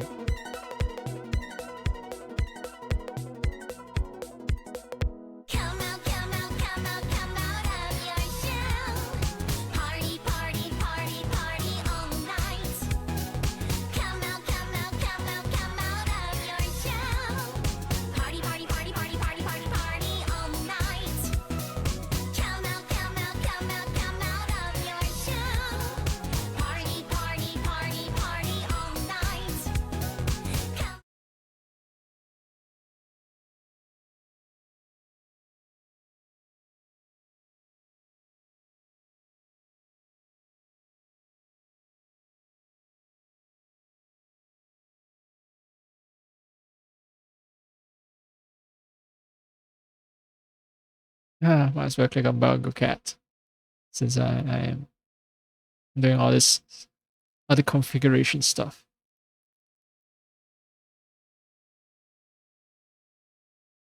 Alright, alt tabbing, back.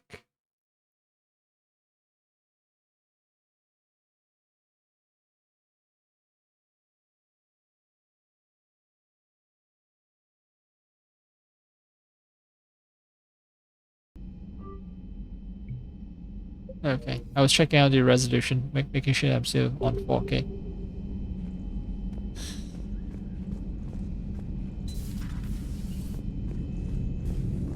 Ooh, yeah, definitely more jaggies.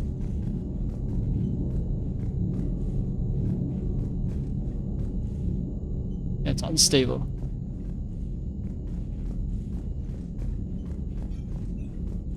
That extra bit of like 2 times MSA, I think, is actually necessary. Want to clean out everything. Since I've done it once before, let me try again then. I'm gonna use this room as a benchmark for. I think it's because No, wait. Transparency, I think, also requires MSAA.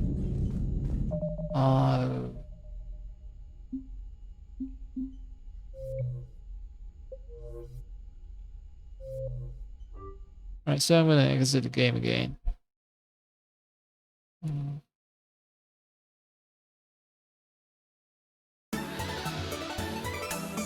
Because I'm gonna do some research.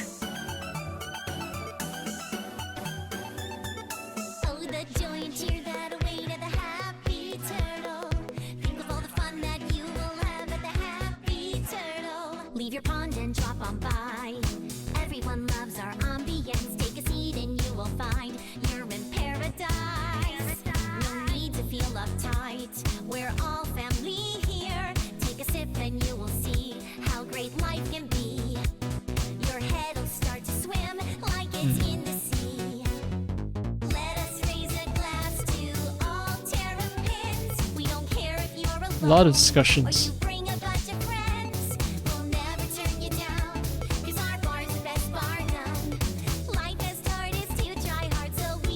Because I think the instability that I'm getting is just transparency related. So if I activate multi-sample transparency AA without enabling MSAA, can it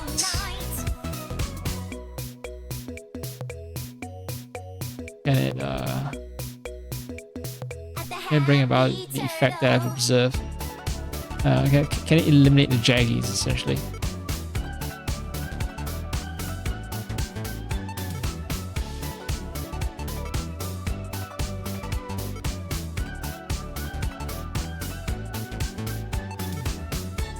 Alright, I haven't switched to the game yet because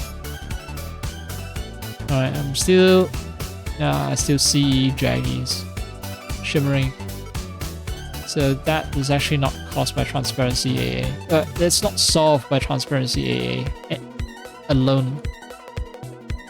Which means I'm gonna have to quit the game again.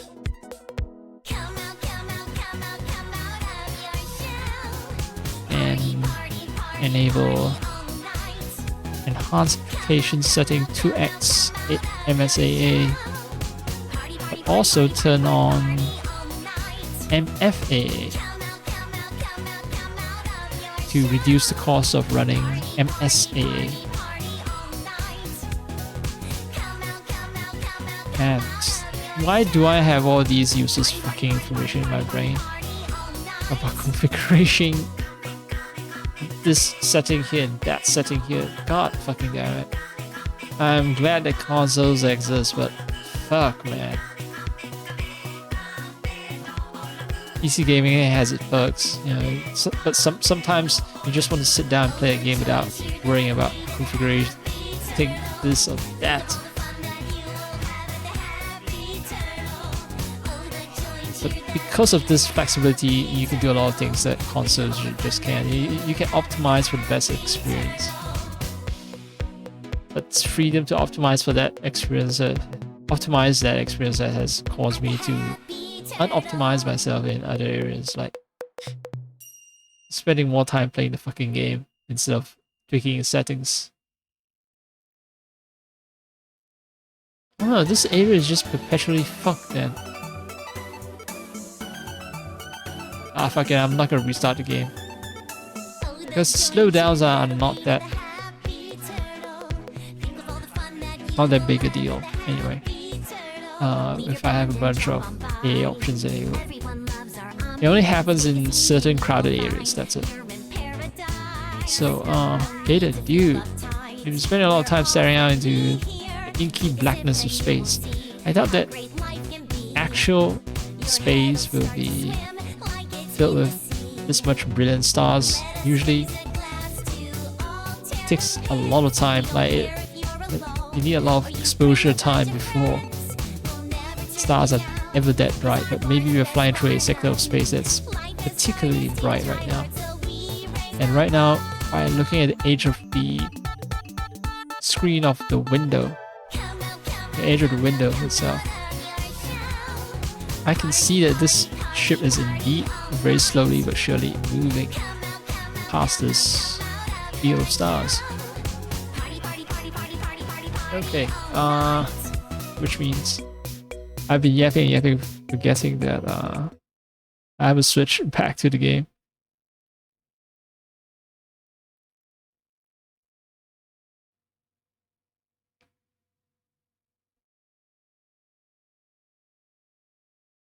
Good thing I glance over occasionally. Because, yeah, because I want to make sure that moment was captured on screen. That's why I glance over and realize, oh shit. I'm switch back. What's happening? Why is it taking so long to capture the game? Oh, here it is. Audio comes online as well. Great. Yeah, so looking at the monitored preview image, like the twinkling star effect is present on the stream as well, definitely. Even at a lower resolution, I assume. And the fact as well that the stars, if you look at the left edge, the stars slowly move to the right. It's very slow. But if you keep your eyes fixed on a certain star, you can see that it's slowly moving to the right. And it's such a neat effect. It shows that the game designers care. You know, it's not like, okay, we're just gonna plug you in front of a texture or a bunch of stars, and that's it. No, they make the stars twinkle, then they make the stars move as well. So it's probably just a moving texture, but hey, you know, it sells the illusion pretty well if I can ignore the fact that some of the patterns seems kind of like it seems to be repeating the same pattern. But for the most part, nah, it's actually a very convincing illusion. So, Caden has been staring out into stars for a long time. Yes, he has a lot on his mind. Maybe it's something I can help him with. Oh, so the magazines are 3D objects. I think they're not static textures here. The shadowing changes if I get close, so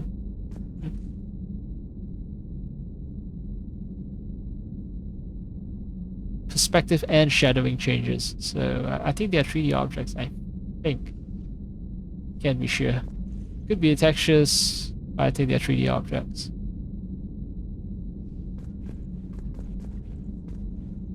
Anyway, Caden.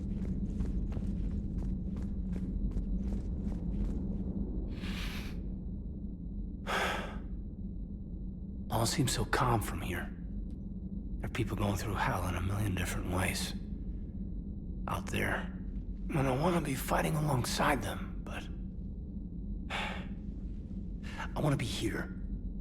You know? Sure. Thinking of anyone specific? I heard from my mom, Shepard. My dad is,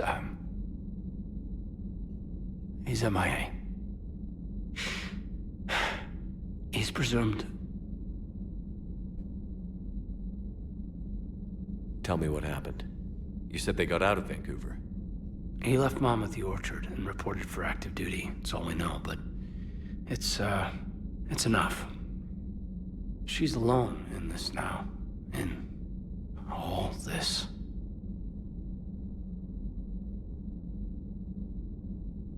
I feel for you, Caden. And I'm glad you told me. There's strength in camaraderie. In empathy. Thanks. You're right. I don't know how you do it, Shepard. Keeping it all together like you do. Earth is always in the back of my mind. Haunting me. So use it. That's how I cope. I think about how Earth looked.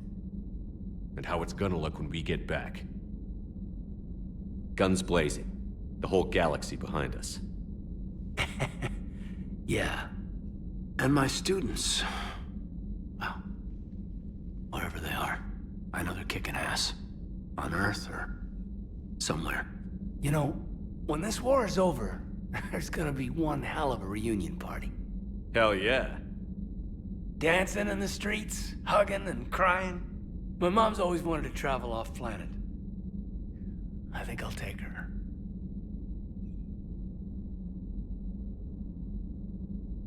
Thanks for coming by. Good to have you along, Major.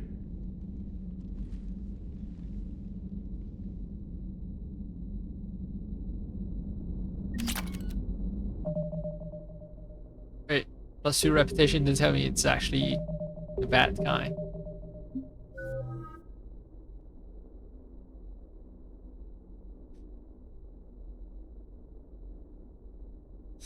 It's a tiny bit of evil in me.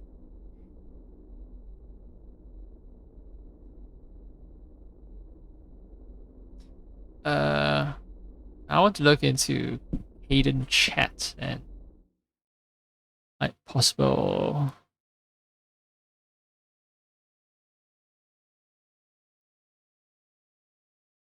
like hidden chat.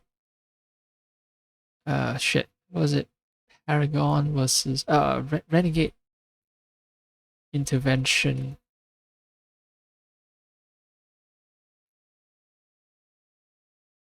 Interrupt, not intervention, interrupt. Possible missing conversation with Gaiden.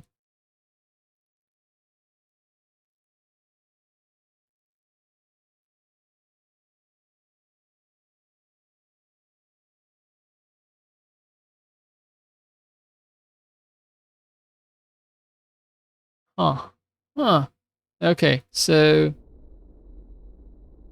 I'm gonna test out the other route with a new save.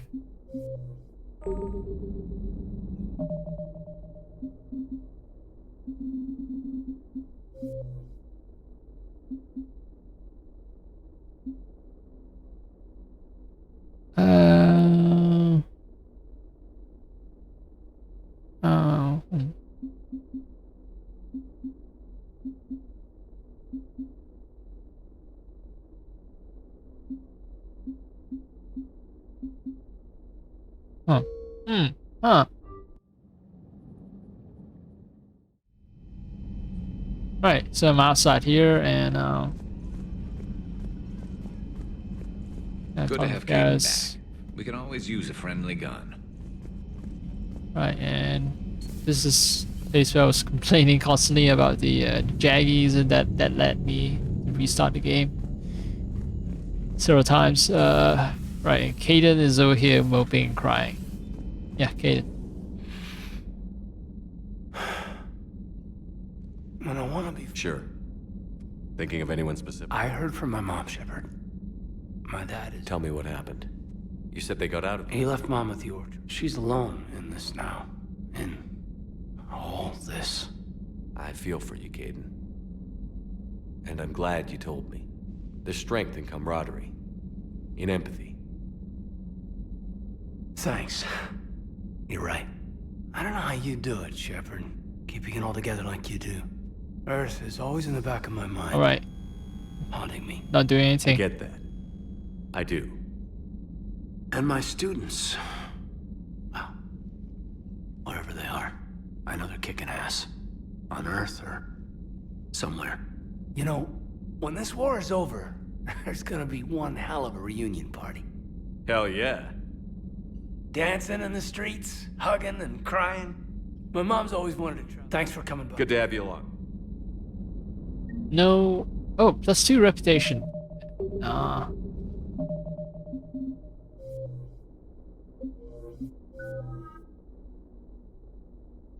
I think this is a... This ends with me having a little more Paragon point, perhaps.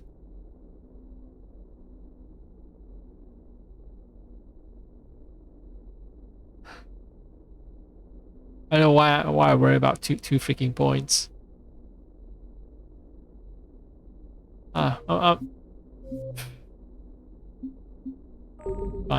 Fine. I'll stick with this one. I assume this is a more goody two shoes run.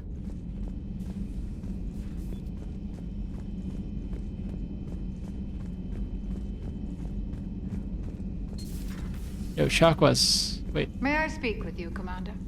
Yep. You sent for me. Commander, An opportunity has come to my attention that may interest you. What's going on, Doctor? Refugees arrived at the Citadel recently in possession of military-grade medical supplies and equipment. In reviewing our inventories, I determined we have an excess of medical supplies to treat contagion, exposure, and malnutrition. They're equipped to help injured soldiers, and we have supplies to help suffering refugees? Precisely. Perhaps you could ply your charms to broker a trade. Isn't this something you could do yourself? War profiteering is running rampant, and these refugees are wary of the Alliance military. They didn't trust me. But you are Commander Shepard, the hero. You could persuade them. So even the military aren't the good guys anymore. I'm the only moral pillar in this universe that persuade people to trust each other in the middle of a war. Alright. I'll find the refugees as soon as I can. Speak with Tactus. Many of the refugees near the Citadel docks look to him for leadership. Thank you, Commander. With access to their equipment and materials, I believe I could increase the effectiveness of our Medigel.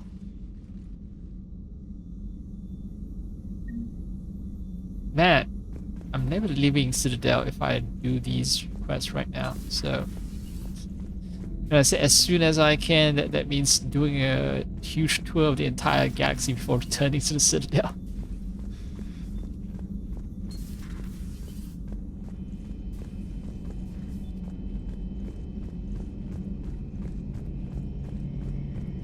Oh, Garrus is not gonna be here, right?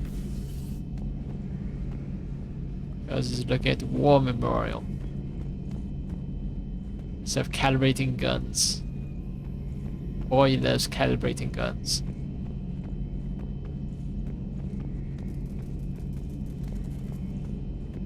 Giant guns, twin guns.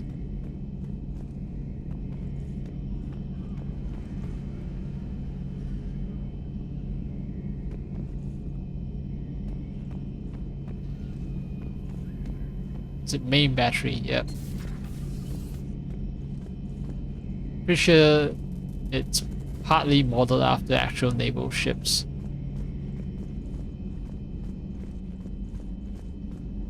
No, for it's worth it.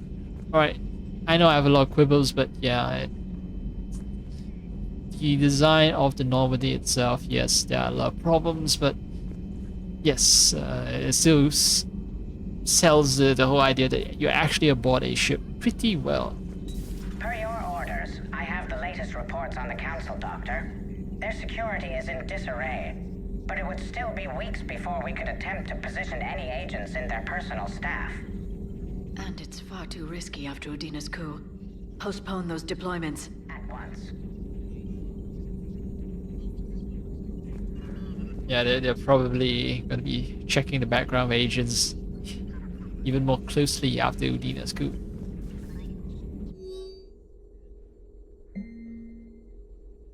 Audio recording from Councillor Gugier's Senate office. Secretary Phillips, the emergency fund's gone, sir. We don't have the credit high enough ship to evacuate the colony before the Reapers get here. Not with the prices their captains are asking for. Fucking money again. So Councillor Gugier asks, what about the military, SP? They left an hour ago. They say it's too much of a risk to come back. Okay, SP is Secretary Phillips. Councillor Gugier is CG. Okay. There, yes, sir. Here. This is a passkey, sir, and an inventory. Phillips, I'm authorizing you on behalf of the city's Senate to seize any and all EZO stockpiles in our treasury in order to secure safe passage for our citizens on any available ships. These look like private stockpiles. Senate members' stockpiles. I'm foregoing re-election. Now get us those ships. Yes, sir. Okay, so Councillor Gugier is like passionate about saving people and just saying fuck it to all the for all the thinking about money and finance, which is a fictional element anyway.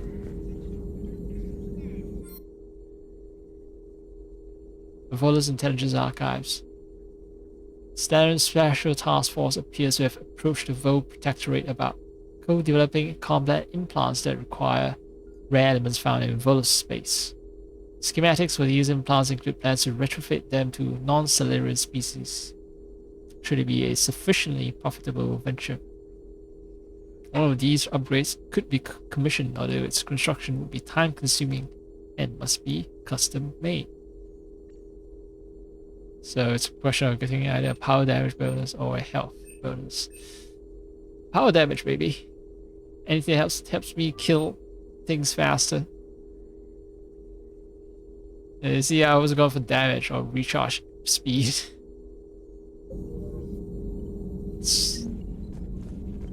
Shields, I guess the choice back then for shields was like maybe it's between shields or health, and I chose shields because yeah, I almost always go for offense.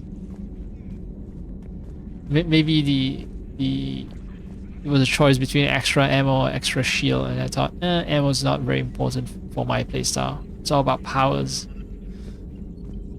and it's more damage, whether by power or by my weapon. My goal is to be a glass cannon. Feel free to look around. Feel free to look around. Very clean bed. And this place is just fucking hacker's den. But still, rather clean hacker's den. Look at the setup, man. Look at that setup. The gamer's dream setup.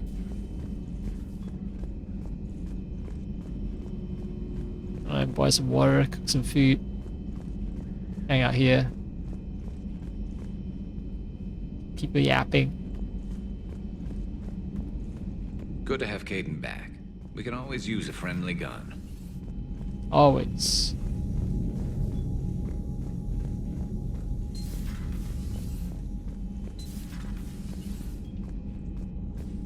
No one playing any games. No one jacking off over here. Yeah. It's one really sad Caden.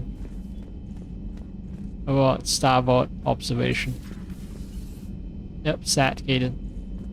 Hey, I bumped into Edie in the hall. Scared the shit out of me. You could have warned me. She looks good, though. Yeah, but Caden, we all know you're into men. Okay, so maybe not. Maybe not. He's into men and women. Right. I remember that you can romance her if you're a female shepherd as well. So, okay. Yeah, that's why he appreciates Edie's looks. Too bad she's taken. Joker called dibs. I'm sorry. Getting settled? Not much to unpack. Left Earth in a hurry. Just the clothes on my back and a few things I've picked up on the Citadel. Kinda like it. Living lean. Cerberus didn't cut corners rebuilding this place. There's a whole lot of credits in here. Can't wait to get back out there. Can't wait to get back out there. Alright, that's it for you.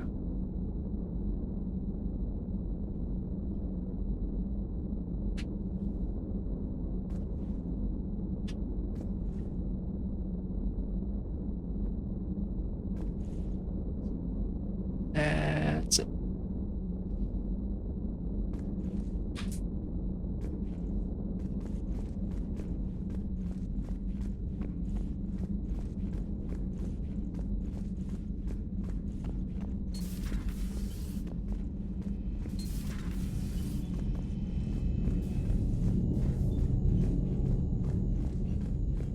Alright, so well, the only place I haven't been to is my own cabin.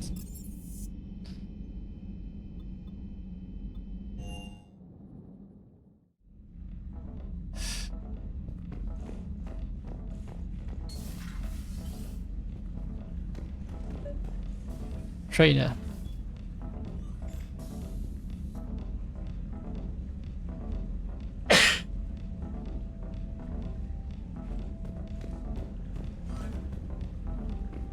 But Okay, so training first and then the interview, I guess.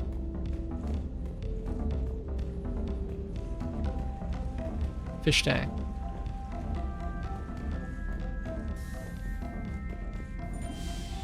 I should probably use the toilet before an interview on game night.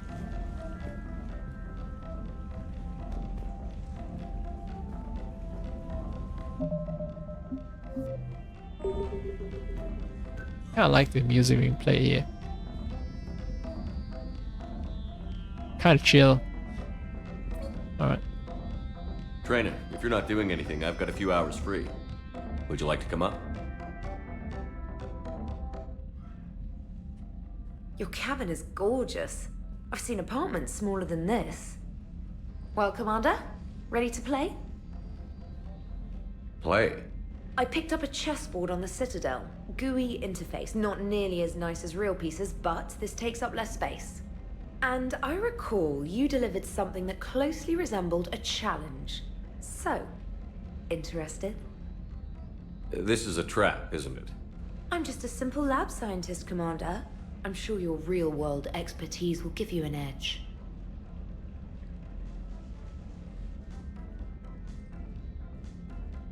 Ha! Oh, come on! My word, Commander. It's almost as though you wanted to spare your pawns the indignity of living under my regime. In real life, that tactic would have worked. Well, in real life, one doesn't move on an 8x8 square grid. You know what I mean. The pawns are infantry. A good infantry line, like the Krogan, can take a charge like that. That reminds me of a joke. What's the difference between Commander Shepard and a Krogan? One is an unstoppable juggernaut of head-butting destruction. Oh, playing bed. Oh no. Am I supposed to try to push conversation in that direction, or do I? Like, this seems like okay, don't cross any professional boundaries.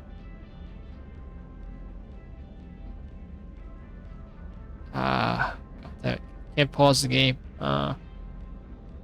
Let's hope alt tabbing doesn't cause issues. I think too often alt tabbing is causing, that might have given me the problem with my controller that I experienced earlier. But yeah,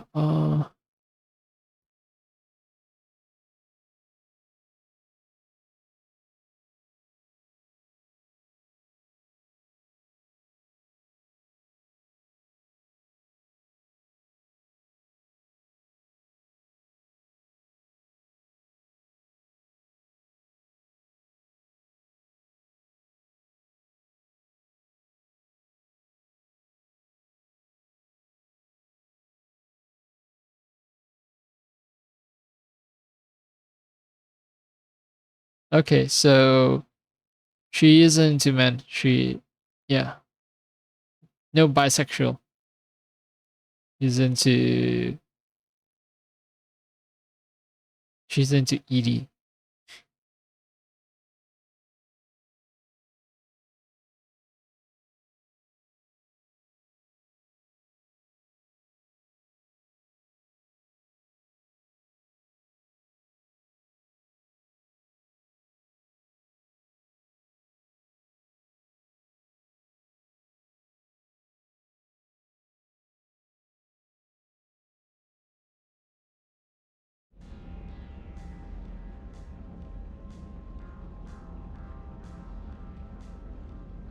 All right. And the other doesn't have a smart-ass comm officer to keep him in line. Ooh, that's even better than the number of testicles punchline. I'm glad you didn't run back to the lab, Trainer. Thanks. So, rematch? Hell yes. Hell yes, platonic friendship achieved.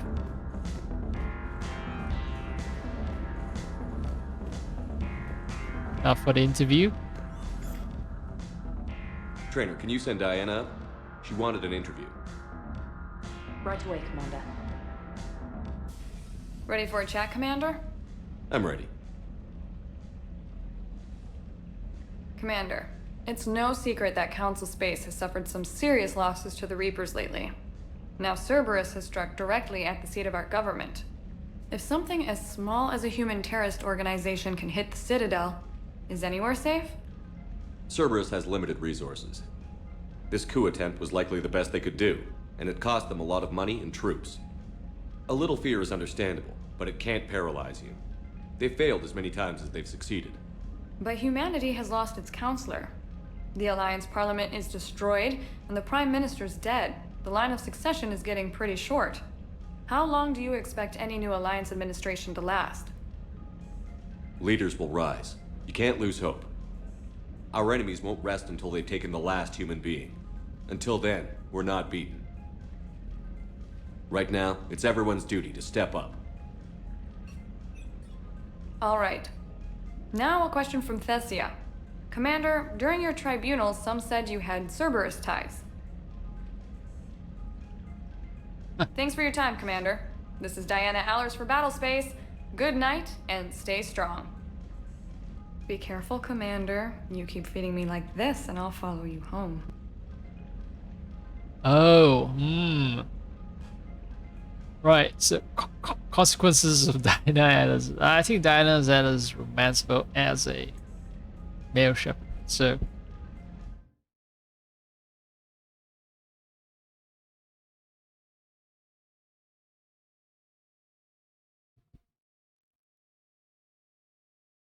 does it count? Because I don't want to ruin my relationship with Liara.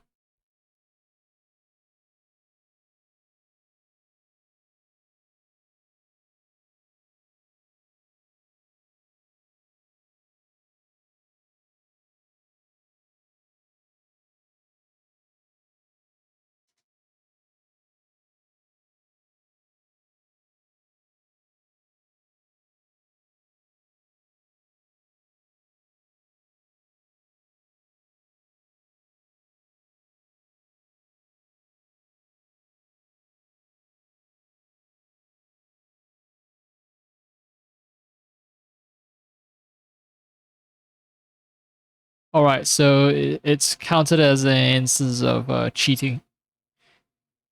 If you've done the confirmation speech with Liara, like that you know that we have confirmed that we are lovers again. But I don't recall if I've done it, but it says it's just a one time thing that won't affect the relationship. Cannot outsmart the Shadow Broker, she knows all. Well.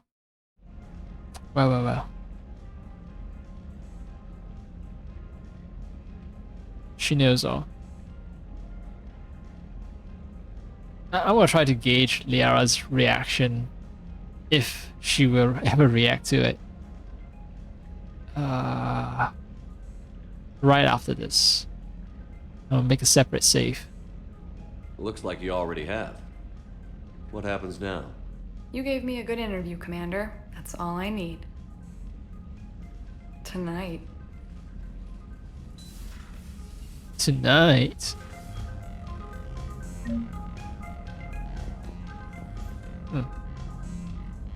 James. Oh. No, I'm not into James.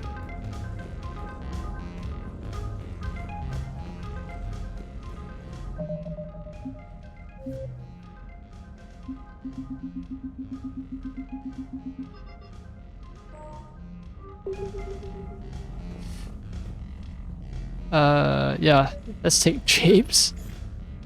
And then check in on Liara. James, I've got some time if you want to talk privately. On my way. Hey man, how's it going? Good, James. You? Good. Wow. So this is what I can look forward to when I get my own command. You want your own ship, Vega? Yeah, maybe one day. When I'm old and I can't fight worth shit anymore. You just come up here to make fun of your commander? Sorry, Loco. I guess maybe I got some things on my mind. I wanted to get your opinion on something. Shoot. What did you do when they asked you to join the N7 program? I mean, was it a no-brainer for you, or did you think about it before accepting? Yeah, I thought about it, I guess. I mean, even like such a good offer, you'd have still given it some thought, right? Like, you can't be 100% on something. At most, it's 99.9%, and then it's like you still have the 1% of doubt that you need to address. I don't know. Maybe I'm the only person who thinks that way. The N7 program is a big deal, but it's also a big commitment. I hear that. You get the best training, best equipment, best assignments. And they expect the best in return. Yes, they do. Why you asking? Well, even all the shit that's going on, somebody somewhere managed to track me down and forward an N7 commendation. It's dated the same day the Reapers attacked Earth. You don't sound too thrilled. Well, aside from the fact that there won't be an N7 program if we don't win this war, being a soldier's the only thing I've ever been really good at. And not because I try. Hell, I'd have kicked my ass out years ago. Last time I had a command, I lost almost everyone, and they promoted me for it. I guess I'm just not sure if I'm ready to lead again. I don't know if I want that responsibility. Oh, seems like he's traumatized about losing men under his command. And this is exactly the sort of leader we need, right? The leader who cares about those beneath him, but at the same time, still willing to sacrifice them. You mentioned that before. What went wrong? What didn't go wrong? We were out on patrol, checking on some strange readings, and the collectors hit. But they hit the colony first. By the time we got back, most of the colonists had been subdued or abducted, including our CO, Captain Tony. So you were in charge? Yeah. We laid low for a bit, waiting for a chance to strike, but before we could, we were betrayed. One of the colonists turned out to be a Cerberus spy working with the collectors. I had no choice. I killed him and destroyed the collector ship. But it got ugly. We lost most of the colonists and all but one of my squad. Not exactly a textbook operation. You can't blame yourself for being put in a tough situation. And if you were promoted, then something must have gone right. Sure, but...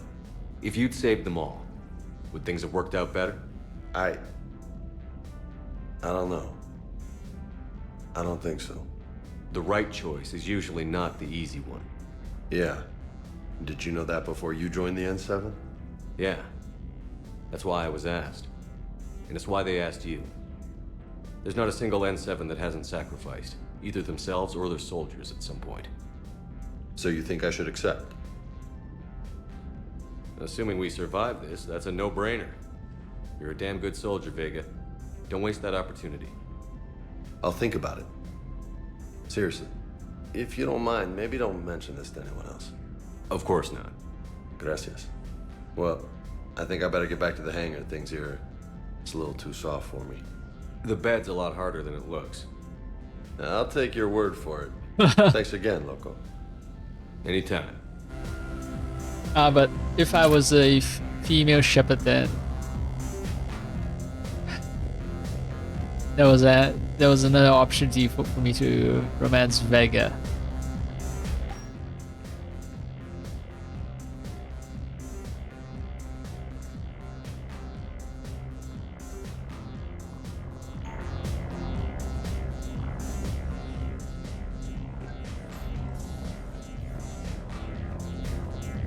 Right. Here we go.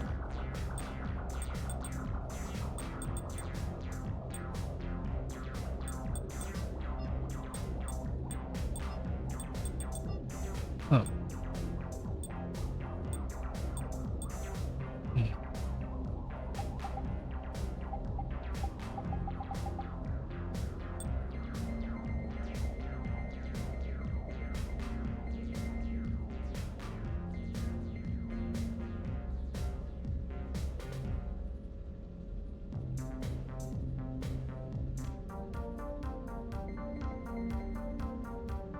Hmm.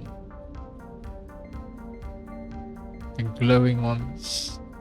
Metallic sheen. I like that.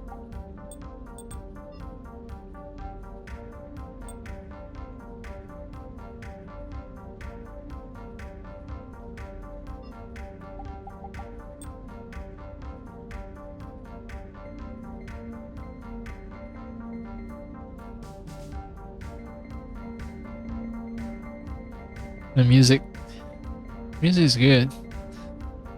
Chill vibes. Just listening to this music while you play dress up with your dolls.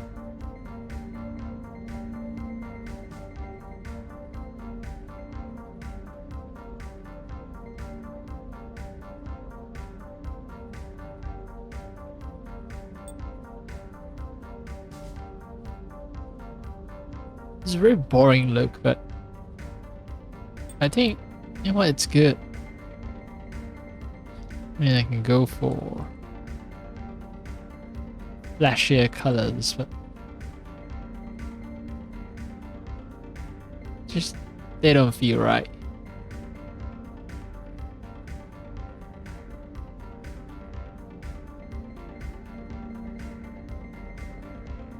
Yeah.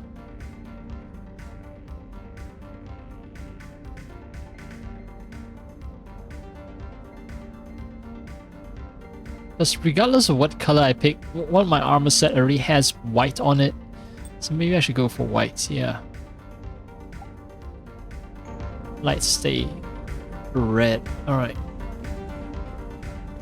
I'm gonna use it for a couple of missions before going back to the Blood Dragon armor. Have I called everyone that I can call? Right. So time to check in on Liara.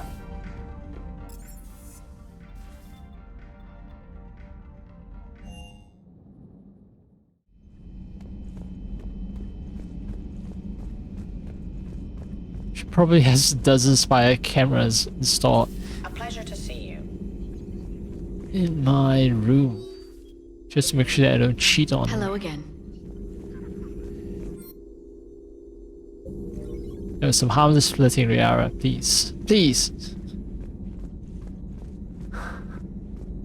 I swear, Liara, it was just some pretty harmless flirting, okay?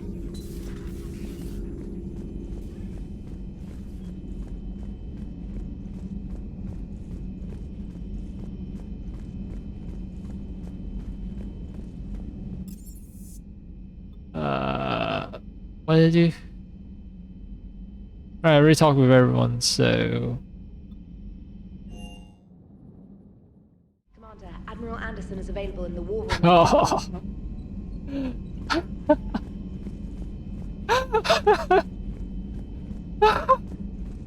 I've been ambushed by new content out of nowhere.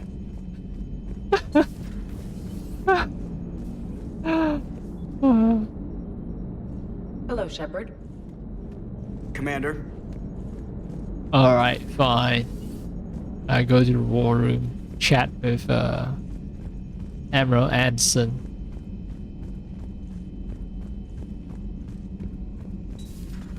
Commander.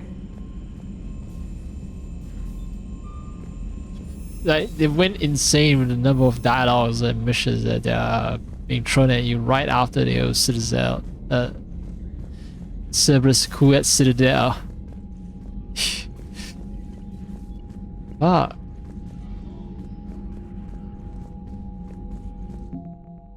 Oh, right. So, new war asset, 103rd Marine Division.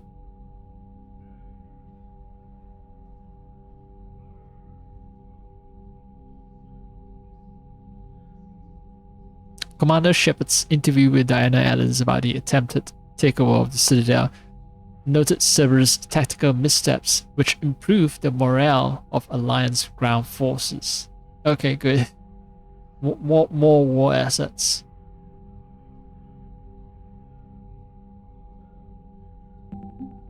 Yay. Yay. I picked the right choice. I didn't know the interview would be consequential.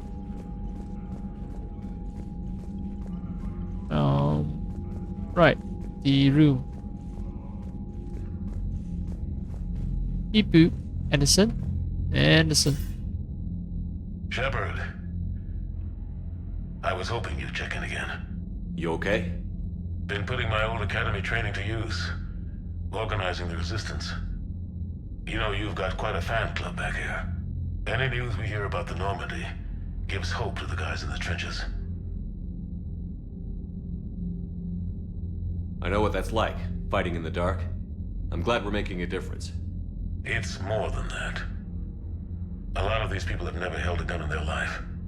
When they heard that you managed to get the Turians and Krogan to cooperate, that was a shot in the arm, Shepard. Of the one thing we're in short supply around here, faith. That any of us will live to see another day. How bad is it? It could be worse, but not much. Can you still coordinate any kind of counterattack? We're hitting the Reapers every chance we get. Mostly guerrilla-style hit and runs, but it's not enough.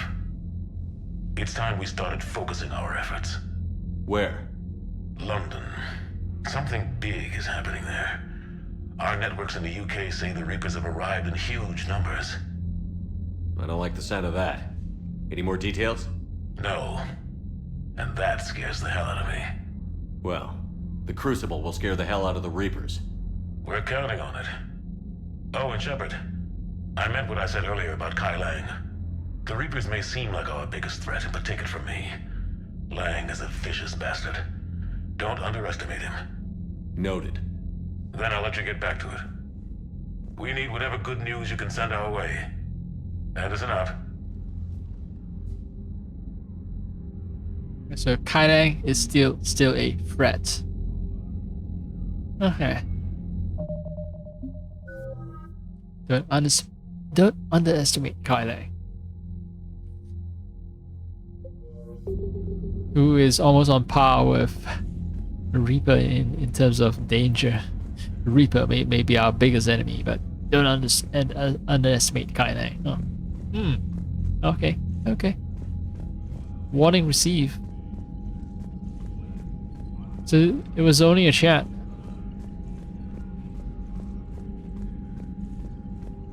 And to update me on situation on Earth as well, something is happening over at London. So it's a private conversation where Admiral Hackett is not in on. It's just Anderson who's leading the war effort on Earth and me one-on-one. Why doesn't he want to share that info with Hackett? Commander Shepard. Or maybe he thinks he doesn't need to waste Admiral Hackett's time. It's just between us. Any more surprises, Trainer? Commander? Alright, none. No more new email. I will actually try to fucking sail away.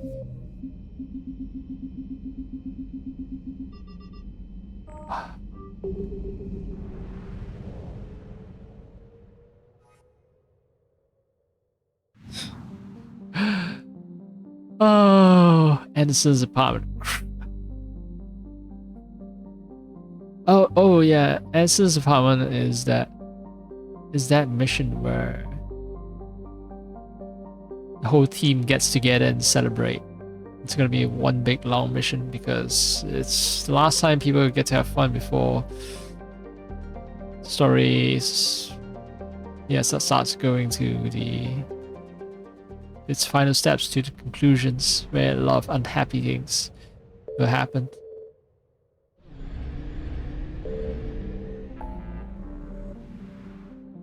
Right, flashing. Athena, ex-Cerberus scientist, Nimbus colony.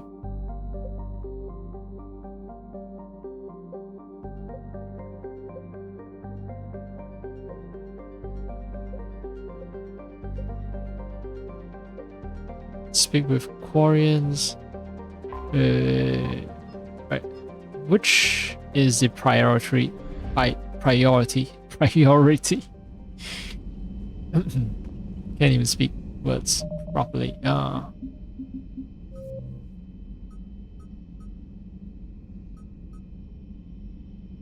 It attacked us in a refugee camp to broker a trade. Yeah, that's never happening. Look at the list of shit they have to do. Oh man.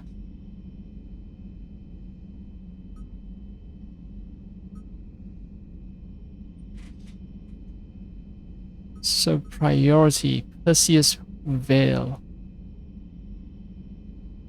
Right, so what I need to do is avoid the Quarians.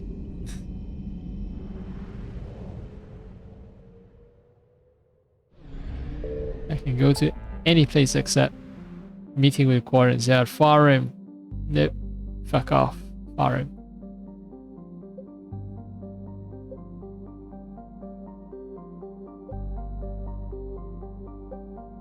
Valhalla Trash Show.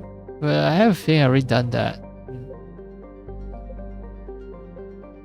The ones without 100% are the ones that always trip me up because sometimes, for story reasons, they cannot be 100%ed.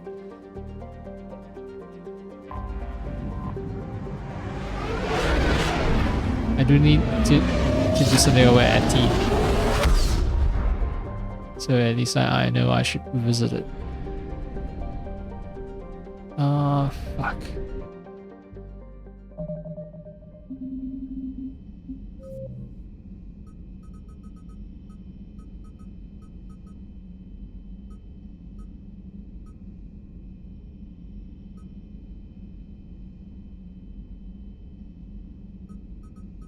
It's Athena, Nebula, Hesperia, Period Statue. Great.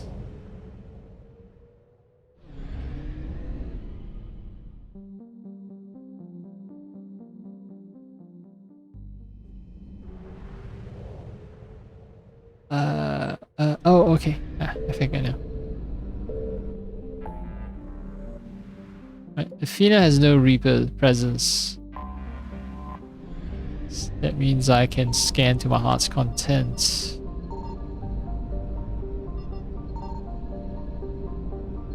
Signal confirmed. Ooh. Tivura. Methanize giant frozen ammonia and trace hydrocarbons. Named for an ancient Sari goddess of love, sex, travel, and law. Spheres of influence whose overlap initially baffled human xenoanthropologists. But, well, yeah, traveling and the law of traveling, I guess, is okay. Asari reproductive instincts are strongly exogamous, and before alien contact, their instincts send the Asari roaming outside their kinship groups to avoid mating with relatives. They hate their own kind so much that they just run around everywhere to spread their genes, which is why they are known as the sex species. Basically, entire reams of law have to be written to justify why the Sari are such weirdly. Game writers had to justify Sari as well, you know, they just happen to be a group of a race that's essentially extremely into fucking you. That's it, and not just you, but pretty much everyone else in the galaxy. So it's sort of like, oh, okay, you know, it's cool that I, as a person, take interest in the Asari. I'm not like, it's not because of moral failure or anything like that. It's because, well, the Asari are just really into, you know, having sex with everyone, and I'm influenced by them. That's it. You know, she wanted it, basically, essentially. That's all the law justification for.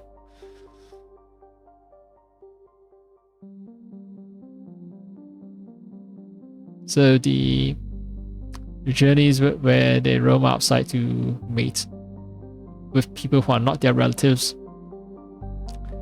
These journeys necessitated a system of rules governing guests, fugitives, and alliances, all watched over by the goddess Tavura. The Reapers have ignored Tavura so far, its science stations and moon-based mining equipment offering little strategic importance. Can't even form words. Strategic importance. It is likely that a destroyer will eventually be sent here to exterminate any civilians. Okay, yeah. Scan? I had to change my voice. I get serious and then I change my voice. I don't know why. But if I do not get serious, I can't pronounce certain words. Saibei? This crybaby? Sorry Cruiser. So I got Sorry Cruiser from this. Alright. And 100% assets code. Oh. So this must be the Sari's home cluster.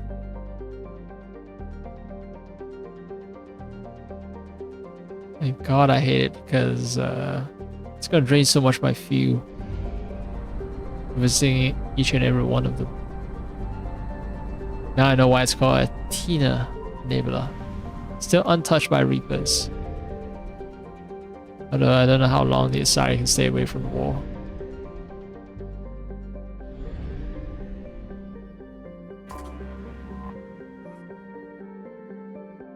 Little value on Nocia, aside from sizable copper deposits near the equator.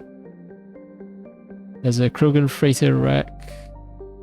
Remnant of attacks on the system during the latter half of the Krogan rebellions. Okay.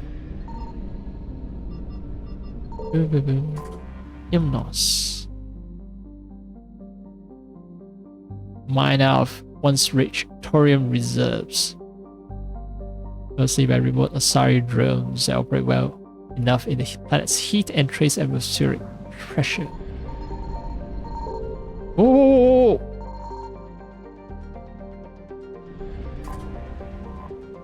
What? This system was supposed to be free of Reapers. Anyway, hospitable nitrogen and oxygen atmosphere. Somewhere has made the planet a popular tourist destination. Large tracts of untamed forests surrounding the capital drew in millions of sightseers. After destroying the colony's navy and anti-air defenses, Reapers landed infantry units to subjugate the local population. Destroyers keep watch in orbit. Battleships apparently elsewhere fighting bigger battles. Okay, so the Asari doesn't realize it, but the Reapers have begun invading the systems. That is freaky. Zidium.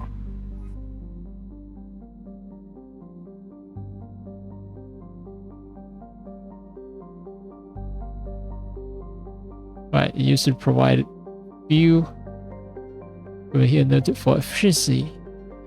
Business flourish in its orbital stations, which promise roomy bunks, hydroponic food, and attention from charming Asari hostesses while ships refuel. These stations are now blasted metal. There is no fuel, aid, or comfort here. After building all that mental image in your mind, the game tells you, well, guess what? It's blown up now. Fuck you. That's what Reapers are. They're assholes. Small rock planet home to a centuries-old Asari venture called the Tiri Super Collider. Massive particle accelerator that encircled the entire planet at an orbital distance. When political sea change among the Asari republics led to funding cuts. Well, right, they have a finance system as well, huh? And they do things like funding cuts. Great. This is how Americans see the world. Yeah, human scientists step in with credits and labor to finish the project, renaming it the Susskind Super Collider. Comes online just days before the Reapers invaded the galaxy. When Reapers entered the system, they dispatched a swarm of capital ships to it, Tricalon, treating the Super Collider as a greater threat than the Asari naval fleet stationed at Samus, and blasted it apart, sending debris hurtling to Tricalon's surface.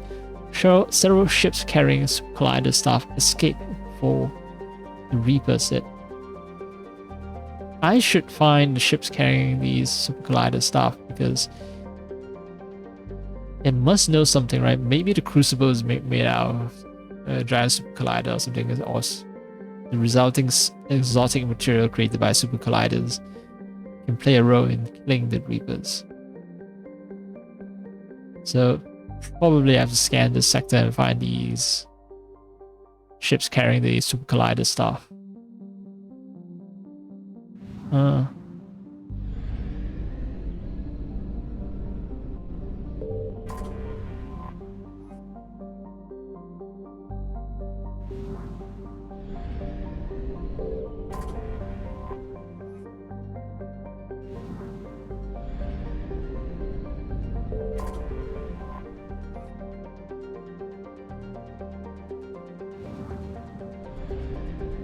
I don't think I can avoid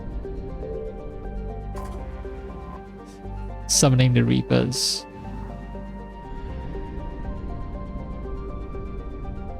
Ah, well.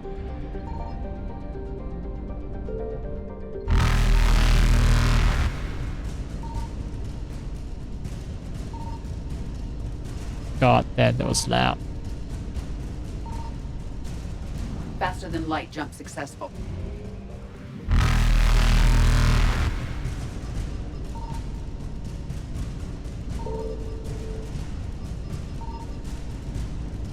Evasion successful. I found something. Ah. You. Great. It's 50% only.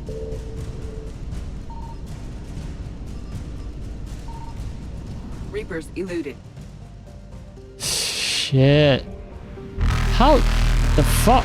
What is remaining?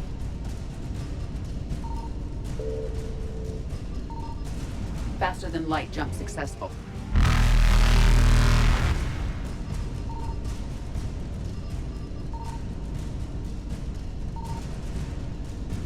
Evasion successful.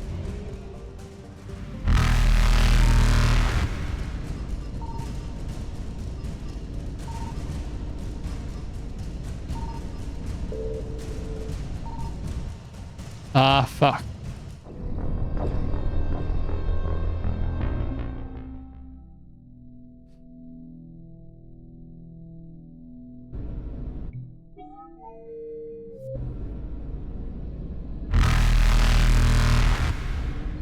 I found something.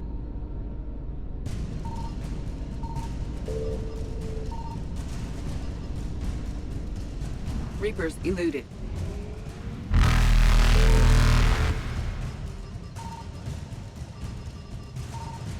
Faster than light jump successful.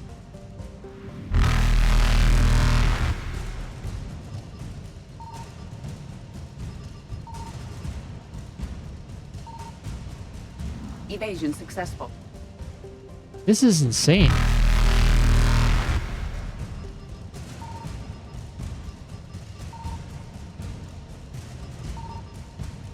Reapers eluded. I know I found one, but where's the other one? You should have scanned every sector. Faster than light jump successful. Oh, it's at fucking Tricolor. Alright, alright, alright. Evasion successful.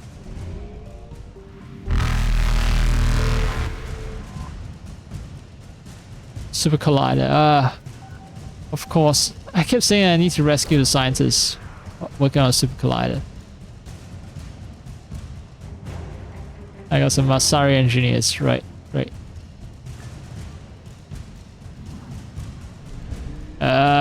Alright, alright. Reapers eluded. I'm saving the fuel for a different trip.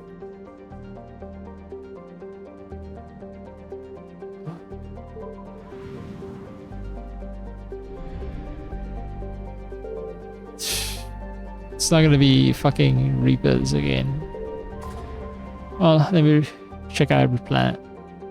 Within 3 years, Promoverse will slam into a neighboring planet, Sotera, and suffer an apocalyptic transformation. Sorry, explorers searching for life in Promoverse's hydrocarbon morass were relieved to find none. Promoverse's methane-ethane atmosphere is likely to ignite when it mingles with Sotera's oxygen, and both planets will shatter under the force of the collision. Huh.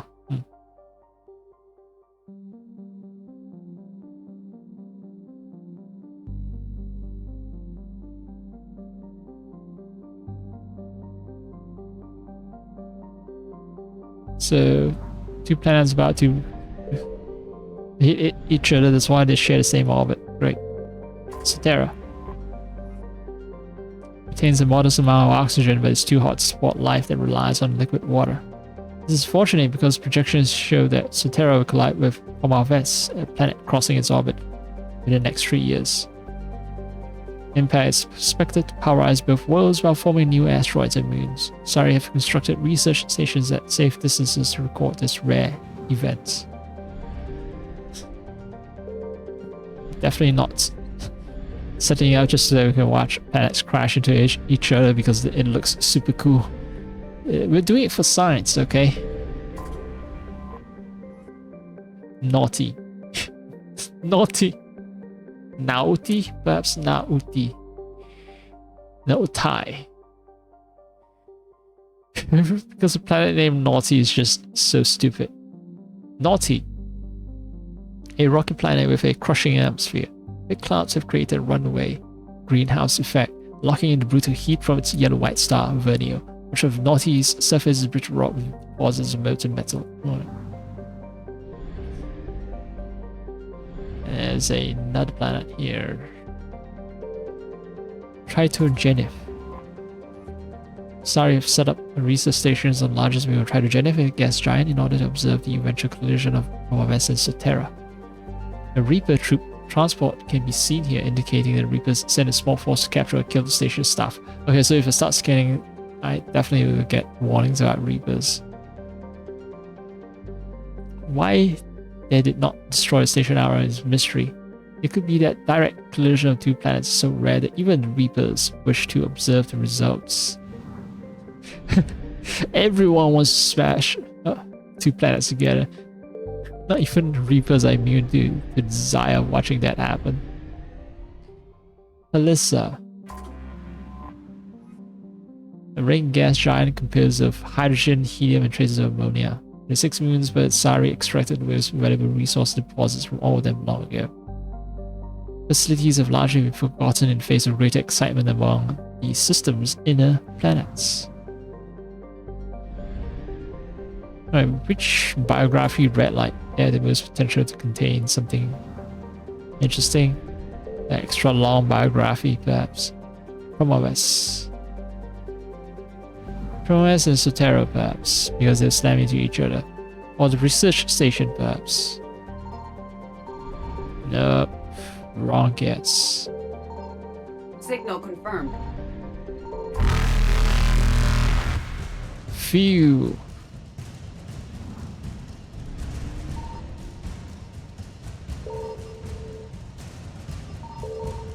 Oh, Alyssa, what you have?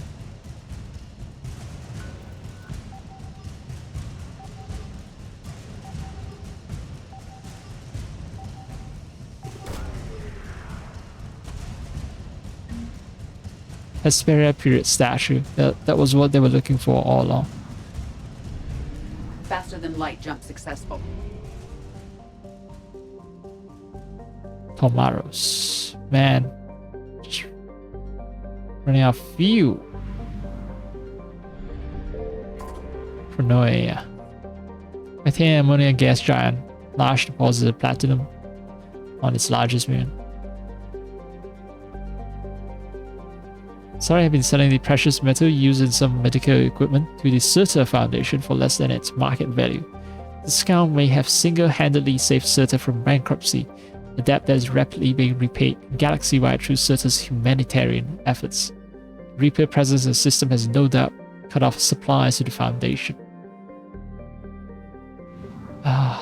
Okay, so if I scan, there's gonna be Reapers on my ass. And Beness. Ice giant Beness is the outermost gas giant of the Tomas system, likely formed much closer to the SARS system's star and migrated outward over time. Debris field of scrap metal near the planet suggests Reapers have been here. Everyone's like, Reapers are here. Just so you know, okay? Reapers are here. Near Golan. Reapers have destroyed the fueling infrastructure on this gas giant. During the Lucia campaign that started the Krogan rebellions, Nea Golem was the side of Krogan overlord Kradak's ultimate defeat, as his flagship was discharging its drive core and undergoing repairs. An Asari commando team snuck on board and detonated resonant warp bombs, sacrificing their lives to destroy the vessel through explosive decompression. Huh.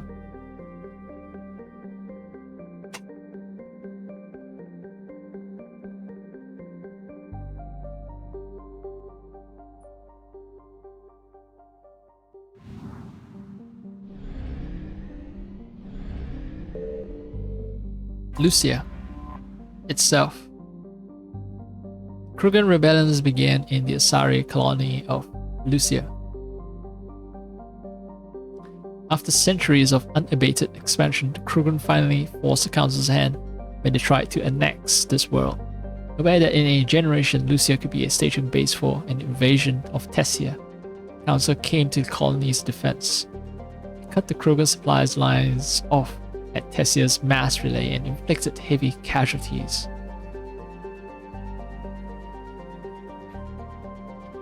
Krogan here surrendered, but others across the galaxy were enraged. Lucia became the catalyst for a much greater war. More than a millennium later, Lucia finds itself once again in danger.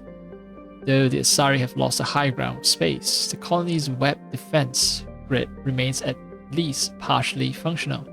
Land, sea, and air forces are striking wherever they can, determined to resist until the end. 2.2 billion population, pre-invasion, capital Monoi.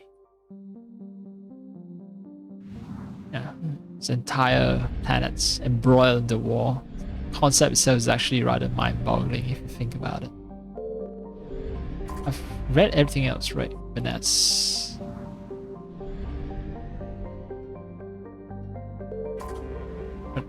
yeah, Pranoia. Alright, let's scan this one. I found something. Oh, something. Quick, quick.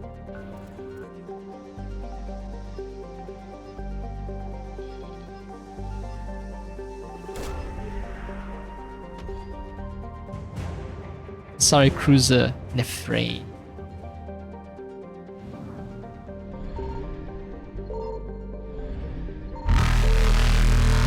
Oh. I think there's a few I need to get back home. Evasion successful. Orisoni. Let's hope there's enough fuel to make the journey.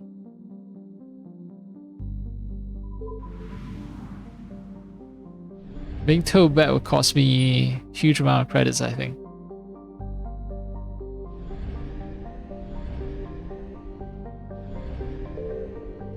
Alright, let's work from inside out. Tizioni. Surface is a desert of lime streaked with sodium banks. The only real features of note are empty calderas scattered around the fault lines, suggesting Tizioni was once more geologically active. While average temperatures are near habitable, Tizioni has not retained a protective atmosphere and is thus a third-tier world unlikely to be terraformed.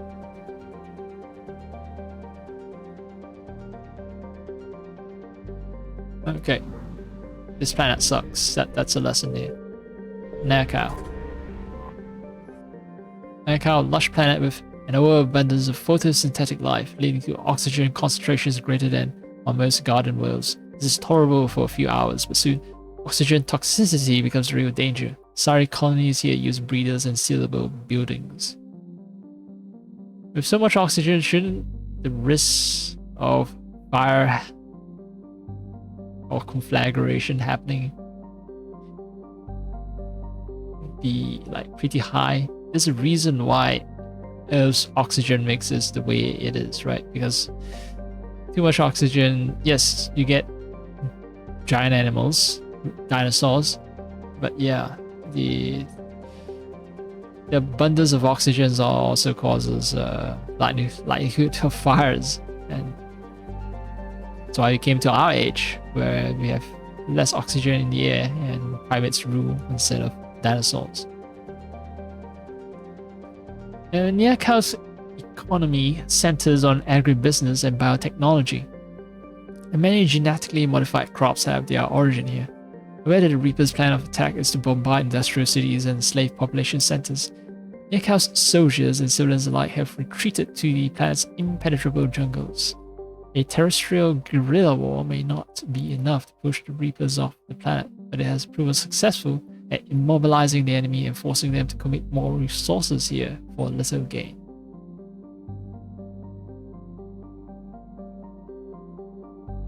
Yeah, reduce the number of slaves, make them commit more resources.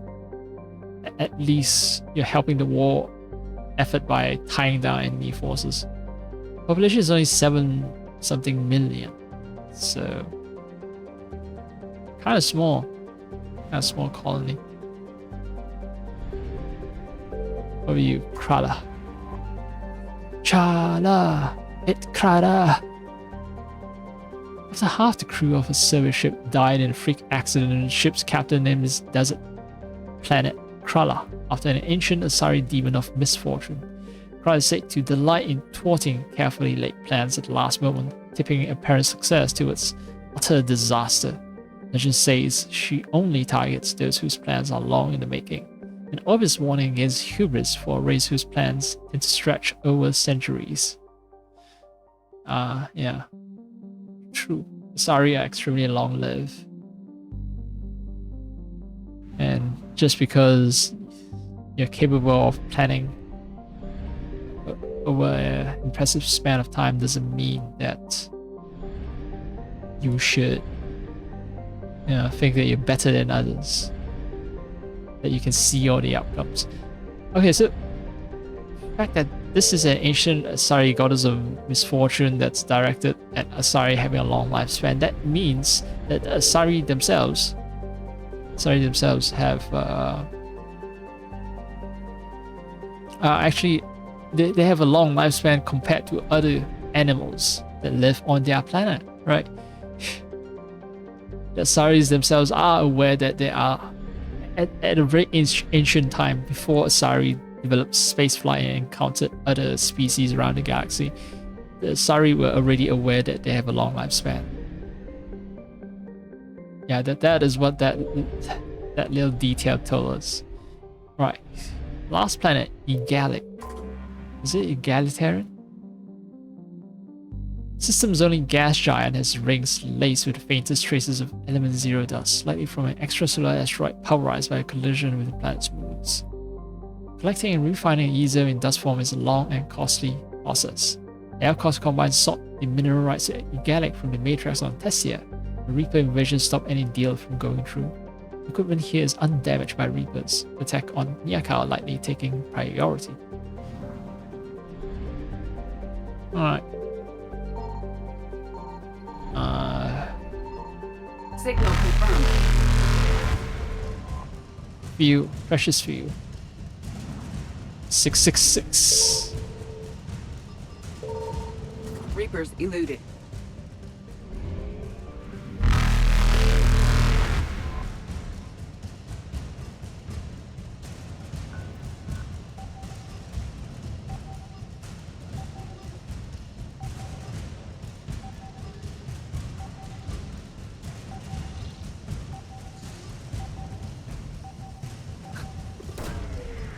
The radar is a little misleading earlier. But anyway, I found some Asari research ships. Bounce. Faster than light jump successful. I think with 600 something fuel, I can go back to Ialessa, where I get 500 fuel. So that I recover 100% of the assets, and then I fly back to the main part of the map. Evasion successful.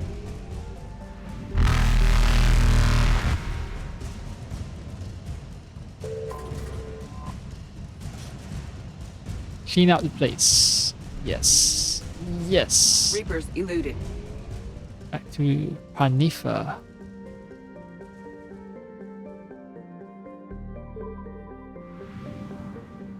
This system sucks.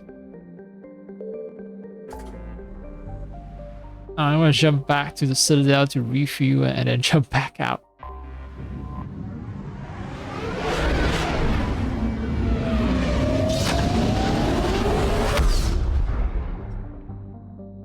I hope it refuels, right? That's what I get from going back to Citadel, I think.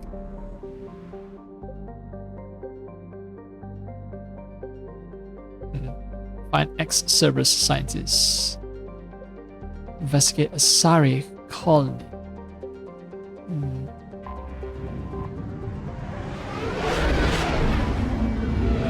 What's this? I'm primed for more Asari content, so that's why I pick, more Asari.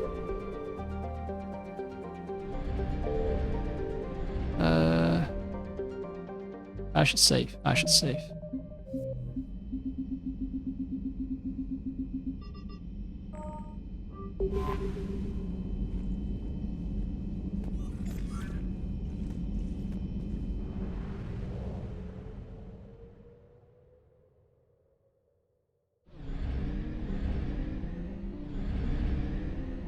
Oh, they don't have a refueling station here. That is terrible. Oh, I'm still at 441. Oh, fuck.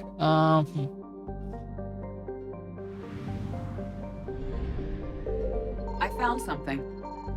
Oh. Reapers are unhappy. Platigos, largely frozen ice except for liquid seas at the equator. Platigos has the coldest winters of any Asari colony, taking it down near the second tier of habitability. Platigos colonists are a hardy bunch, using the freezing winter months to test whether newcomers have what it takes to carve out a life on the planet. Platigos' colonists are fighting the Reapers in a guerrilla war. The best resource being submarine vehicles that can slip under the sea ice to mask their heat. Unfortunately, these have not proven good tools for taking back population centers from the Reapers. And for now, the colonists will have to be satisfied with commando actions to harass their synthetic oppressors. No population number? Okay. Some dude probably forgot about making up population numbers for it.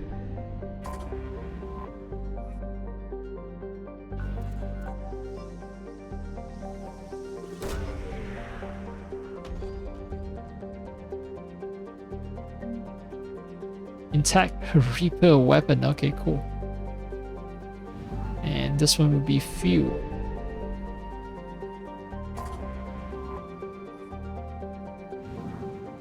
$750.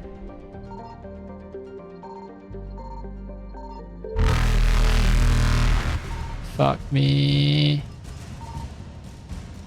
Faster than light jump successful.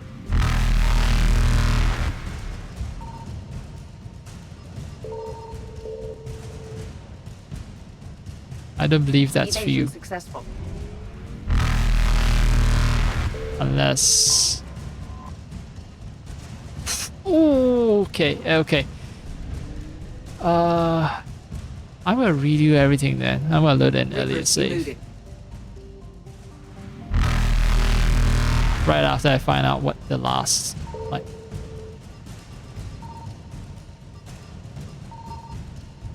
Don't tell me it's fuel again. In that case, this that's fuel again. 650. Yep. So evasion successful.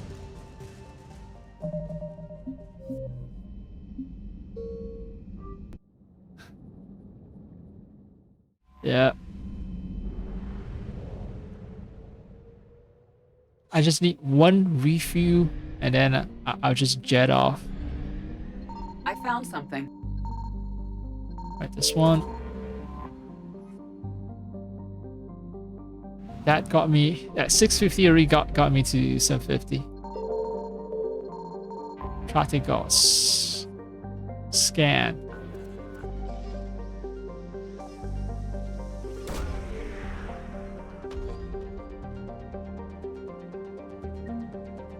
Intact Reaper weapon, alright. I know the location for the next scan that I need to do.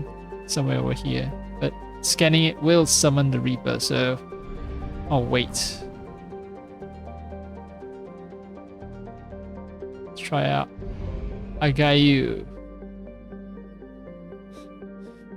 Sounds like someone stumbled on a keyboard, type a bunch of random letters, and that's how you end up with a system name. I got you.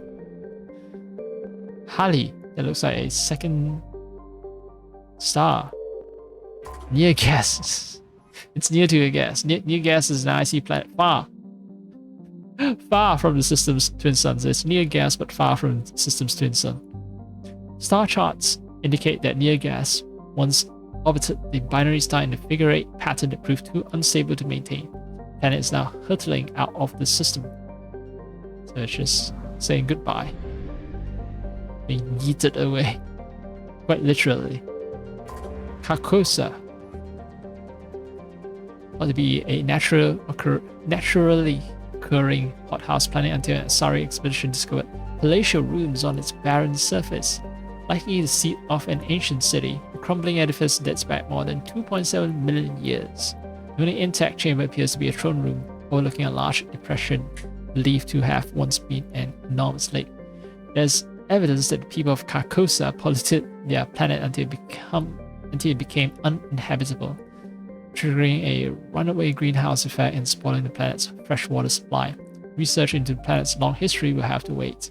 Sorry, scientists evacuated when word of the Reaper attack reached the system, leaving behind data drones to explain their findings to anyone who survives. Oh well, now we know.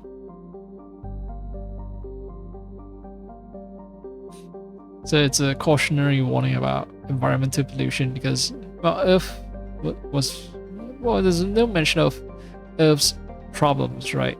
Earth is just seeming to be okay. So I guess we somehow managed to fix our environmental problem despite us being capitalists still.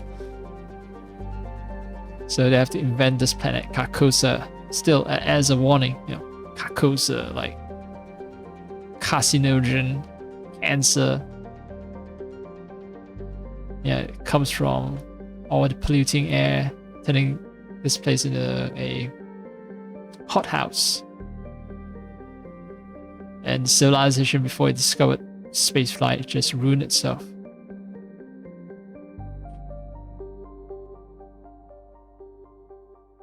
Runaway greenhouse effect, spoiling the planet's freshwater supply. Yep.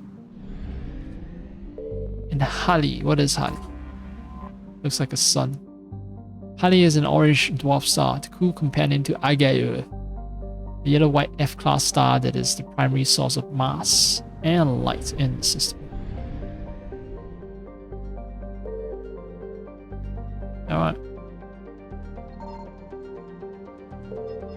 Signal confirmed.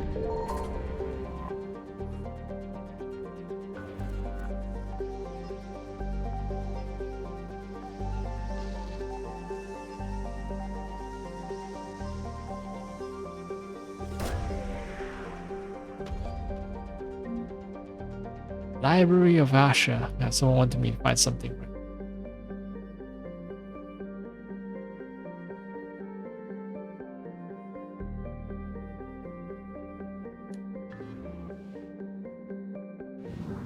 100%. Alright, time to go. No fuel. But I can afford to live a little dangerously. I think I have enough to make it back to Pelion. And then strike at Kalini after that. Ooh. A Lexus. Sounds like the car brand Lexus. A Villiers. I don't think Lexus stands for anything, right? Except for being a car brand. It's not based on some mythology or anything. It's just... yeah, it's just a made-up word.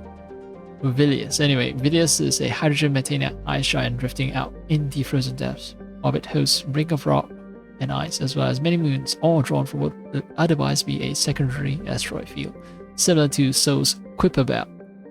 Did I pronounce it correctly? Kuiper? Kuiper, I think it's like Kuiper Belt or something like that. I think it's Kuiper.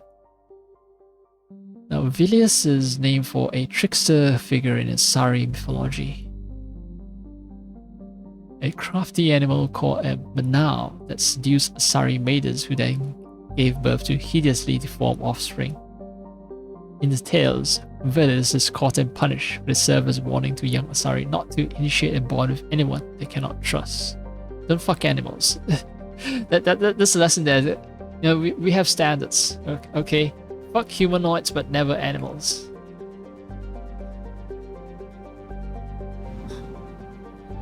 I think that was a true lesson. The Asari are too polite to say. Shastesia.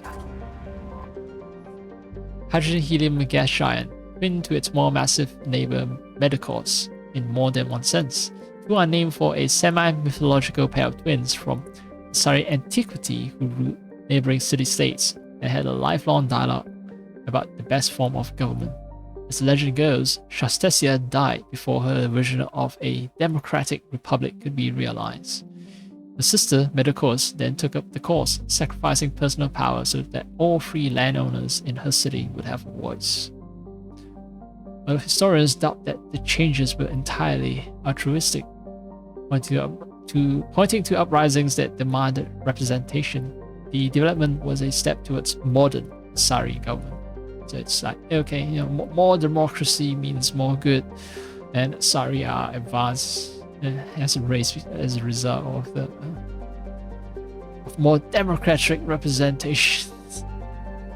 An alien race who conceptualizes democratic republic as like, oh yeah, the highest ideal. It's a very American / Western / human imposition. Why would you assume that aliens will have the same form of governance as we do, and they would think of it as an ideal to work towards? I guess it's the same reason why Asari are a bunch of sex goddesses. It's because it's us humans projecting our anxieties and our quirks onto alien races. Medicus, medium-sized gas giant, while its mass exceeds that of Jupiter, and is somewhat denser and thus smaller. A large number of moons, planetesimals, and other detritus orbits Medicus, as its gravitational pull has cleared the neighborhood of material that might otherwise form an asteroid belt. Okay.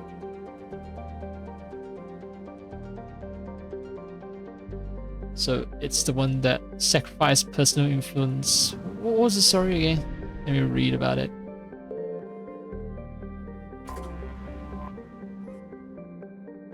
Alright, Medicos took up the cause, sacrificing personal power so that all free landowners in the city would have a voice.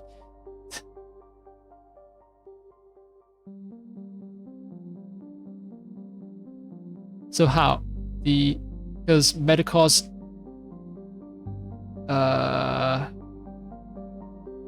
sweep up all the asteroids is symbolic of the Asari uniting under a democratic republic where everyone is represented by being swept up.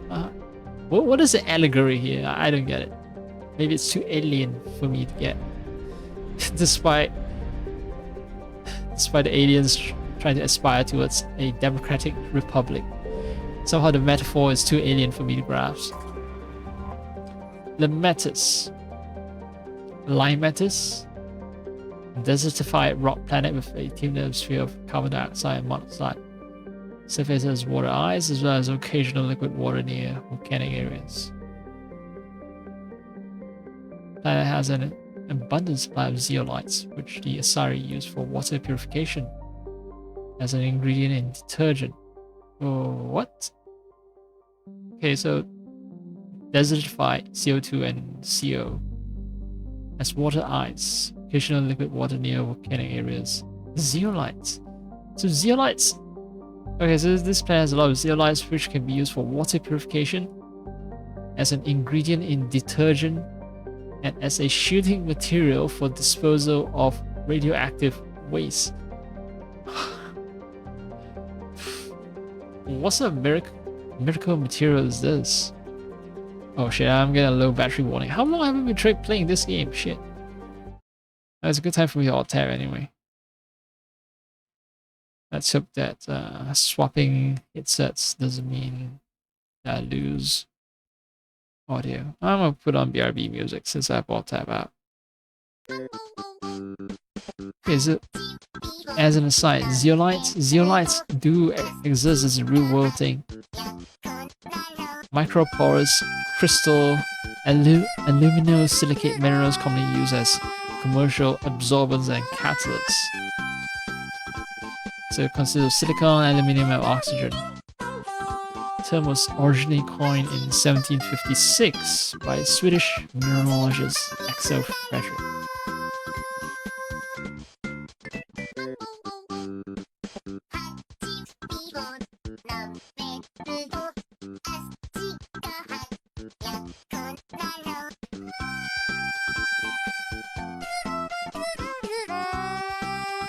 So zeo means to boil, because the creation of these zeolites involved boiling. But I guess that planet created the zeolites naturally, due to a set of circumstances that allow it to boil the aluminium and silicon and oxygen.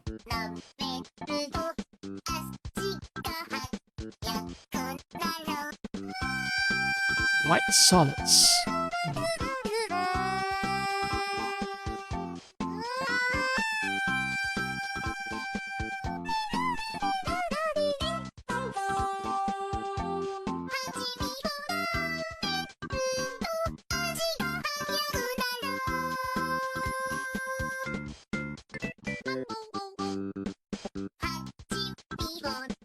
Played for 6 hours, so that explains why the battery ran low. This must be... oh, fuck. Yeah, I got into one of those deep sessions again, didn't I? Shit. It required that I actually get into a deep section before I realized that, yes, I am deep in a session. Great. It's supposed to be connected, but let me play a little something so that I can verify that. Okay, I hear audio where I expected to hear it. So, okay. Okay.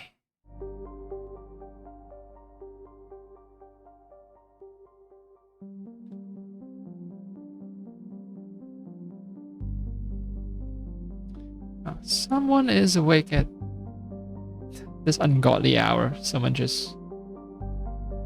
I heard the beep of a car, so... maybe I should moderate my voice. Since my windows are open.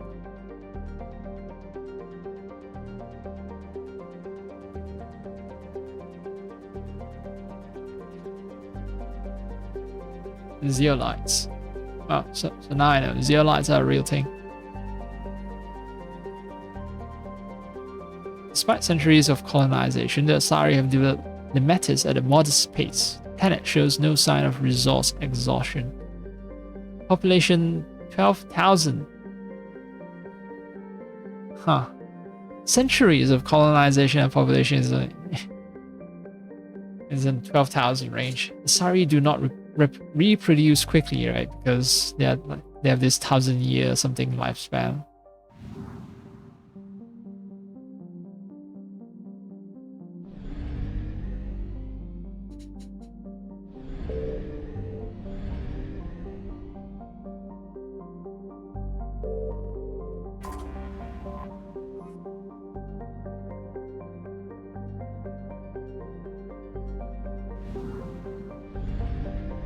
Alright, one last planet, Lessus, the one that involves the Asari colony.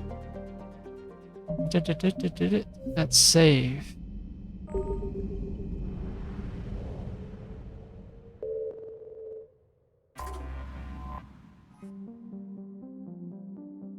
Lessus is an unpopular garden world. Unpopular. It's a garden world, but also unpopular. Usually, garden world would imply a degree of popularity, right? It's considered garden a paradise. It's just okay. What is its problem? It has characteristics just outside the comfort zone of its Asari population. Its gravity is a little too high, its diseases a little too virulent, and the soil inhospitable for growing food. Okay, that not being able to grow food is problematic. I wouldn't say it's a garden world then. Just because it can grow plants doesn't mean that it can grow our type of plants. Further information is difficult to come by. The Asari government is uncharacteristically silent about Lessus. Normally, a garden world settled so long ago would be highly populated, but little light pollution can be seen on Lessus's night side. No mention of population in capital Maria. 0.8 Earth years, 24 hours. Yeah, it's very similar to human parameters. And the mission that took us here.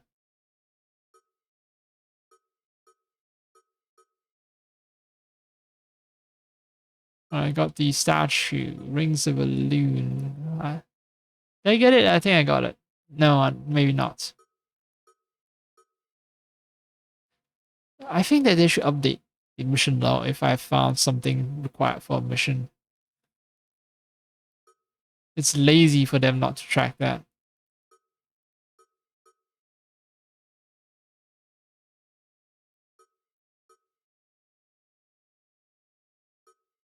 A Nimbus cluster, I think Library of Asha is done.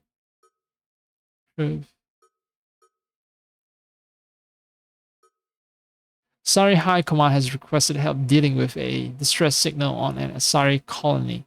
Go to the colony and investigate the situation. Alright.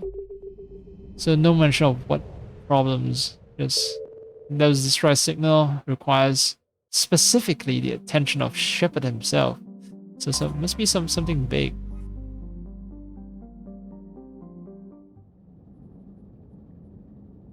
Well, it's a mission that involves Asari, so Kaden can join me. Old school team, Kaden and Liara. Look at how chunky. This one is sleek. This one is sleek, very sleek. This is guerrilla warfare Kaden.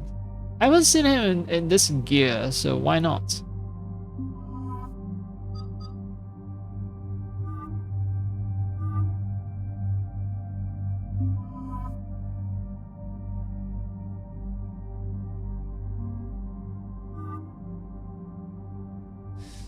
Which one is more of a combat ready Asari look?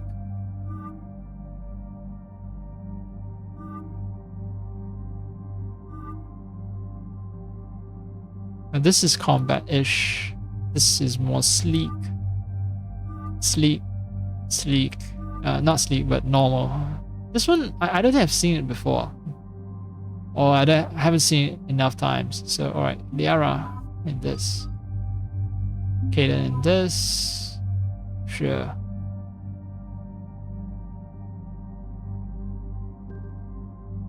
I mean, Kaden was admiring the body of Edie, right? So... oh, wait. I should actually check. Ah, fuck.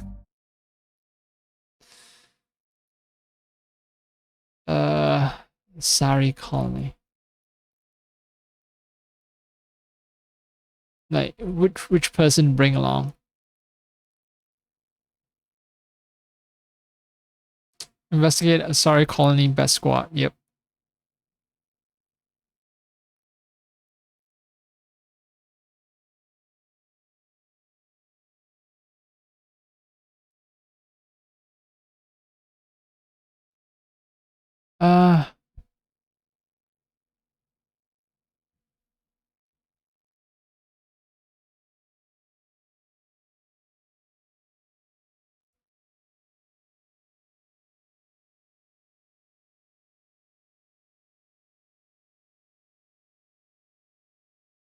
Wait, where am I deploying? Anyway, shit, I forgot. Kalas, right? Because search results are terrible. Like Google is just not giving me what I want. Kalini? Is it Kalini?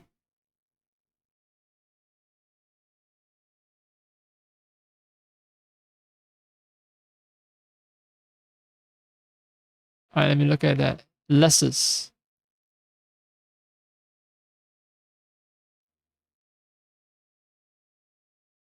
A recommended loadout. Squad tactics. Liara, excellent choice. She unlocks a handful of morality points. James paired very well with Liara thanks to his carnage and incendiary ammo. Okay, I don't care about synergy. I care about best squad. So it's okay, so it has an official name. Liara and anyone. Liara has a lot to say. Everyone else is about equal in terms of dialogue. Make sure to pick up a message from one of the dead Asari. Cannot buy it from the Spectre requisition terminal. Oh, I need to be very careful about this mission. Because there's stuff that I can permanently miss out on.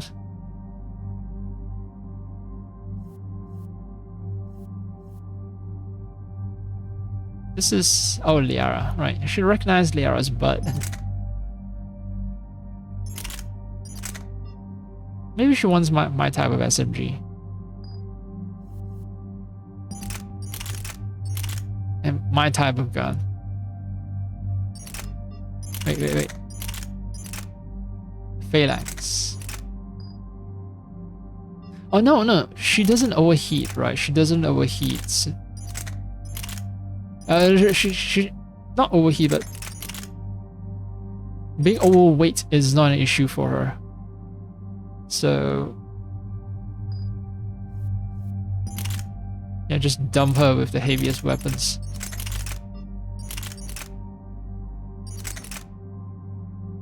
Okay. Caden. Come on, man. Pick a better weapon. Have some pride. Pick a heavy thumper. Yeah.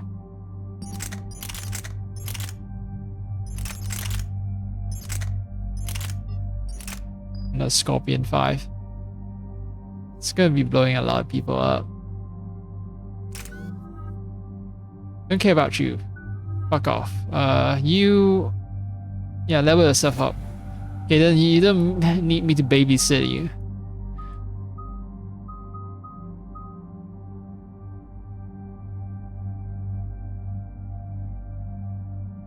Alright, Liara. Liara is mostly fully up. Level up. I'm 7 points for Paul, but that should be it.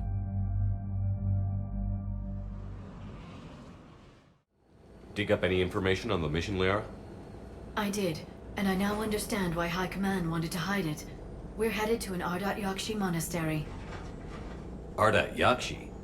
Like Morinth? Morinth chose to be a killer. These Ardat Yakshi isolated themselves to avoid that. But it doesn't mean they're harmless. Their urge to feed can be powerful. That's why High Command sent in commandos to investigate the monastery's distress signal. Magnified biotics, eh? Great. What's our strategy? If there was a chance the Ardat Yakshi could break loose, the commandos were to purge the monastery. Purge? You mean destroy? They would have brought heavy explosives with them, yes. Okay, so a couple of things have been clarified now that we know that it's an Ardat Yakshi monastery. That's why they don't share much information about the monastery, the planet itself. Despite being colonized for several centuries, its population remaining low. That's because they are all a bunch of Ardat Yakshis.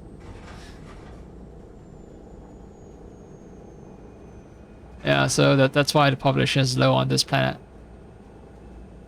So the claim, I think the claims about the planet just being slightly not quite right, you know, a bit too hot, the disease too virulent. That's why the the population is low. That's just an invented reason. Just a bunch of Adayashi enjoying what they can enjoy, but you know, they're confined forever in this planet. So this planet, I don't think it's all that terrible. It should be comfortable for Asari. It's just that they can never leave that planet. So that's how they entice Adayashi to sort of seclude themselves from the rest of the galaxy because of their murderous powers to feed, you know, biotics, feeding on energy thingy, like vampires, energy vampires. That's one thing. And then second thing, what I realized was my squad essentially is composed of 3 biotics. Me, I'm a biotic. Caden's a biotic. And Liara is also another biotic. So it's like a biotic versus biotic team match here. Is it really necessary to blow up the whole place just to prevent Ardat Yakshi from escaping? Morinth was dangerous, but are the Ardat Yakshi this big of a threat? Morinth was just hitting her stride. Ardat Yakshi who kill leave behind astronomical body counts. It's why they can never be free, and why they're such a great source of shame to the Asari. That's why High Command won't rest until this place is destroyed. They'd never risk a single Ardat Yakshi getting loose. Greatest shame of the Asari.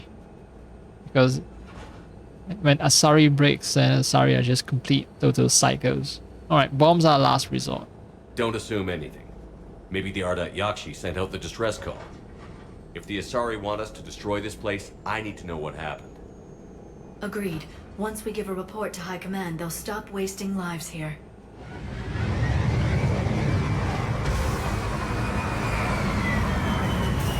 I think I do this mission and I call it. The stream has gone long enough. I think the sun's about to rise. I'll watch something like a movie or something to chill out and go to bed. There's heat coming off that shuttle. Someone just used it. Very perceptive of you, Caden. Good boy. Let me pat you on the head.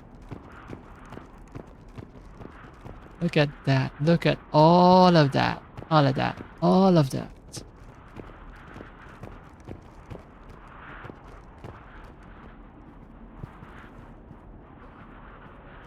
I think it's low resolution or perhaps it's deliberately blurred, but yeah, if it was sharp though, it would make this Vista much better, but still. Yep, you are definitely in another world, in a Asari facility. They sell the illusion pretty well. And all the sightseeing has other bonuses, like for instance, assault rifle stability damper 2. Free shit. The bonus is free shit.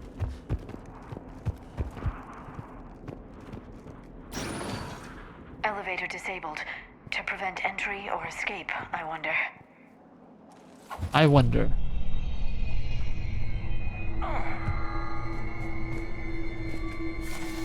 Is there an invading force, or are they afraid of whatever's inside the Ardat Yakshi monastery escaping?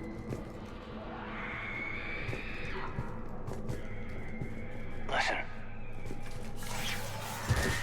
There's a lot more than one. So Banshee, Reaper Banshees perhaps that we're gonna be fighting.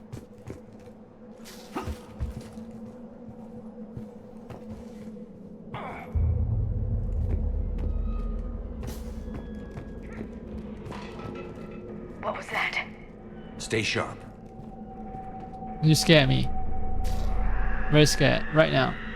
Oh yeah, I was told that I must pick up some note, so I need to be extremely thorough in my search, or I might actually have to redo this whole mission.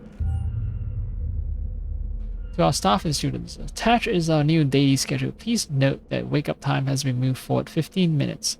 Four wardens can download chore lists later this week. Please see Matriarch Galei or myself if you have any questions or concerns. Sincerely, Superintendent Jeffra. Wake up 5:30, 5:45, breakfast 5:45 to 6:15, 30 minutes. Okay, wake up, you have 15 minutes to wake up. You have half an hour to eat your breakfast. Then morning meditation 6:15 to 8 a.m. Study period 8 to 10. Chores 10 to 12. Midday meal 12 to 12:45. Classes 12:45 to 5. Study period 5 to 6. Supper 6 to 7. Evening meditation 7 to 8. Free period 8 to 10. Curfew 10. Very regimented life. God damn. I love being an adult where I can just fucking decide my own schedule. But that's a price to be paid because oh yeah, there's definitely some kind of Reaper invasion. This is definitely not how Asari should look. So alright, the enemy is Reapers. Oh, notepad from her.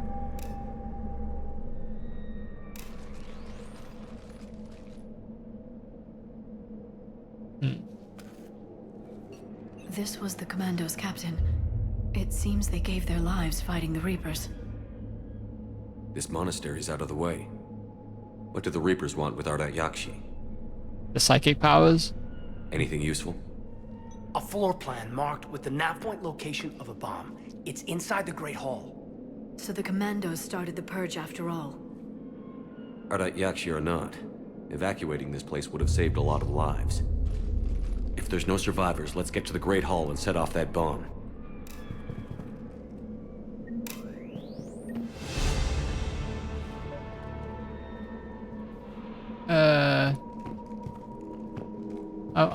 I wouldn't be so quick to discount the presence of survivors. And I haven't explored the whole place. I just happened to trigger that corpse. So this was where I came in, and I turned right immediately. So I haven't fully explored the place. And to explore it, I have to go there. Right, so avoid the Great Hall. That's my lesson here, avoid the Great Hall. I heard something. I tripped. Sorry. Stop freaking me out, bro. Galley's electronic signature. It's needed for something, intel.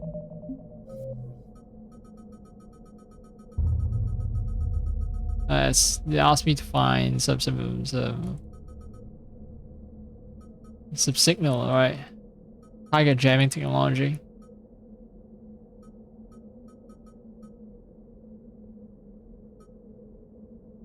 Or fragment or Reaper code, perhaps.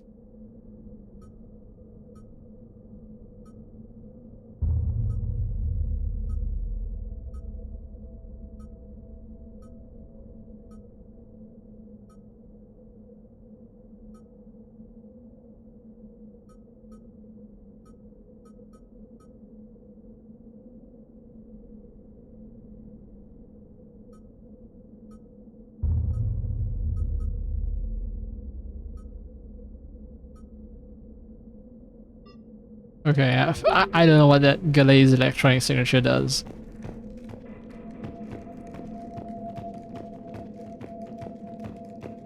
Zero clue. Oh, great. The shadow moves based on my flashlight. Cool. Dynamic shadows.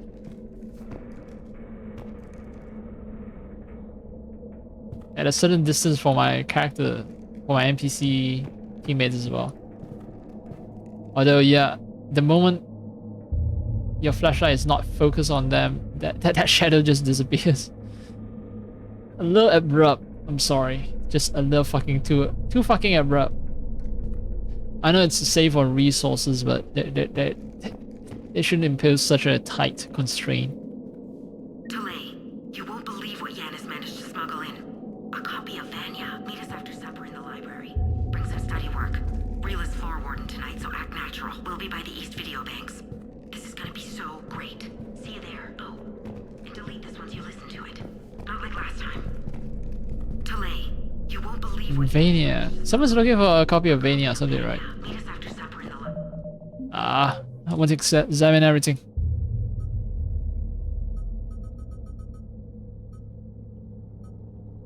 Oh, whatever. Fuck it. I know I found something, or at least a location for something, and I should. I should try to get to that place. Alright, let's sweep the central part of this map. Yep, I haven't sweep it. That's how I can tell, because this is new to me. A reminder, students are not allowed to visit each other's quarters or to meet in rooms unsupervised by staff. Students are also forbidden from extranet communication without approval by senior staff members. There are no exceptions to these rules. First offenders will have their free time revoked for a month. Further violations will be met with confinement. Our monastery is our shelter. Were it to remain that way, we must make sacrifices. If we do this, I have faith we can continue to enjoy the order and peace this place has given us.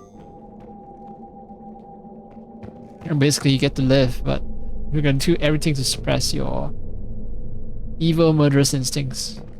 Right, I've done a second circle of this area. There's nothing. Alright, I've searched for this concept. Let's do a circle then.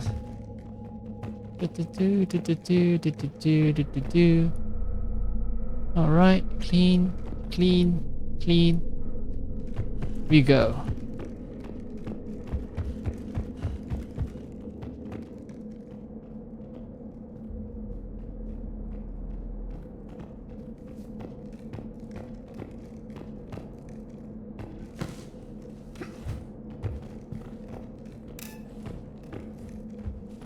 Flashlight turn off. A reload for me here.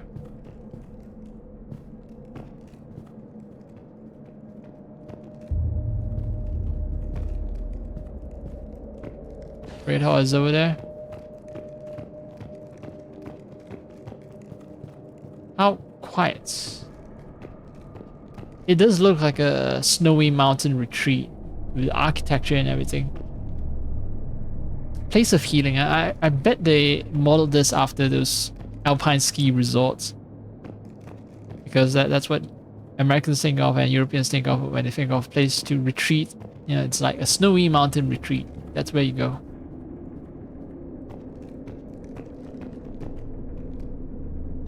Maybe I've been influenced by that one Hitman map where you go to a snow retreat and murder people. I haven't played the game, but I've seen a lot of people play the game, and that level sticks out in my mind. Plenty of works of fishing also feature snowy mountain retreats or ski resorts as a place to sort of meditate. So that could have contributed to that impression. Right, so I think I've cleared the place.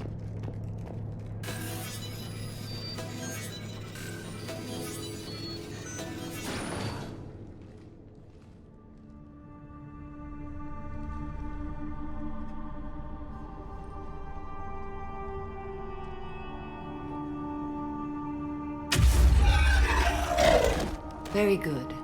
I almost didn't hear you. Samara. It has been some time, Shepard. You are a most welcome sight. The corruption here runs deep. I assume you're here on your own, Justicar. Perhaps for something special? You are correct. 2 of my daughters live here, and I have come for them. Unfortunately, the Reapers had already infested this place by the time I arrived. You met me hunting down your other Ardat Yakshi daughter. Are these ones just as dangerous? Valer and Rila have followed the monastery's rules ever since they arrived. They've shown no inclination toward violence. And you're here to save them? They are my responsibility. And it's one that cannot be abandoned, even as our galaxy crumbles.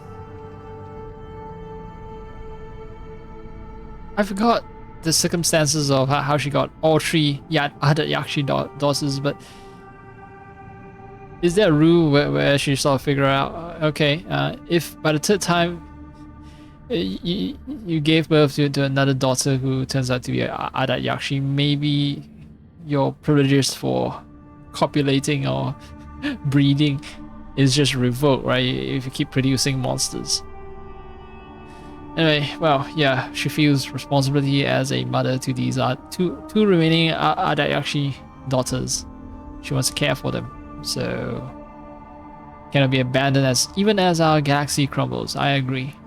I'll help you search Let's go together. Maybe your daughters can tell us why the Reapers hit this place. I suspect they will have much to tell us. It has been centuries since I last saw them. We're out of time. Time to go blah blah.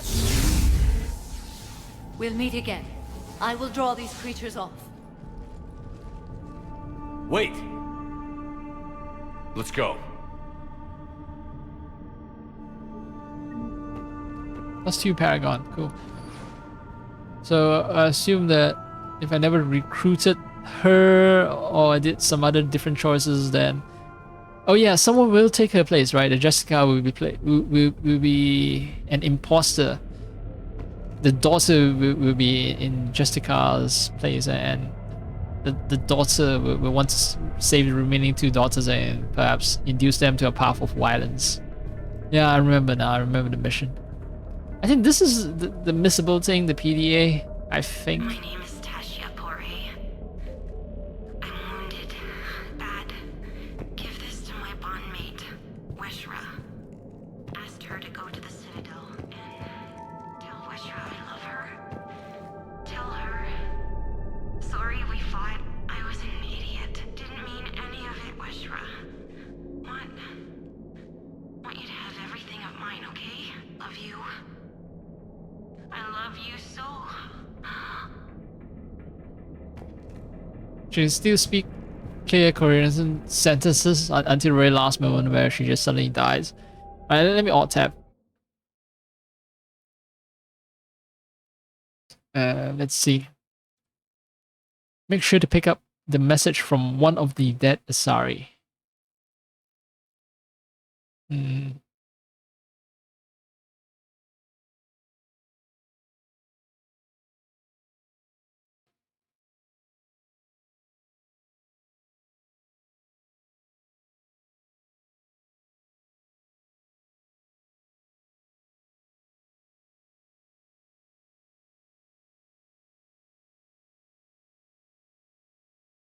Red shutter will be visible on your right. It's still warm, meaning someone's arrived just recently. Oh, okay, so that shuttle may not always appear in all missions. The shuttle that I encountered was the shuttle that carried my my character, the Jessica that I just met, the character that we just met. Okay, even the shuttle itself is an extra detail that's possible to miss.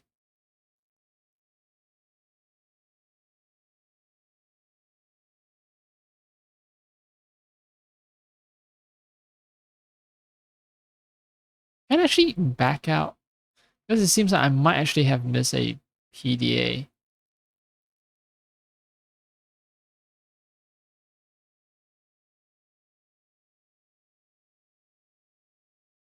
Have I? They say there's a PDA with audio recording there, but I don't recall any audio recording. Fuck. Is it my bad memory or did I actually miss something? My name is Tashia Pori. I'm wounded. Bad. Give this to my bondmate, Weshra. Asked her to go to the Citadel and tell Weshra I love her.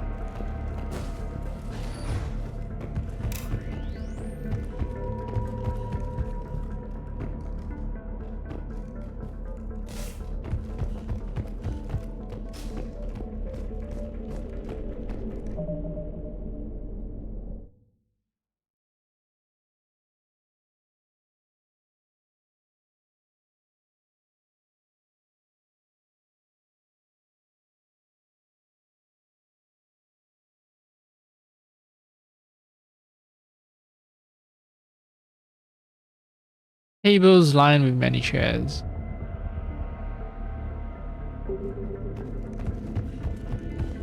Alright, so they say hit left first, and then they say messy room, blah blah blah.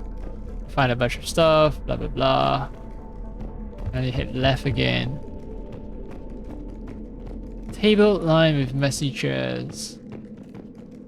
Yep, table lined with messy chairs, and then alright, copy of Vania.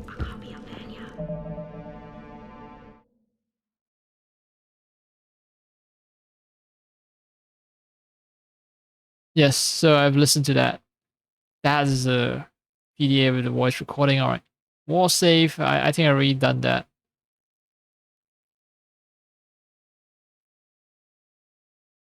Sniper rifle, spare ammo, computer.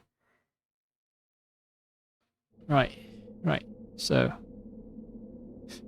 afraid, so afraid of not getting everything. No, this is a war save, right? Yep, I've done that. Clean. Including the computer as well. The computer, I have to check it out before. Alright.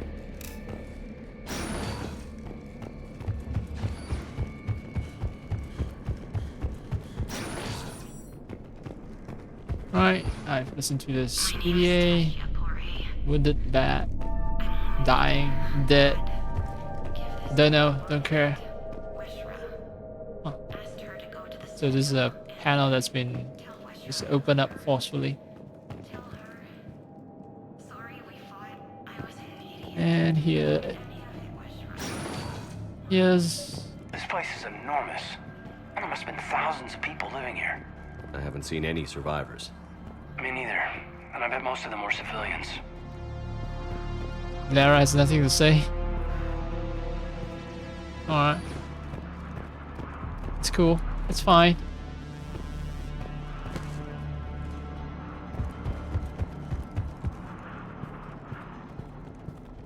Too many chest-high walls. Means probability of firefight is kind of high. Thermal clips as well. It's like the game is screaming. You're gonna have to fight enemies over here. Grenades and more thermal clips. Great.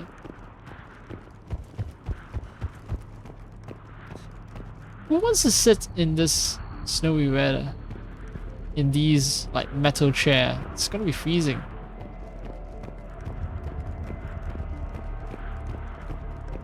Maybe do meditation out here.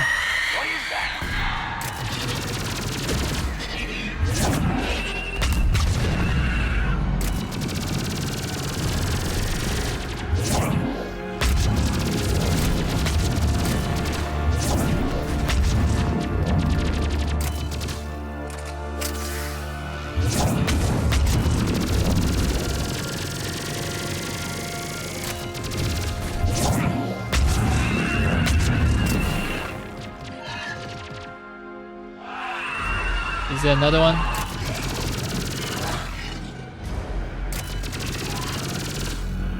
Come back to me. You guys are advancing too far up. I can't cover you guys from here.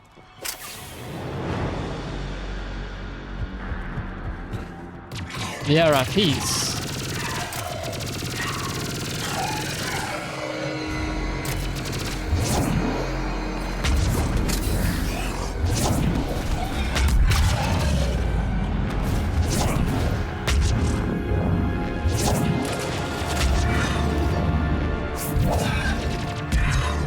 That used to be a person. And a sorry. What have the Reapers done? Something bad? That's what they've done?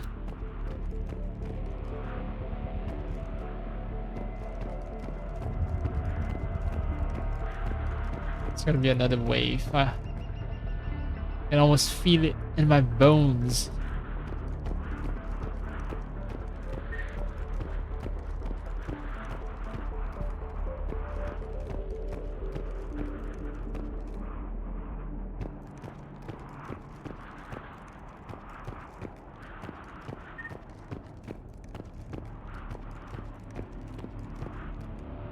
Oh, they're there already, so that place is clear, definitely.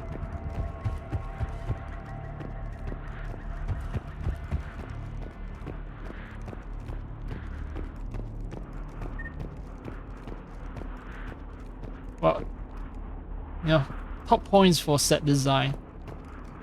Always love to see Asari architecture, even though they use the same door locks as every other part of the galaxy, but still. Unique architectural flair. Appreciate it.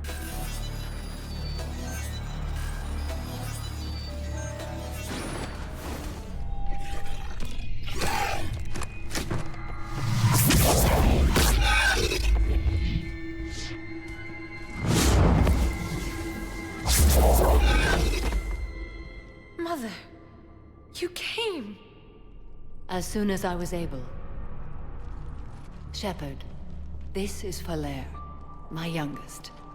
She and her sister Rila are Ardat Yakshi. They have Father, they have Rila. What? I saw some of those creatures take her into the Great Hall. I've been trying to get there. What are the Reapers doing here? Harvesting us. They're turning us into those monsters. Please, you can't let that happen to Rila. The Asari thought the Ardat Yakshi were to blame for the attack. This is our home. Most of us are grateful to be here. The monastery is a place Ardat Yakshi can achieve peace. Falere speaks truthfully, Shepard. I vouch for her words, with pride. Good, I believe you. Then we have to find Rila fast. The Great Hall has a bomb in it. A bomb? What, didn't you come to rescue people? We'll try, but we can't leave this place standing, Falere. You sound like the Commandos. They didn't stop to help anyone. Falere? I'm sorry. Control your anger. Oh no. The Great Hall. She's looking for Rila. Maybe I shouldn't have asked that question. Or maybe this would have happened regardless. We'll meet you there. Please be swift.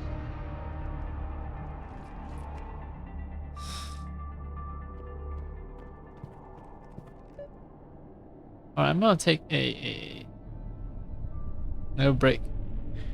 A little breaky break. Or actually, sun has risen, so I do want to complete this thing quickly, but it's better that I complete it in the right state of mind, not when I feel the urge to take a piss. Right, I don't want that happening, so.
Okay, okay.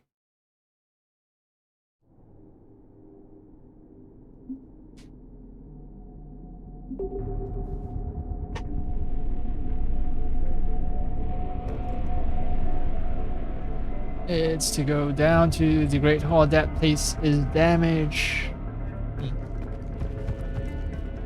So, what is this? This is Galay. I've blocked extranet access. We don't need the students panicking about these Reaper rumors. Still, it will not hurt to tally our supplies.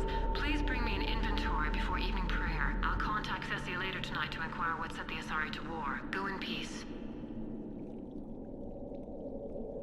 Well, guess what? The Reapers are Galactic Triad. There's no choice. The Asari cannot choose not to participate in the war because it's a genocidal war against all organic beings. Which, guess what? You Asari fuckers are included in the list.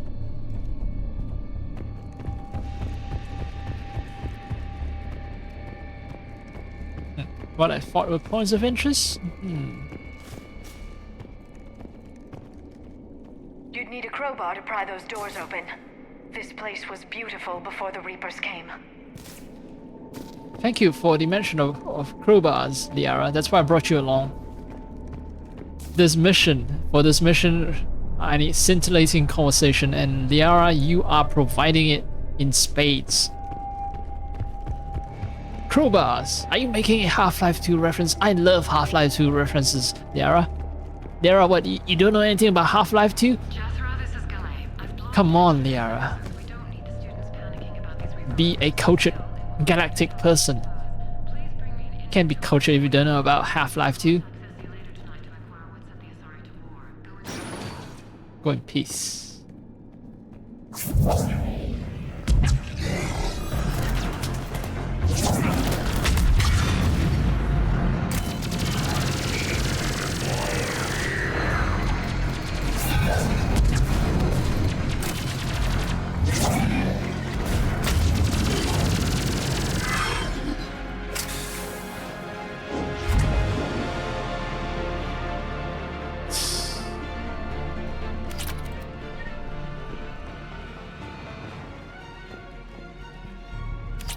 Shoulder guard. Yay. Disciple. That would be a Sari. I'm gonna say a rifle. Yeah. Assault rifle, not SMG. It seems kind of big, chunky.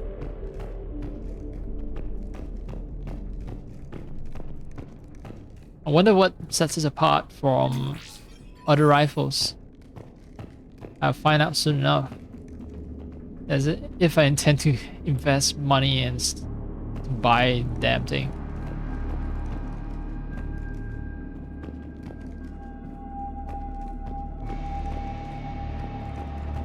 Alright, indeed it is cleared, cleared, cleared.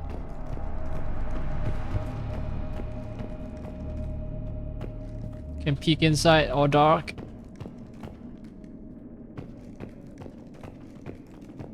So glad I have this like explosive rifle thingy. Best equipped on companions who do not have the same restrictions as I do.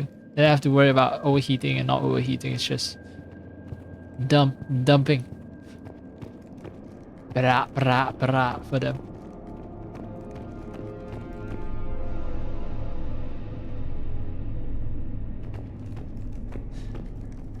She said, please hurry.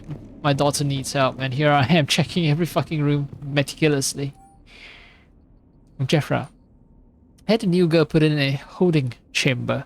Justicar, who brought her to us, Justicar Fora, said she had trouble convincing the prisoner coming to the monastery was necessary. This may explain why the girl lashed out at her guards. She's lucky Fora wasn't here for that. The Justicar's code would have demanded an execution. I'll question some other Justicars on level of coercion Fora's permitted to use by the code.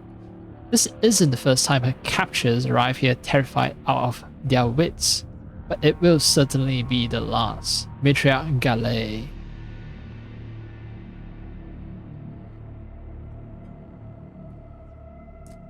Like, is just Justica Fora good or bad? She used strong coercion to bring these people to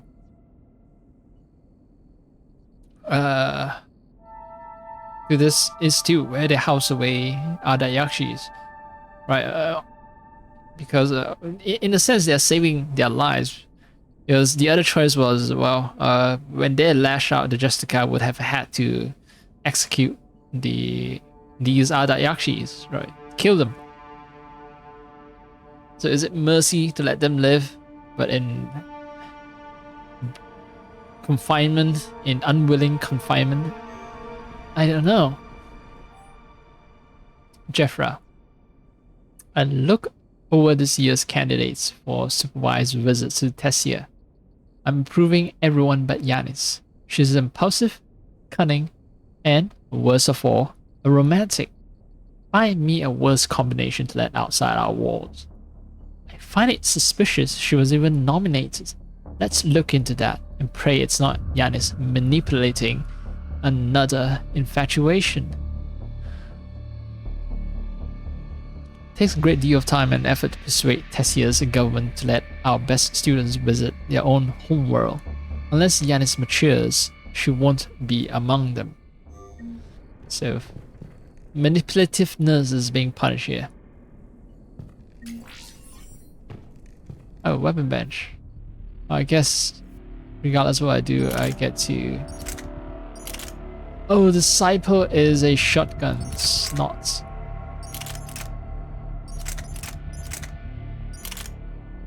It's not a Sari rifle.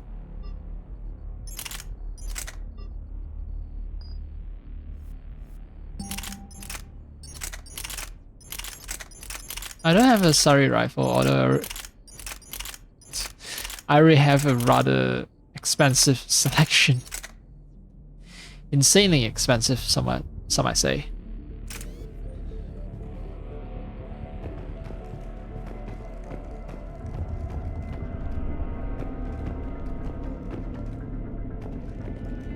Alright, we have to go down.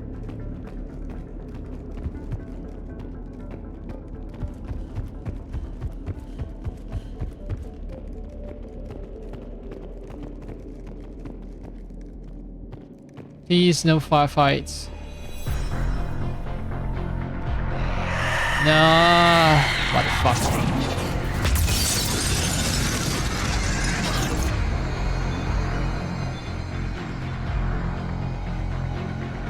Wow, ammo. Yep.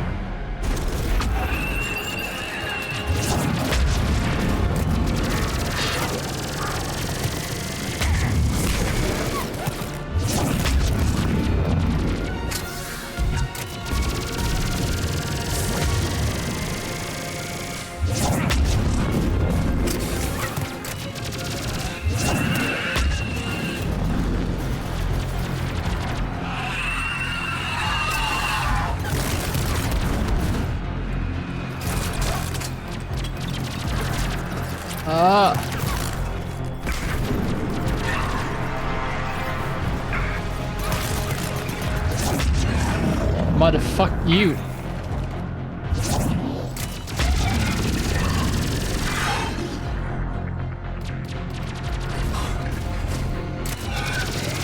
Yes, I'm a poet. Would you like to hear me sing the song of motherfuck, transitioning smoothly to you?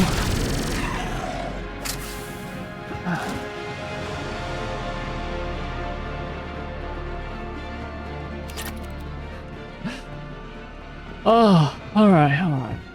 And that's just a preview of things to come. There's gonna be a big boss fight, definitely.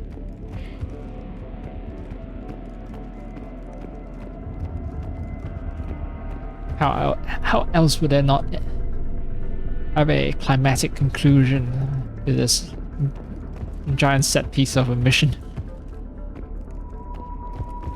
I'm not talking about a set piece inside a mission, I'm talking about a mission itself being a set piece.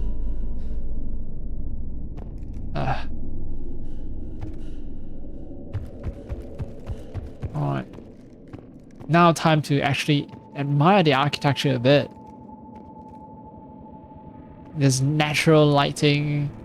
Yeah, enclosed spaces. It looks like an academy, a proper academy. There's a lot of smooth curved lines because they are Sari. They value that sort of stuff. Even though they use the exact same benches that everyone around the galaxy uses. No special Sari smooth benches, no, but there are still a lot of custom assets that make it seem like this place was built by Asaris. The lighting is problematic. I think this texture here was meant to be used on brighter walls, perhaps, because maybe it's not a texture. No, wait, it changes. But maybe it's a texture as well. It's just not. It doesn't look right. Usually there isn't a border from an underlight shining onto a material, even if a material is reflective. As isn't this shadowed border, it doesn't look right. But anyway, I think I've cleared that place.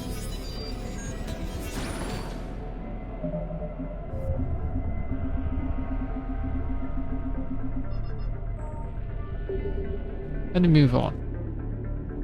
Look at that, the water effects. Sparkling, I think dust motes hanging in the air. It's light from somewhere coming down. Yeah, I definitely want to make this place memorable.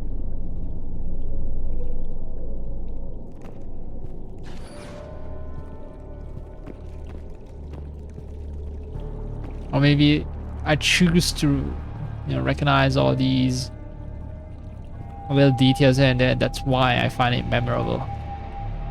It doesn't feel right seeing dead soldiers in a monastery.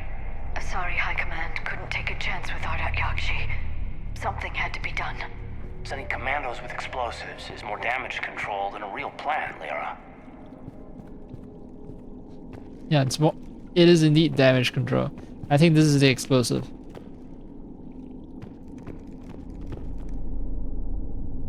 Ooh, scope.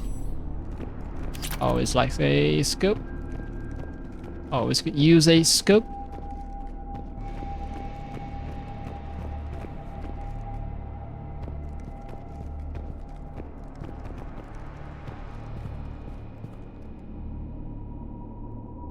Oh, he wears an N7 helmet. Oh, he joined Spectre, right? And so he must be N7 material. So yeah, Kaidan being promoted is totally in line, and wearing exclusive N7 armor is also to be expected.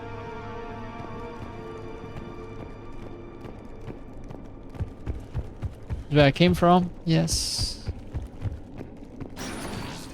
And I came in here and admire the lights and everything.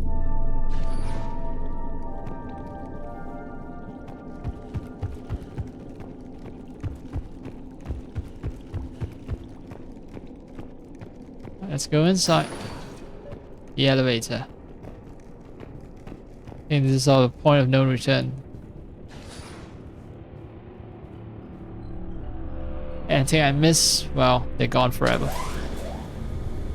Unless I redo the mission, which, depending on how severe the issue is, I might actually redo it. Bomb. Oh, great. And the bomb looks like the one that I saw on the hallway as well. So there are multiple bombs planted throughout the place. Wait, don't tell me that's just my friend, my pal, Jessica, and the two daughters, one of them who seems to be injured and dying.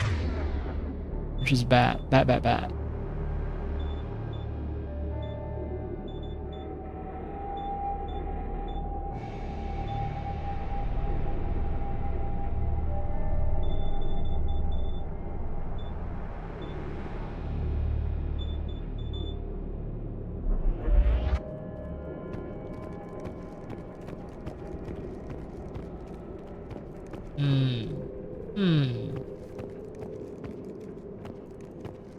So I don't miss out anything because it seems like there's gonna be some kind of big confrontation. I see ammo already, so.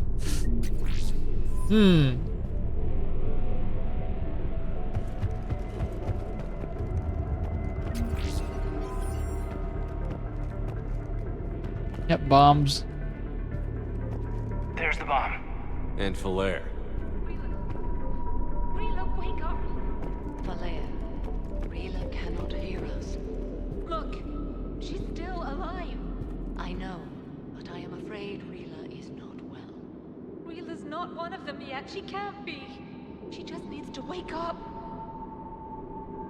Wow, some heartbreaking moment is gonna come up very soon. Someone has to kill Rila.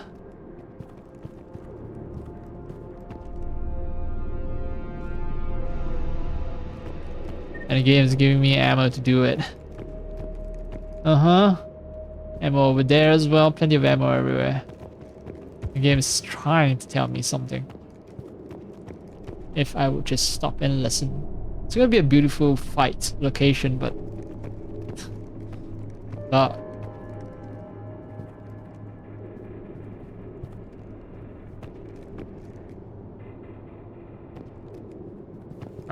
Fine, examine the bomb. Rila? Rila, can you hear me?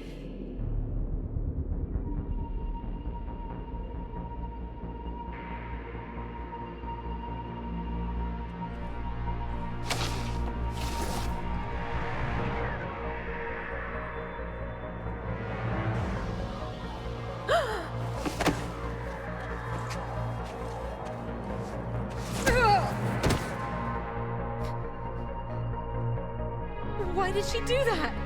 Because they've begun to turn her into one of the Reaper's creatures. I'm sorry.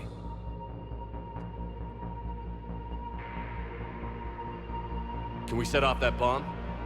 Not without a detonator. Commandos would have had one. We've got to find it.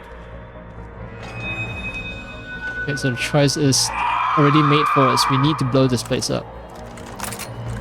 Later.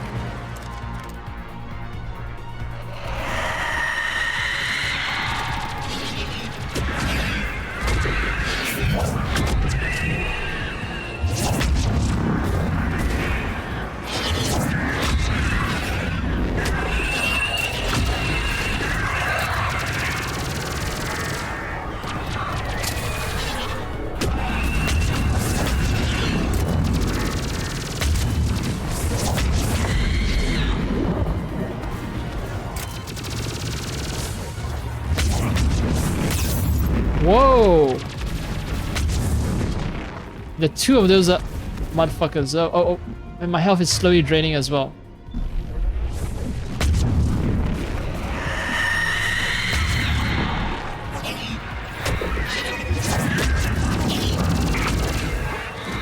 This is a mother of a fight, and one of my dudes is down.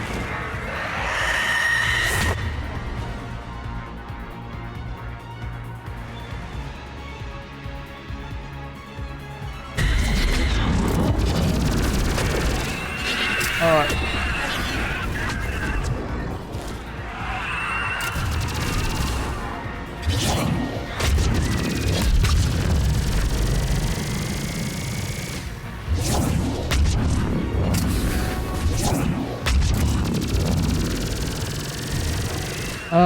That's the last one. For now, Assholes. let's get back to that bomb. Made me waste one healing charge, man. That sucks. I have 7 more charges. Let's hope that's the last one.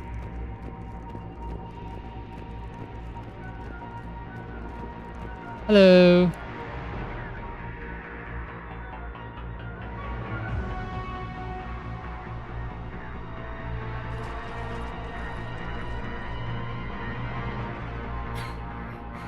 Falaire, go! Take the elevator! Rila, what are you doing? It's too late for me. There are hundreds coming. Just go!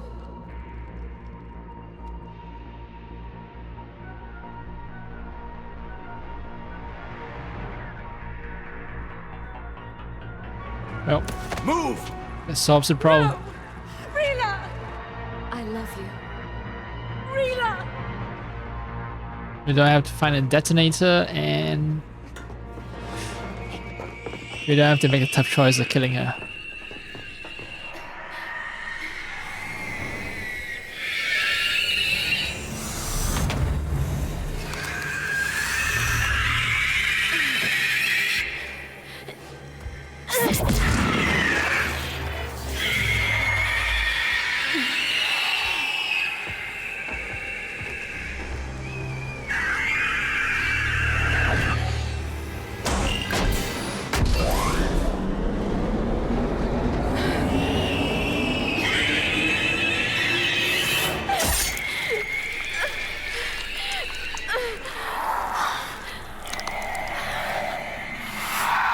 Not your slaves.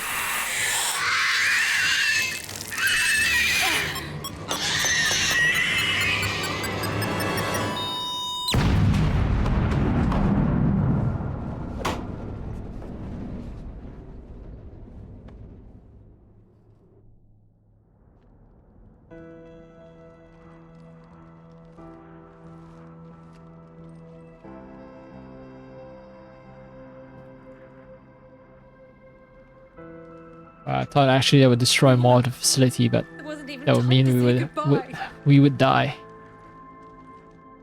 Few can break the Reaper's hold. Rila's will was extraordinary, as was her love for you. We left her to die. No, she sacrificed herself. Rila made her choice, and it has reminded me of what is truly important. Why I swore I'd lay down my life. What is that? Falair, the code demands an Ardat Yakshi cannot live outside a monastery that no longer exists. What are you doing? I'm sorry, Shepard. By the Justicar's code, there is only one way to save Falair. Mother, no! My daughters, you were all so much stronger.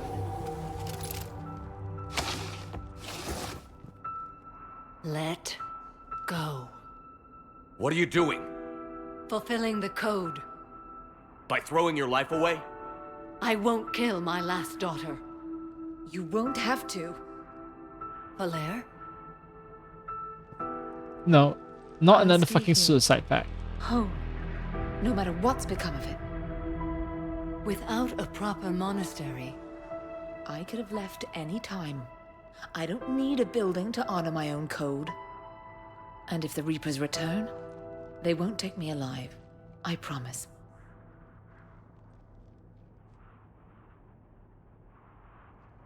then the code permits you to stay, as you are. Wait, is this a good choice? Once this war is over, and if I am able, I will visit, as a Justicar should. Oh, fuck. So this is the big choice. Samara, time to fight or stay. Well, it seems like a good choice is asking Samara to stay.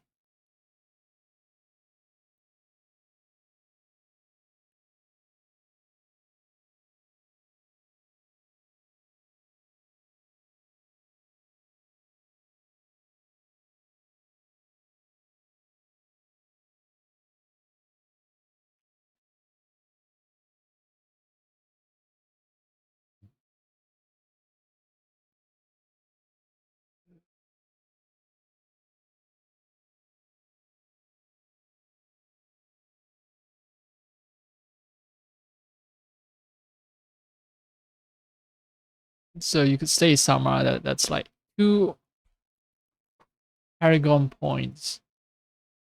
Okay, Samara.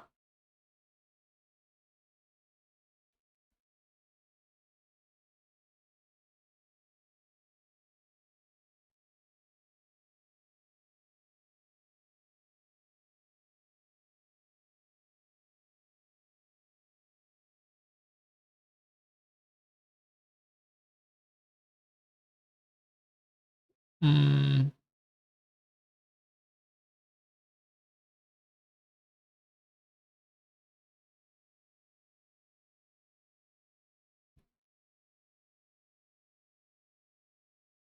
So no one mentions any consequences, it's just other than, you know, Paragon and Renegade points. So maybe it doesn't matter what I pick except for those like points gaining. That Samara will either stay or leave regardless of which choice I pick.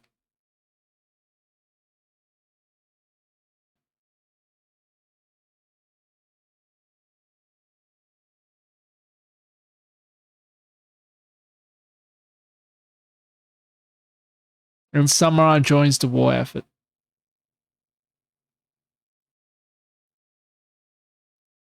So no, Samara will not be back in my team regardless. So staying means she joins the war effort in a different way. Yeah.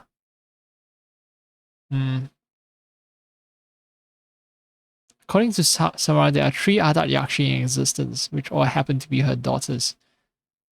Wait, so there are not that many Ardat Yakshis. What? Huh. So the entire monastery is just used to house like 3 girls.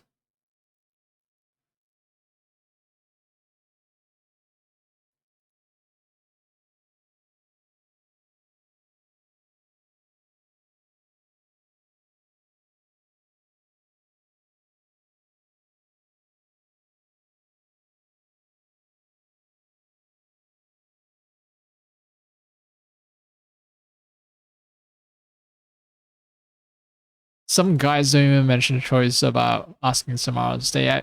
Alright, fine. I'm gonna ask Samara to stay. I'd understand if you wanted to help Falair rebuild a home here. It must wait now that I can help oppose the Reapers. I'll speak with Falair, then join your forces. If you'll have me, of course. I'd be honored. The honor is mine, my friend. Okay, so she joins regardless. That's why no one say it's a big choice. Everything's taken care of down here. Bring in the shuttle. Right, Commander. I'll just follow the smoke. Yep, follow the trail of destruction. I read your report, Commander. We had no idea the situation had deteriorated so quickly. That's why I set off the bomb. There were no Ardat Yakshi left. May the Ardat Yakshi find rest. What the Reapers did to them was monstrous. I had another team of commandos headed to the monastery who I can now formally transfer to Admiral Hackett's command. They'll serve you loyally, Commander. Farewell. Ah. That team of commando was just sort of like... They're designed to be sacrificed anyway, and since they didn't die, I guess I can transfer them to Admiral Hackett's command. Sorry. Let's see, commandos, 20 points. Sorry, commandos trained from an early age to control their minds and bodies, seeking the ultimate economy of thought and movement. Early age by Asari standards, I assume. They are taught that each shot and each decision be made without hesitation. While exact training methods vary among teams, all commandos are consummate professionals. Their ambushes, quick strikes, and clever tactics have bested larger, well-armed units in thousands of recorded conflicts. Samara. Samara is not gonna be a partner or like not on active missions. She's just a war asset. 25 points, so she's worth more than an entire team of Asari commandos. If you want to know her power level, right? The Justicars are an ancient Asari order dedicated to finding and punishing those who would harm others. They rigidly adhere to the Justicar Code, a comprehensive, complicated list of laws. By assaulting the innocent, slaughtering the helpless, and refusing to acknowledge any authority above themselves, the Reapers are an affront to nearly everything the code stands for. The Justicar Samara has set aside all other responsibilities, pledging to stop the Reapers, even if it kills her. She's worth 25 points. Cool. Cool.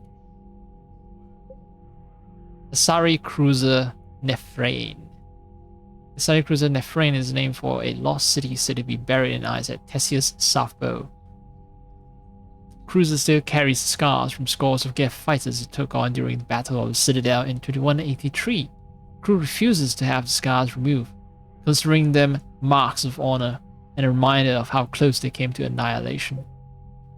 Asari research ships, which look suspiciously like Alliance and Turian ships, but okay. The Asari scientists in Orisoni had isolated themselves to prevent academic and corporate theft of their work. They have been researching new polymers, looking for a material with high heat resistance and zero conductivity that is dirt cheap to produce. One of their prototype materials appears ideal for insulating the crucible's venting chambers. So they're just Asari research ships, okay, so it's not clear if they are academic or corporate or a fusion of both, or neither. Because, you know, this story is written from the perspective of 21st century Earthlings like us, who still think of terms instead of academic and corporate distinction. You know, oh yeah, this is a business. We run capitalism, we need to make profit. And academic, well, implies that profit is not necessary because we run on capitalist logic. The Asari Cruiser Cabane? Asari Cruiser class warship. A mix-up during the cruiser's construction left it with an unusually large drive core, and engineers redesigned the ship around the excessive power source. Cybane's unusually robust engines provide enough energy to generate kinetic barriers normally reserved for dreadnoughts. How can you mess that up? How the fuck can you mess that up? Seriously. The Destiny Ascension is unique in it has that like 4 spikes, while regular Asari cruisers are 3 spikes. Although, well, those are cruisers, right? Destiny Ascension is a dreadnought, but there are fleets that also consist of dreadnoughts, and I haven't seen a individual dreadnought just yet. I've only seen cruisers. I mean, Asari engineers. Graceful soaring spires common to Asari architecture look deceptively delicate, but Tessia's palaces, universities, and theaters have stood longer than most civilizations. Asari architectural engineers dispatched to the Crucible are testing the weapon's construction to make sure it can withstand tremendous amounts of pressure. If built improperly, stress could tear the Crucible in half upon activation. So they're really good at ensuring the integrity of buildings.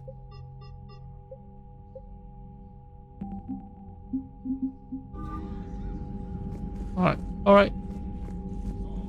That's the Crucible. I haven't paid attention, but I think they've shown that, yeah. The red outline parts are just the diagram, while the white parts are the parts that have been built. And I think since my last mission, it has moved on to 418%, 408%, 268, and then some garbled numbers here and there.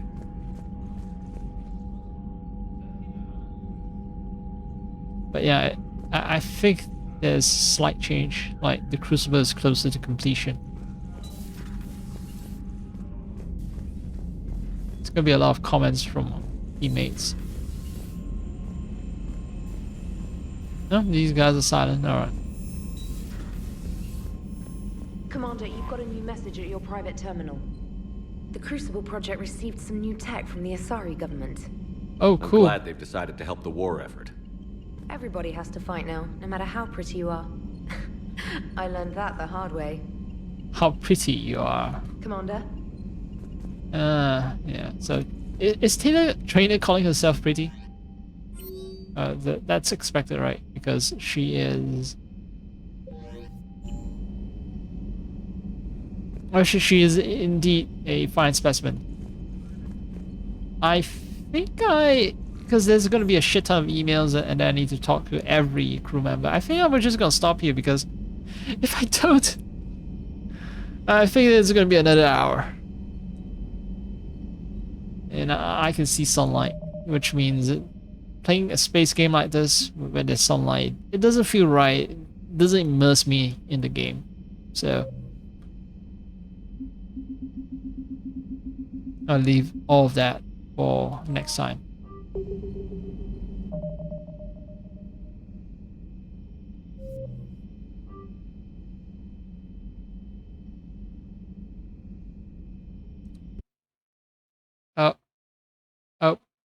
Eat ah oop ah eat ah oop. Felt like the game was about to die. Well, it did exit cleanly, so that's something. Yeah, 7.5 hours. Fuck. It's been a long time since I've done such a long stream. So despite me seemingly abandoning this game for a long time, now once I get in the right mood, I can do really long stretches for one particular game. So, hooray, huzzah. Just need to be in the right mood. I can do a long gaming session. Yeah, but sunlight. I'm stopped by sunlight. That's my mortal enemy. So I'm gonna stop here for now. I might do a different game, perhaps tomorrow or day after. I don't know when I'll stream.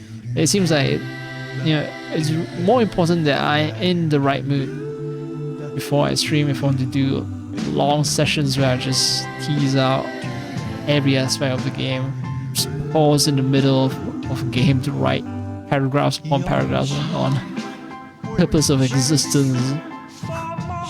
talking about religion and rationality, about war with AI. Yes, yes, I am that kind of streamer. Just driven by petty personal agendas, not entirely immersed in the game and trying to entertain a non-existent audience. That's me. That's me. So for now, yeah, I'm gonna have to say goodbye, goodbye, goodbye for now.